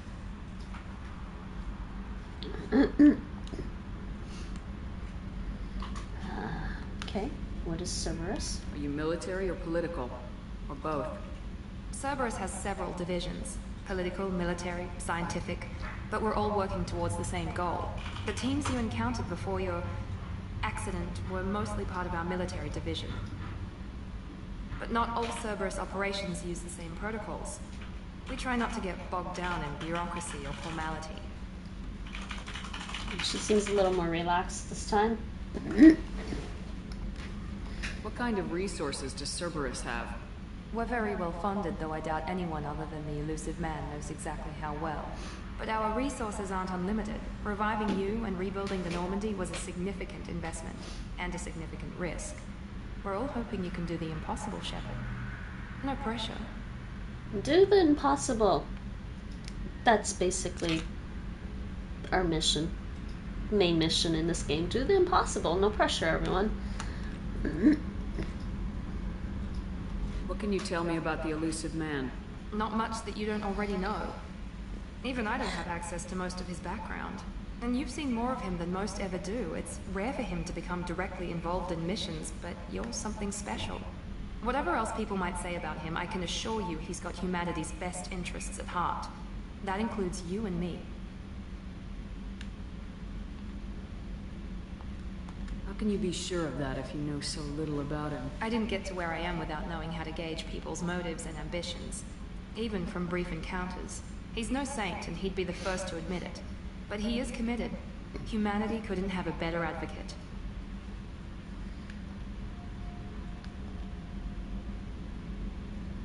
Okay. Tell me about yourself, Miranda. Oh, I guess that's fair. I've spent the last 2 years learning everything there is to know about you. Well, you should probably know that I've had extensive genetic modification. Not my decision, but I make the most of it. It's one of the reasons the elusive man handpicked me. I'm very good at just about anything I choose to do. You certainly don't lack for confidence. It's just a fact. My reflexes, my strength, even my looks, they're all designed to give me an edge. No point in hiding from it. It's the reason I'm trusted to oversee the most dangerous, risky, and technically demanding operations Cerberus undertakes. And it's why I was assigned to you. It's my job to make sure you succeed, Shepard. What level of genetic modification are we talking about? That's very thorough. Physically, I'm superior in many ways. I heal quickly, and I'll likely live half again as long as the average human. My biotic abilities are also very advanced. For a human. Add to that some of the best training and education money can buy, and, well, it's pretty impressive, really. It sounds like you were designed to be perfect. Maybe, but I'm not. I'm still human, Shepard. I make mistakes like everyone else. And when I do, the consequences are severe. Everyone expects a lot from someone with my abilities. Yeah. See, with this conversation with her, she's a little more relaxed, and it's actually interesting what she tells you. And I do agree with her on that. Everyone expects a lot from someone with her abilities. Okay. Thanks for the information, Miranda. I'll talk to you later. Of course, Commander. Whatever you need. Okay. I need to talk to her about the normal stuff. Commander, what can I do for you? Anything I should know regarding the Normandy? The crew's working well, and the ship appears to be performing to specifications. What exactly are your duties aside from keeping an eye on me? I'm the elusive man's agent. You're his most important asset. My job is to make sure you succeed. Aside from that, I send regular reports to the elusive man, updating our status. Do you have a minute, Miranda? There's a lot to do, Shepard. Maybe another time. Alright. I'll let you work. Of course, Commander. Alright. Alright, she's told me a lot actually there. Now that we're on a ship and I'm her commanding officer. Engineering. There's no one to talk to down here, but let's just check out the ship. Hey, nice. Codex entry. So we can go check this out. Let's go this way. Can't go Access here. to this room is currently restricted. That's all she says? Really? Is that all she's gonna say? Where's Edie? What's this area of the ship? Normandy's cargo deck. It includes facilities to rearm and repair Normandy's embarked ground vehicle and shuttle. My last ship didn't need a shuttle. Why do we have one? This ship is nearly twice the mass of the previous Normandy. It is more difficult to land a ship on high-gravity worlds. Alright. So apparently I can't go this way. Access to this room is currently restricted. And I believe this part you can just go around. Yeah, and then there's the engineering. There's no one here though, really. Go down the stairs. Go down this way. Wait, where's this way? There's stuff here. No one's here, so don't really have anyone to talk to. Just exploring the ship a bit. Definitely a bigger ship than the last Normandy. So there's the engineers. Okay.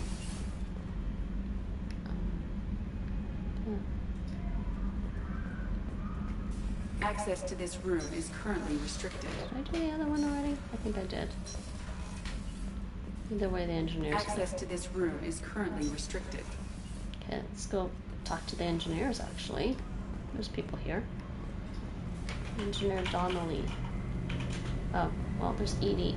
Edie's right here. What's this area of the ship? This is main engineering, which contains the ship's main fusion plant and Mass Effect core. Okay. So there we go. That's pretty big, huh? So we've got two people to talk to here. Donnelly and Daniels. Save before I talk to him. You came all the way down here to see us? You're speaking to our commanding officer. I'm touring the ship, getting to know my crew.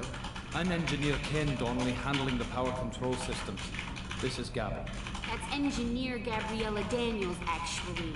I'm responsible for the propulsion systems. What can we do for you, Commander?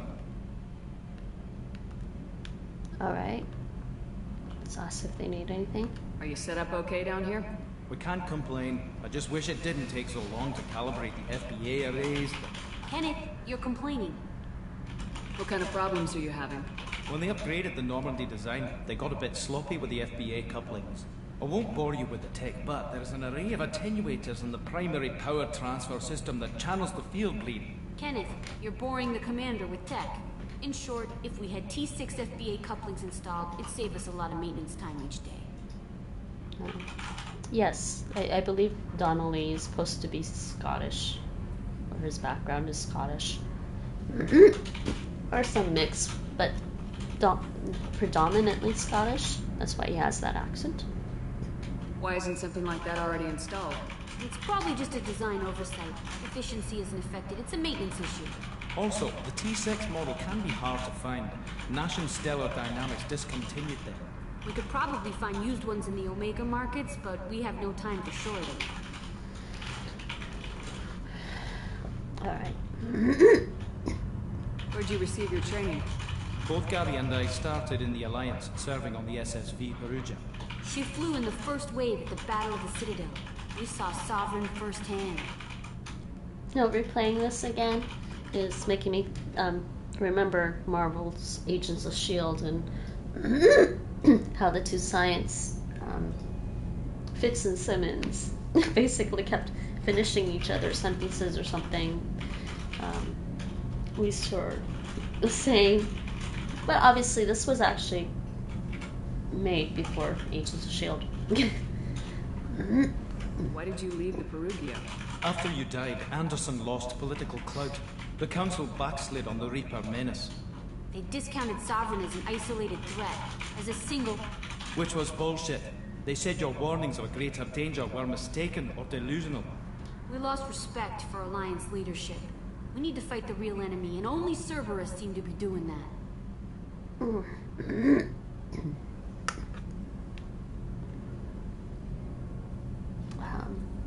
Okay, wait. Which one did I pick? I already did their training. How did you wind up with Cerberus, Ken? Once you were gone, the Alliance brass descended like vultures, tearing apart everything you'd said. I was very public with my defense for you. I didn't hold back. That's an understatement. Kenneth wasn't such a talented engineer, they'd have court-martialed him for insubordination. But it got me noticed by the elusive man. He made an offer, and here I am. So why did you join, Gabby? Kenneth and I have been partners in crime since we graduated from Tech Academy. When he got the Cerberus offer, I insisted that it include me. He'd fall apart without me. Thanks, Mum. Also, I love engines, and Normandy is state-of-the-art.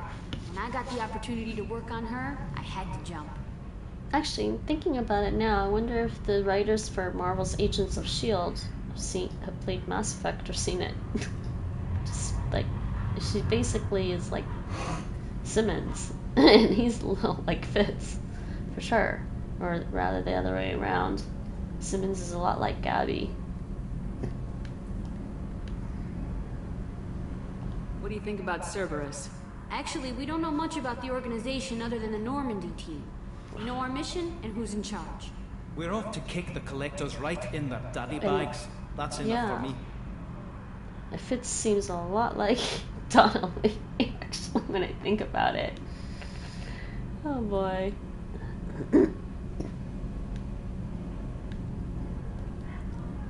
Alright, are you set up outside of those T6? I bet you could find them in the Omega markets if you wanted to help us out. Anything else? Are you set up okay down here? Outside of those T6 FBA. I bet you could find anything else? I didn't really let him finish talking, did I? Never mind. Should I let him finish talking? I skipped it too fast. Are you set up okay down here?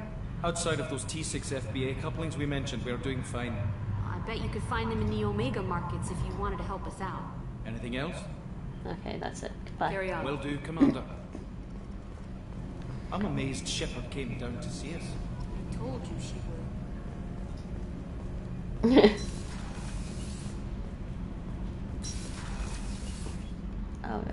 Ready. That is everybody to talk to on my ship right now. So let's head up to the main area of the ship. What did they call it? What did they call it actually here? Yeah, CIC Combat Information Center. So, she told me there was... I don't see anything. Sometimes, actually, yeah, I remember now. Sometimes she tells you have new messages after you already read them, because she doesn't seem to clue in that you already read them. Makeup. Alright, I think that's it for now. Should we do the codex entries? Let me just save here. Let's take a look at some of the codex entries. I don't know if they read it out loud like before, and there's a ton of them. Okay, let's try this. The Asari were the first species to discover the Citadel. When the Solarians arrived, it was the Asari who proposed the establishment of the Citadel Council to maintain peace throughout the galaxy. Since then, the Asari have served as the mediators and centrists of the Council. An all-female race, the Asari reproduce through a form of parthenogenesis.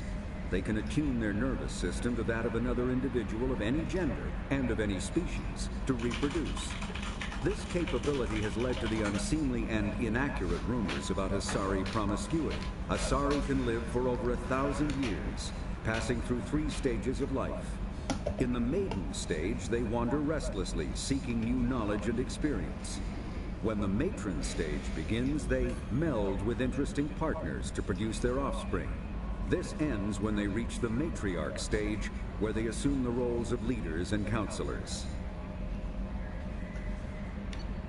The second species to join the Citadel, the Solarians, are warm-blooded amphibians with a hyperactive metabolism. Solarians think fast, talk fast, and move fast. To Solarians, other species seem sluggish and dull-witted. Unfortunately, their metabolic speed leaves them with a relatively short lifespan. Solarians over the age of 40 are a rarity.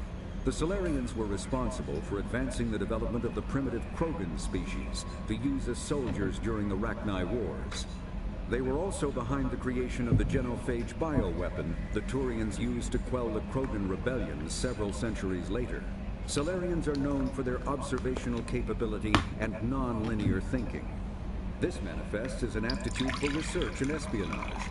They are constantly experimenting and inventing, and it is generally accepted that they always know more than they are letting on.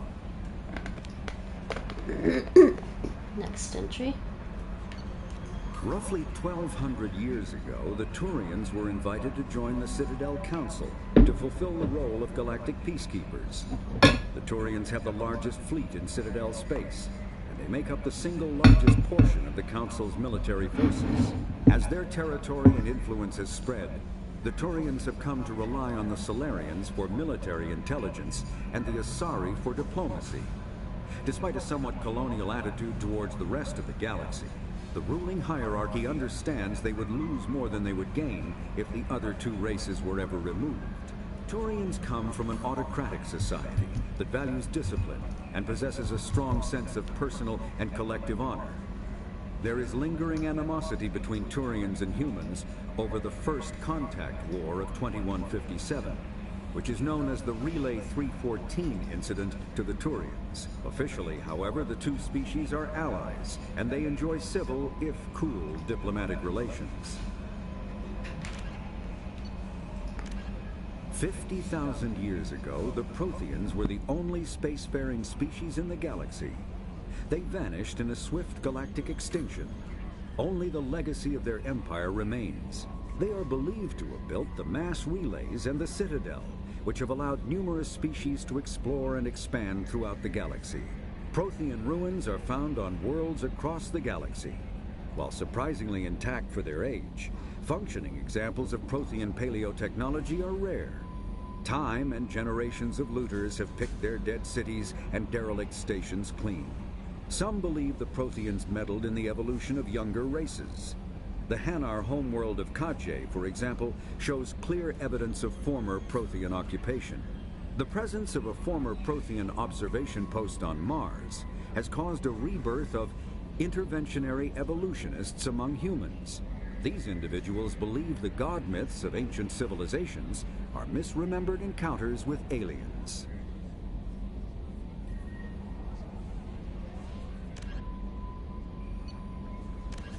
In the early 2160s, the Alliance began aggressive colonization of worlds in the Skyllian Verge, much to the dismay of the Batarians, who had been developing the region for several decades.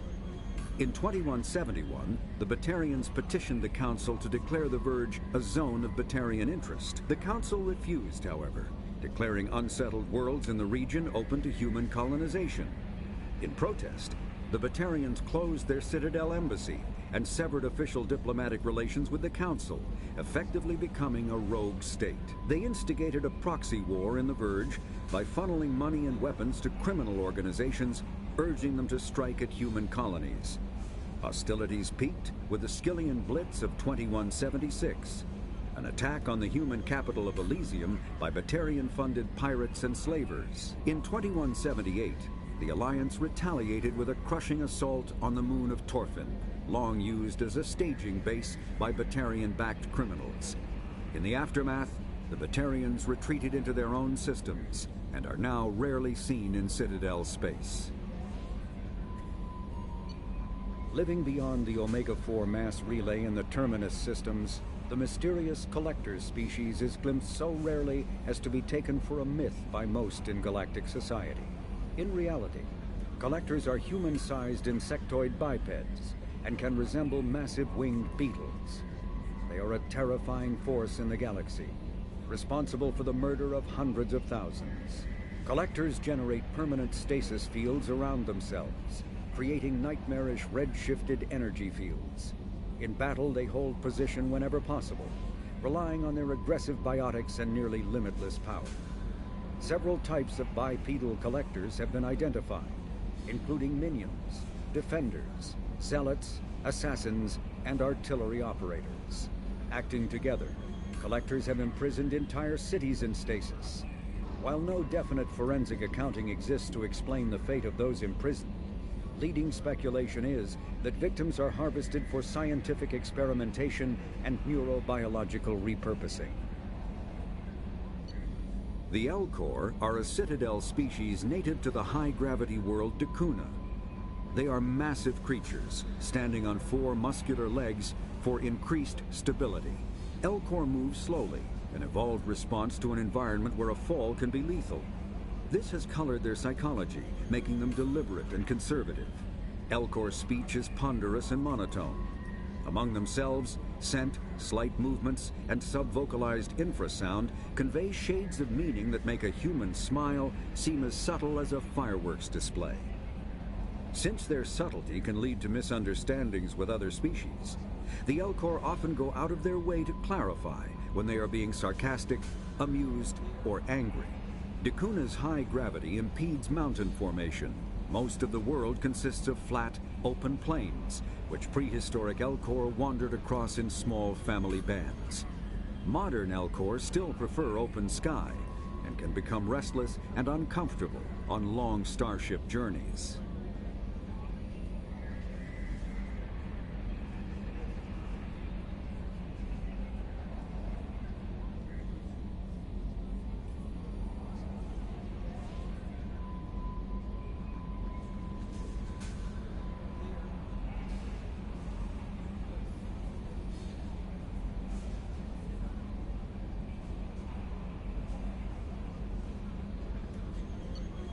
The Geth are a humanoid race of networked AIs. They were created by the Quarians 300 years ago as tools of labor and war. When the Geth showed signs of self-evolution, the Quarians attempted to exterminate them. The Geth won the resulting war. This example has led to legal, systematic repression of artificial intelligences in galactic society. The Geth possess a unique distributed intelligence. An individual has rudimentary animal instincts, but as their numbers and proximity increase, the apparent intelligence of each individual improves. In groups, they can reason, analyze situations, and use tactics, as well as any organic race. Geth's space is located at the trailing end of the Perseus Arm, beyond the lawless Terminus systems. The Perseus Veil, an obscuring dark nebula of opaque gas and dust, lies between their space and the Terminus systems. The Hanar are a Citadel species known for excessive politeness. They speak with scrupulous precision and take offense at improper language. Hanar that expect to deal with other species take special courses to help them unlearn their tendency to take offense at improper speech. All Hanar have two names. The face name is known to the world.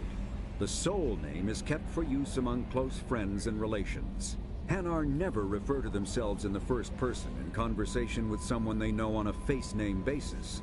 To do so is considered egotistical, so instead they refer to themselves as this one, or the impersonal it. Their homeworld, Kajay, has 90% ocean cover and orbits an energetic white star, resulting in a permanent blanket of cloud. Due to the presence of Prothean ruins on the world, many Hanar worship them, and Hanar myths often speak of an elder race that civilized them by teaching them language.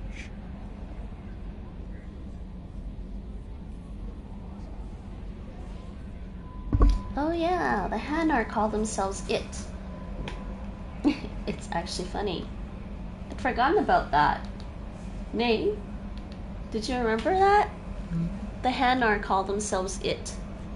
Like when they talk about themselves, they say it. Because they don't call themselves by the first person because it's considered egotistical. That's amusing. The Krogan evolved in a hostile and vicious environment. Until the invention of gunpowder weapons, eaten by predators was still the #1 cause of Krogan fatalities. Afterwards, it was death by gunshot. When the Solarians discovered them, the Krogan were a brutal, primitive species, struggling to survive a self-inflicted nuclear winter. The Solarians culturally uplifted them, teaching them to use and build modern technology, so they could serve as soldiers in the Rachni War. Liberated from the harsh conditions of their homeworld, the quick-breeding Krogan experienced an unprecedented population explosion. They began to colonize nearby worlds.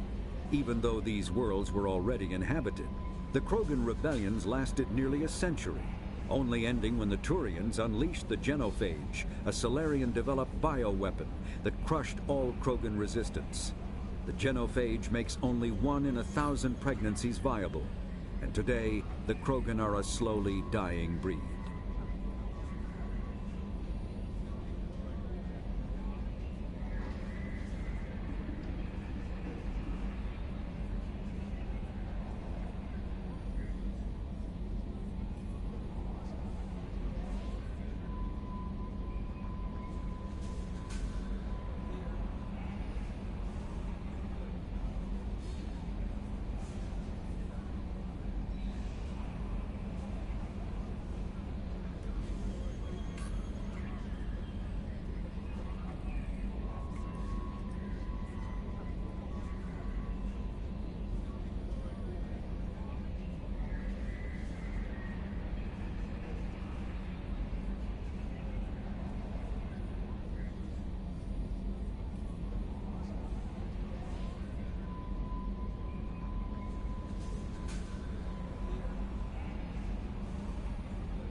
Driven from their home system by the Geth nearly 3 centuries ago, Most Quarians now live aboard the migrant fleet, a flotilla of 50,000 vessels ranging in size from passenger shuttles to mobile space stations.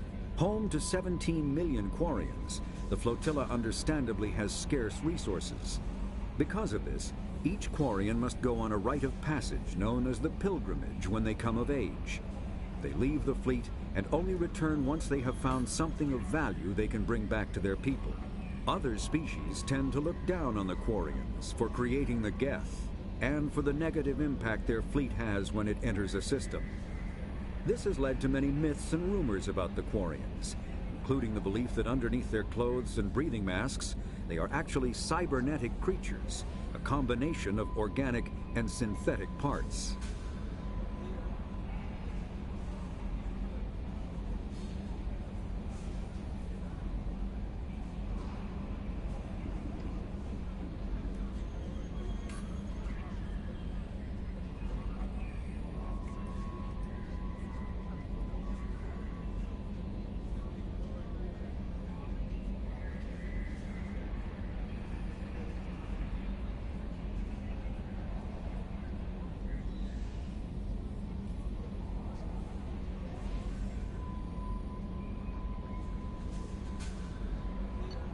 A myth common to several cultures in the galaxy.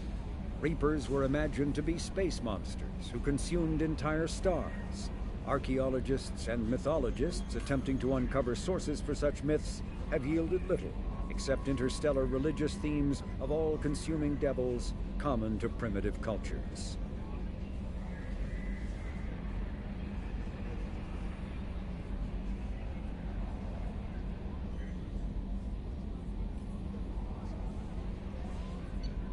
The Volus are a member species of the Citadel with their own embassy, but they are also a client race of the Turians. Centuries ago, they were voluntarily absorbed into the hierarchy, effectively trading their mercantile prowess for Turian military protection. Erun, their homeworld, lies far beyond the normal life zone of its star. However, the world has a high-pressure greenhouse atmosphere that traps enough heat to support an ammonia-based biochemistry.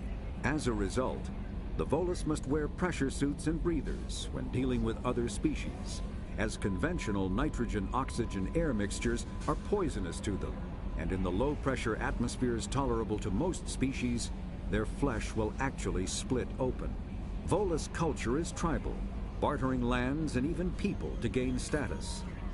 This culture of exchange inclines them to economic pursuits. It was the Volus who authored the Unified Banking Act, and they continue to monitor and balance the Citadel economy.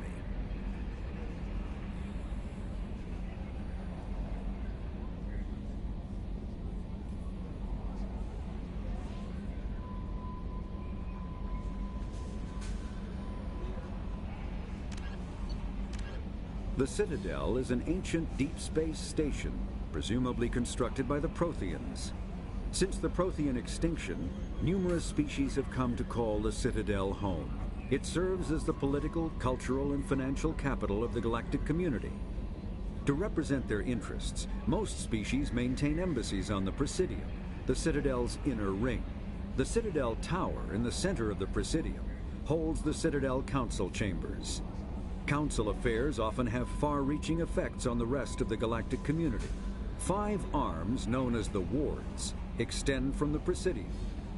Their inner surfaces have been built into cities, populated by millions of inhabitants from across the galaxy.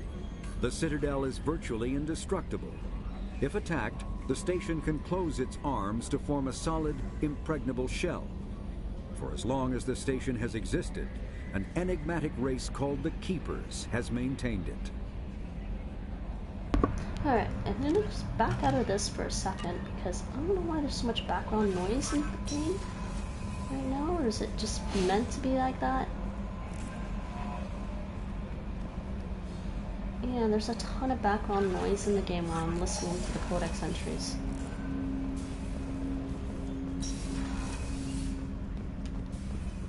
Yeah, let's go here, maybe quieter. Oh, there's tons of background noise in this game. On the ship. Spectres are agents from the Office of Special Tactics and Reconnaissance, and answer only to the Citadel Council. They are elite military operatives, granted the authority to deal with threats to peace and stability in whatever way they deem necessary. They operate independently or in groups of 2 or 3. Some are empathetic peacekeepers, resolving disputes through diplomacy. Others are cold-blooded assassins, ruthlessly dispatching problem individuals. All get the job done one way or another, often operating outside the bounds of galactic law. The Spectres were founded after the Solarians joined the Council. For many years they operated in secrecy as backroom problem solvers. Only after the Krogan rebellions did their activities become publicized. Assignment of a Spectre is less contentious than a military deployment, but makes it clear that the Council is concerned about a situation. A political economic pact for collective colonial security, the Alliance is the central galactic institution of human society. The Alliance gained associate membership to the Citadel Council in 2165 and assumed leadership in 2183, with former Alliance Captain David Anderson presiding. Many species regard humanity as a rogue race, and its 2183 victory following the attack on Eden Prime as a brutal and calculated sacrifice of its military rivals. Humans allegedly leveraged military victory into a political one, carving associate membership out of the violently depopulated Council. Because of the human Spectre Shepard's pivotal role in saving the Council, many analysts conclude several humans will be made candidates for Spectre status, further solidifying the human contribution to galactic peace. By achieving in decades what others waited centuries to receive, especially after so bloody a conflict, humans have guaranteed themselves deep hostility and fear throughout the galaxy. Immediately following the First Contact War, an anonymous extranet manifesto warned that an alien attempt at human genocide was inevitable. The manifesto called for an army, a Cerberus, to guard against invasion through the Charon Relay. Derided as survivalist rhetoric written by an elusive man, the manifesto and its anonymous author soon fell off the media radar. But in 2165, terrorists stole antimatter from the SSV Geneva. The sole figure arrested named his sponsor Cerberus.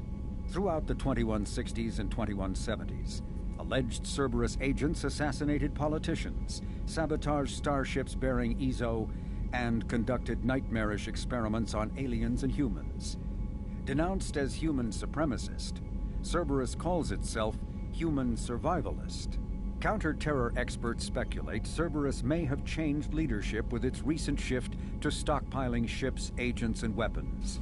Whether he, she, or they, the elusive man hides his finances hidden behind shell companies.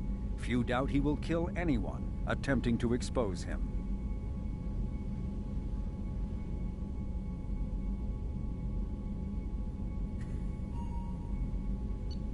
The reclusive tycoon calling himself the elusive man is a human nationalist focused on advancing human interests, whatever the cost to non-humans. The Citadel Council regards him as a fanatic, posing a serious threat to galactic security. A mysterious maverick, to say the least, the elusive man heads the Cerberus network. Dubbed the Elusive Empire by investigators, Cerberus is an allegedly untraceable syndicate of private intelligence agencies, biotics laboratories, engineering and scientific research teams, and lucrative front companies.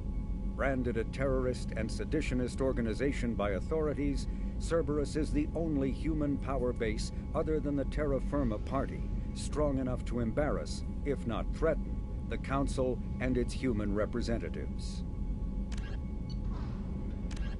Freedom's Progress colony was once a typical Alliance settlement, but following complete communications blackout and its apparent destruction, is now a lightning rod for anxiety and dread in the galactic human community. The communications blackout followed an upgrade of the colony's small military force, supplemented by mechs and security drones, with high-powered, tower-mounted Guardian lasers. Colonists complained about construction cost overruns, delays, noise, and damage to the local environment. They also feared the defense array could be seen as provocative to their world's neighbors. Such fears may not have been baseless. Authorities have still offered no explanation for the communications blackout, fueling rumors of plagues, natural disasters, or a cult-inspired mass suicide. Located in strategically insignificant space, Freedom's Progress colony had once offered residents spectacular rainbows, lush marshlands, and stunning mountain ranges. Its potential as an agricultural settlement and tourism wonderland rivaled that of any Alliance colony.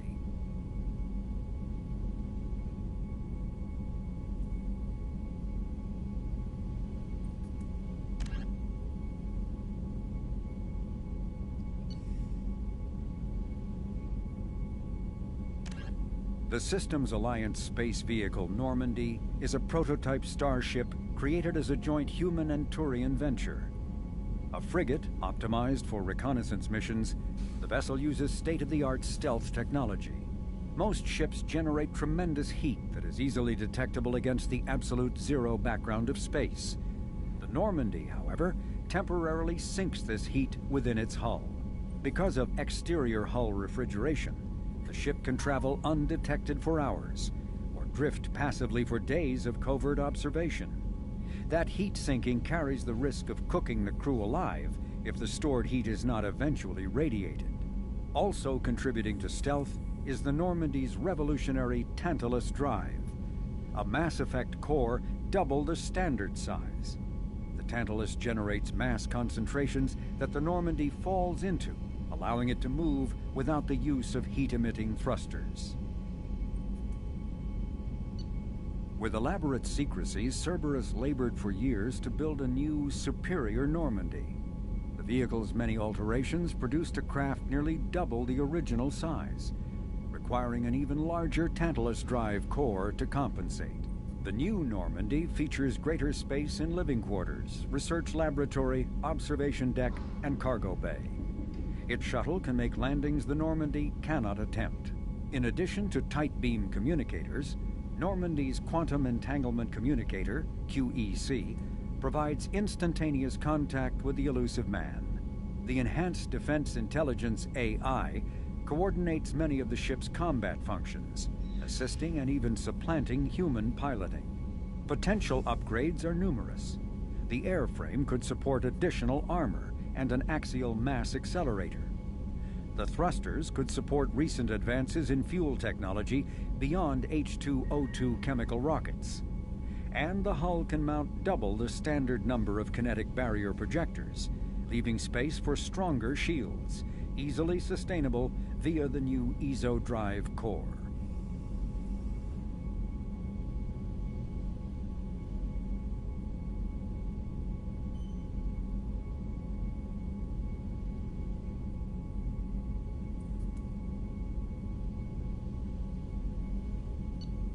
The Systems Alliance UT-47 drop shuttle landing craft holds 12 soldiers in a cramped, uncomfortable cargo bay and 2 more in the cockpit. Officially named the Kodiak, the drop shuttle is better known to Alliance Marines as the Combat Cockroach due to its appearance and durability.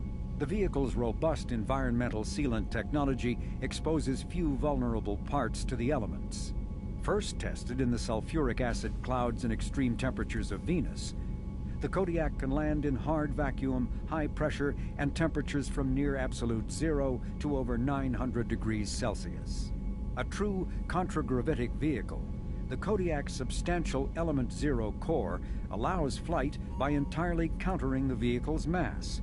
Its small thrusters are for directional control only, so if the mass effect field fails, the vehicle becomes a proverbial 3 million credit coffin. The unarmed shuttle forgoes weaponry space for active masking, electronic countermeasures, and a robust kinetic barrier system, ideal for dropping troops undetected. Biotics is the ability of rare individuals to manipulate dark energy and create mass effect fields through the use of electrical impulses from the brain. Intense training and surgically implanted amplifiers are necessary for a biotic to produce mass effect fields powerful enough for practical use. The relative strength of biotic abilities varies greatly among species and with each individual. There are 3 branches of biotics. Telekinesis uses mass-lowering fields to levitate or impel objects. Mass-raising kinetic fields are used to block or pin objects. Spatial distortion uses rapidly shifting mass fields to shred objects. Most organic species are capable of developing biotic abilities, though there are risks involved. Biotics are the result of an in utero exposure to element 0. This usually causes fatal cancers in the victim, but in rare cases, it coalesces into nodules within the fetus's developing nervous system. When subjected to an electrical current, the rare material dubbed Element 0, or EZO, emits a dark energy field that raises or lowers the mass of all objects within it. This mass effect is used in countless ways, from generating artificial gravity to manufacturing high-strength construction materials. It is most prominently used to enable faster-than-light space travel. EZO is generated when solid matter, such as a planet, is affected by the energy of a star going supernova. The material is common in the asteroid debris that orbits neutron stars and pulsars. These are dangerous places to mine, requiring extensive use of robotics, telepresence, and shielding to survive the incredible radiation from the dead star. Only a few major corporations can afford the setup costs required to work these primary sources. Humanity discovered refined Element 0 at the Prothean Research Station on Mars, allowing them to create mass effect fields and develop FTL travel.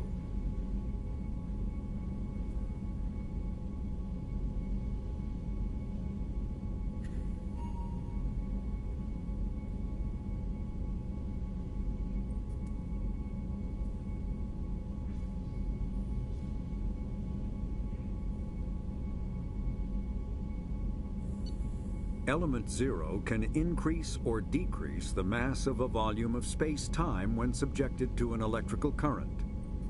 With a positive current, mass is increased. With a negative current, mass is decreased. The stronger the current, the greater the magnitude of the dark energy mass effect. In space, low-mass fields allow FTL travel and inexpensive surface-to-orbit transit. High-mass fields create artificial gravity and push space debris away from vessels. In manufacturing, low-mass fields permit the creation of evenly blended alloys, while high-mass compaction creates dense, sturdy construction materials. The military makes extensive use of mobility-enhancing technologies, with Mass Effect utilizing fighting vehicles standard frontline issue in most military forces. Mass Effect fields are also essential in the creation of kinetic barriers or shields to protect against enemy fire.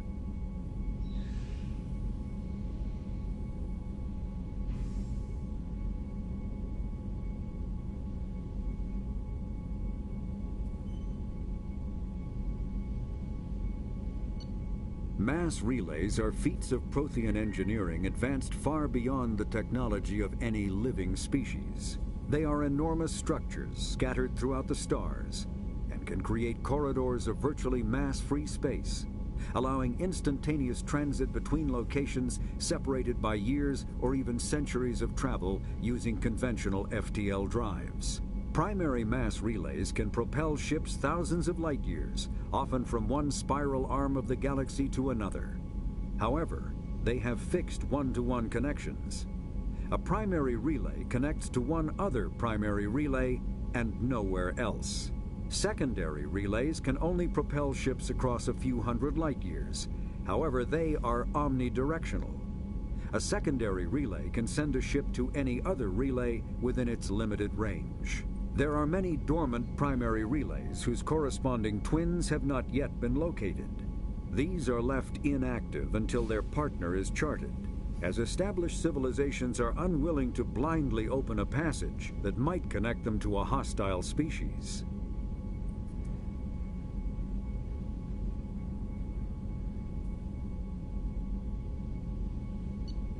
Omni-tools are handheld devices that combine a computer microframe, sensor analysis pack, and manufacturing fabricator. Versatile and reliable, an Omni tool can be used to analyze and adjust the functionality of most standard equipment, including weapons and armor, from a distance. The fabrication module can rapidly assemble small three-dimensional objects from common reusable industrial plastics, ceramics, and light alloys.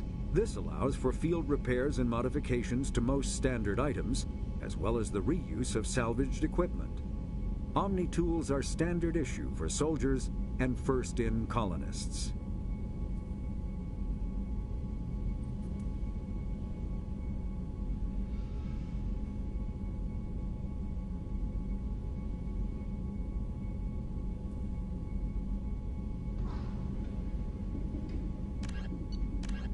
Medigel is a common medicinal salve used by paramedics, EMTs, and military personnel.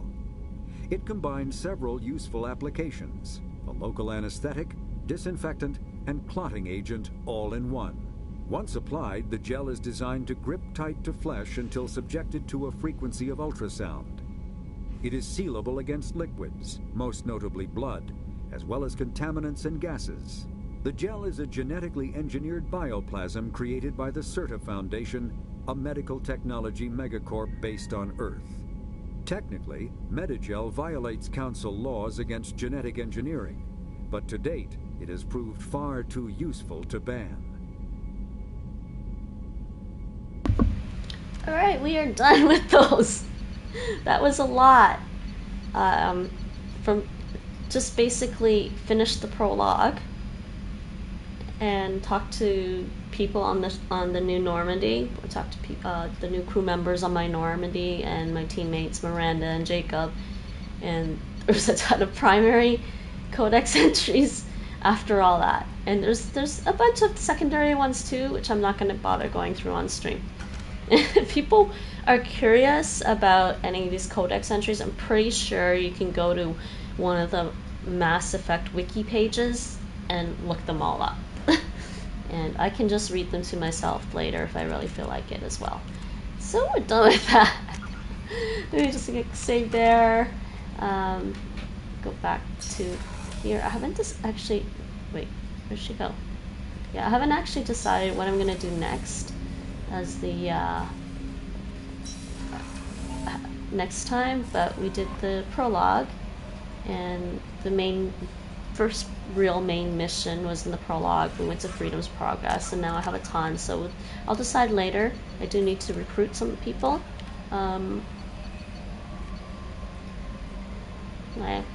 Yeah, so I'll just decide later what I'm gonna do. Let's just save there. And yeah, you reached 500 day streak on Duolingo. Congratulations, Mike. Felicitated. Well done. Quinta done. And your bard reached level 70 last night. Still haven't played on the other character again, as my main just has so much to do. Yeah, I've been too tired to play much more of that this week. But maybe tomorrow. We'll see. Nate, do you want to play Final Fantasy tomorrow? We'll see. I really hate the split between data centers. What do you mean? Yeah, it's kind of weird. I don't know. I don't remember how Star Wars Tour does the whole server thing. Is the wiki available in other languages? I don't know. Maybe it is. Mike, go translate the wiki. Alright, so that's it for me tonight. That took a little longer just because I was exploring the new Normandy. Woohoo, we got a new ship. It's improved and upgraded. And it's going to get more upgrades, actually, as we play through the game. I want to play with y'all, but it feels extremely punishing to create another character. Huh? You don't need to create another character. Didn't you already create one?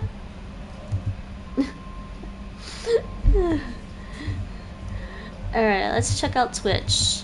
Let's check out what's going on Twitch tonight. You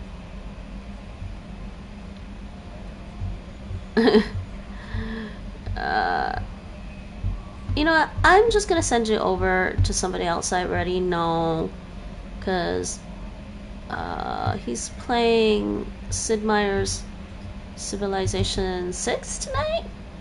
Yeah, cool. Playing Civilization 6. I still have not had time to play Civilization 6. I would love to play Civilization 6. I would love to at least beat Civilization 5 once. I haven't had a chance to do that either. You don't have to level absolutely everything on the all the characters, Mike. I think that's silly. So silly. So I'm gonna say that's it for me tonight. Thanks for watching, everyone. But we are gonna just send a small little ninja bot raid. I'm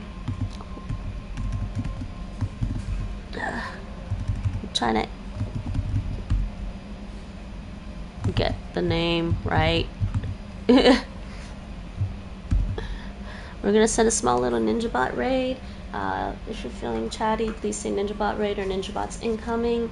If you're not feeling chatty, just follow the raid through. You can always leave afterwards. But that's it for me tonight. This was a little longer than I intended for a stream, but at least we got through that part of it, and now it's a little bit more, it's much more open world. I can explore the galaxy, pick my assignments until I'm ready for the next main story part.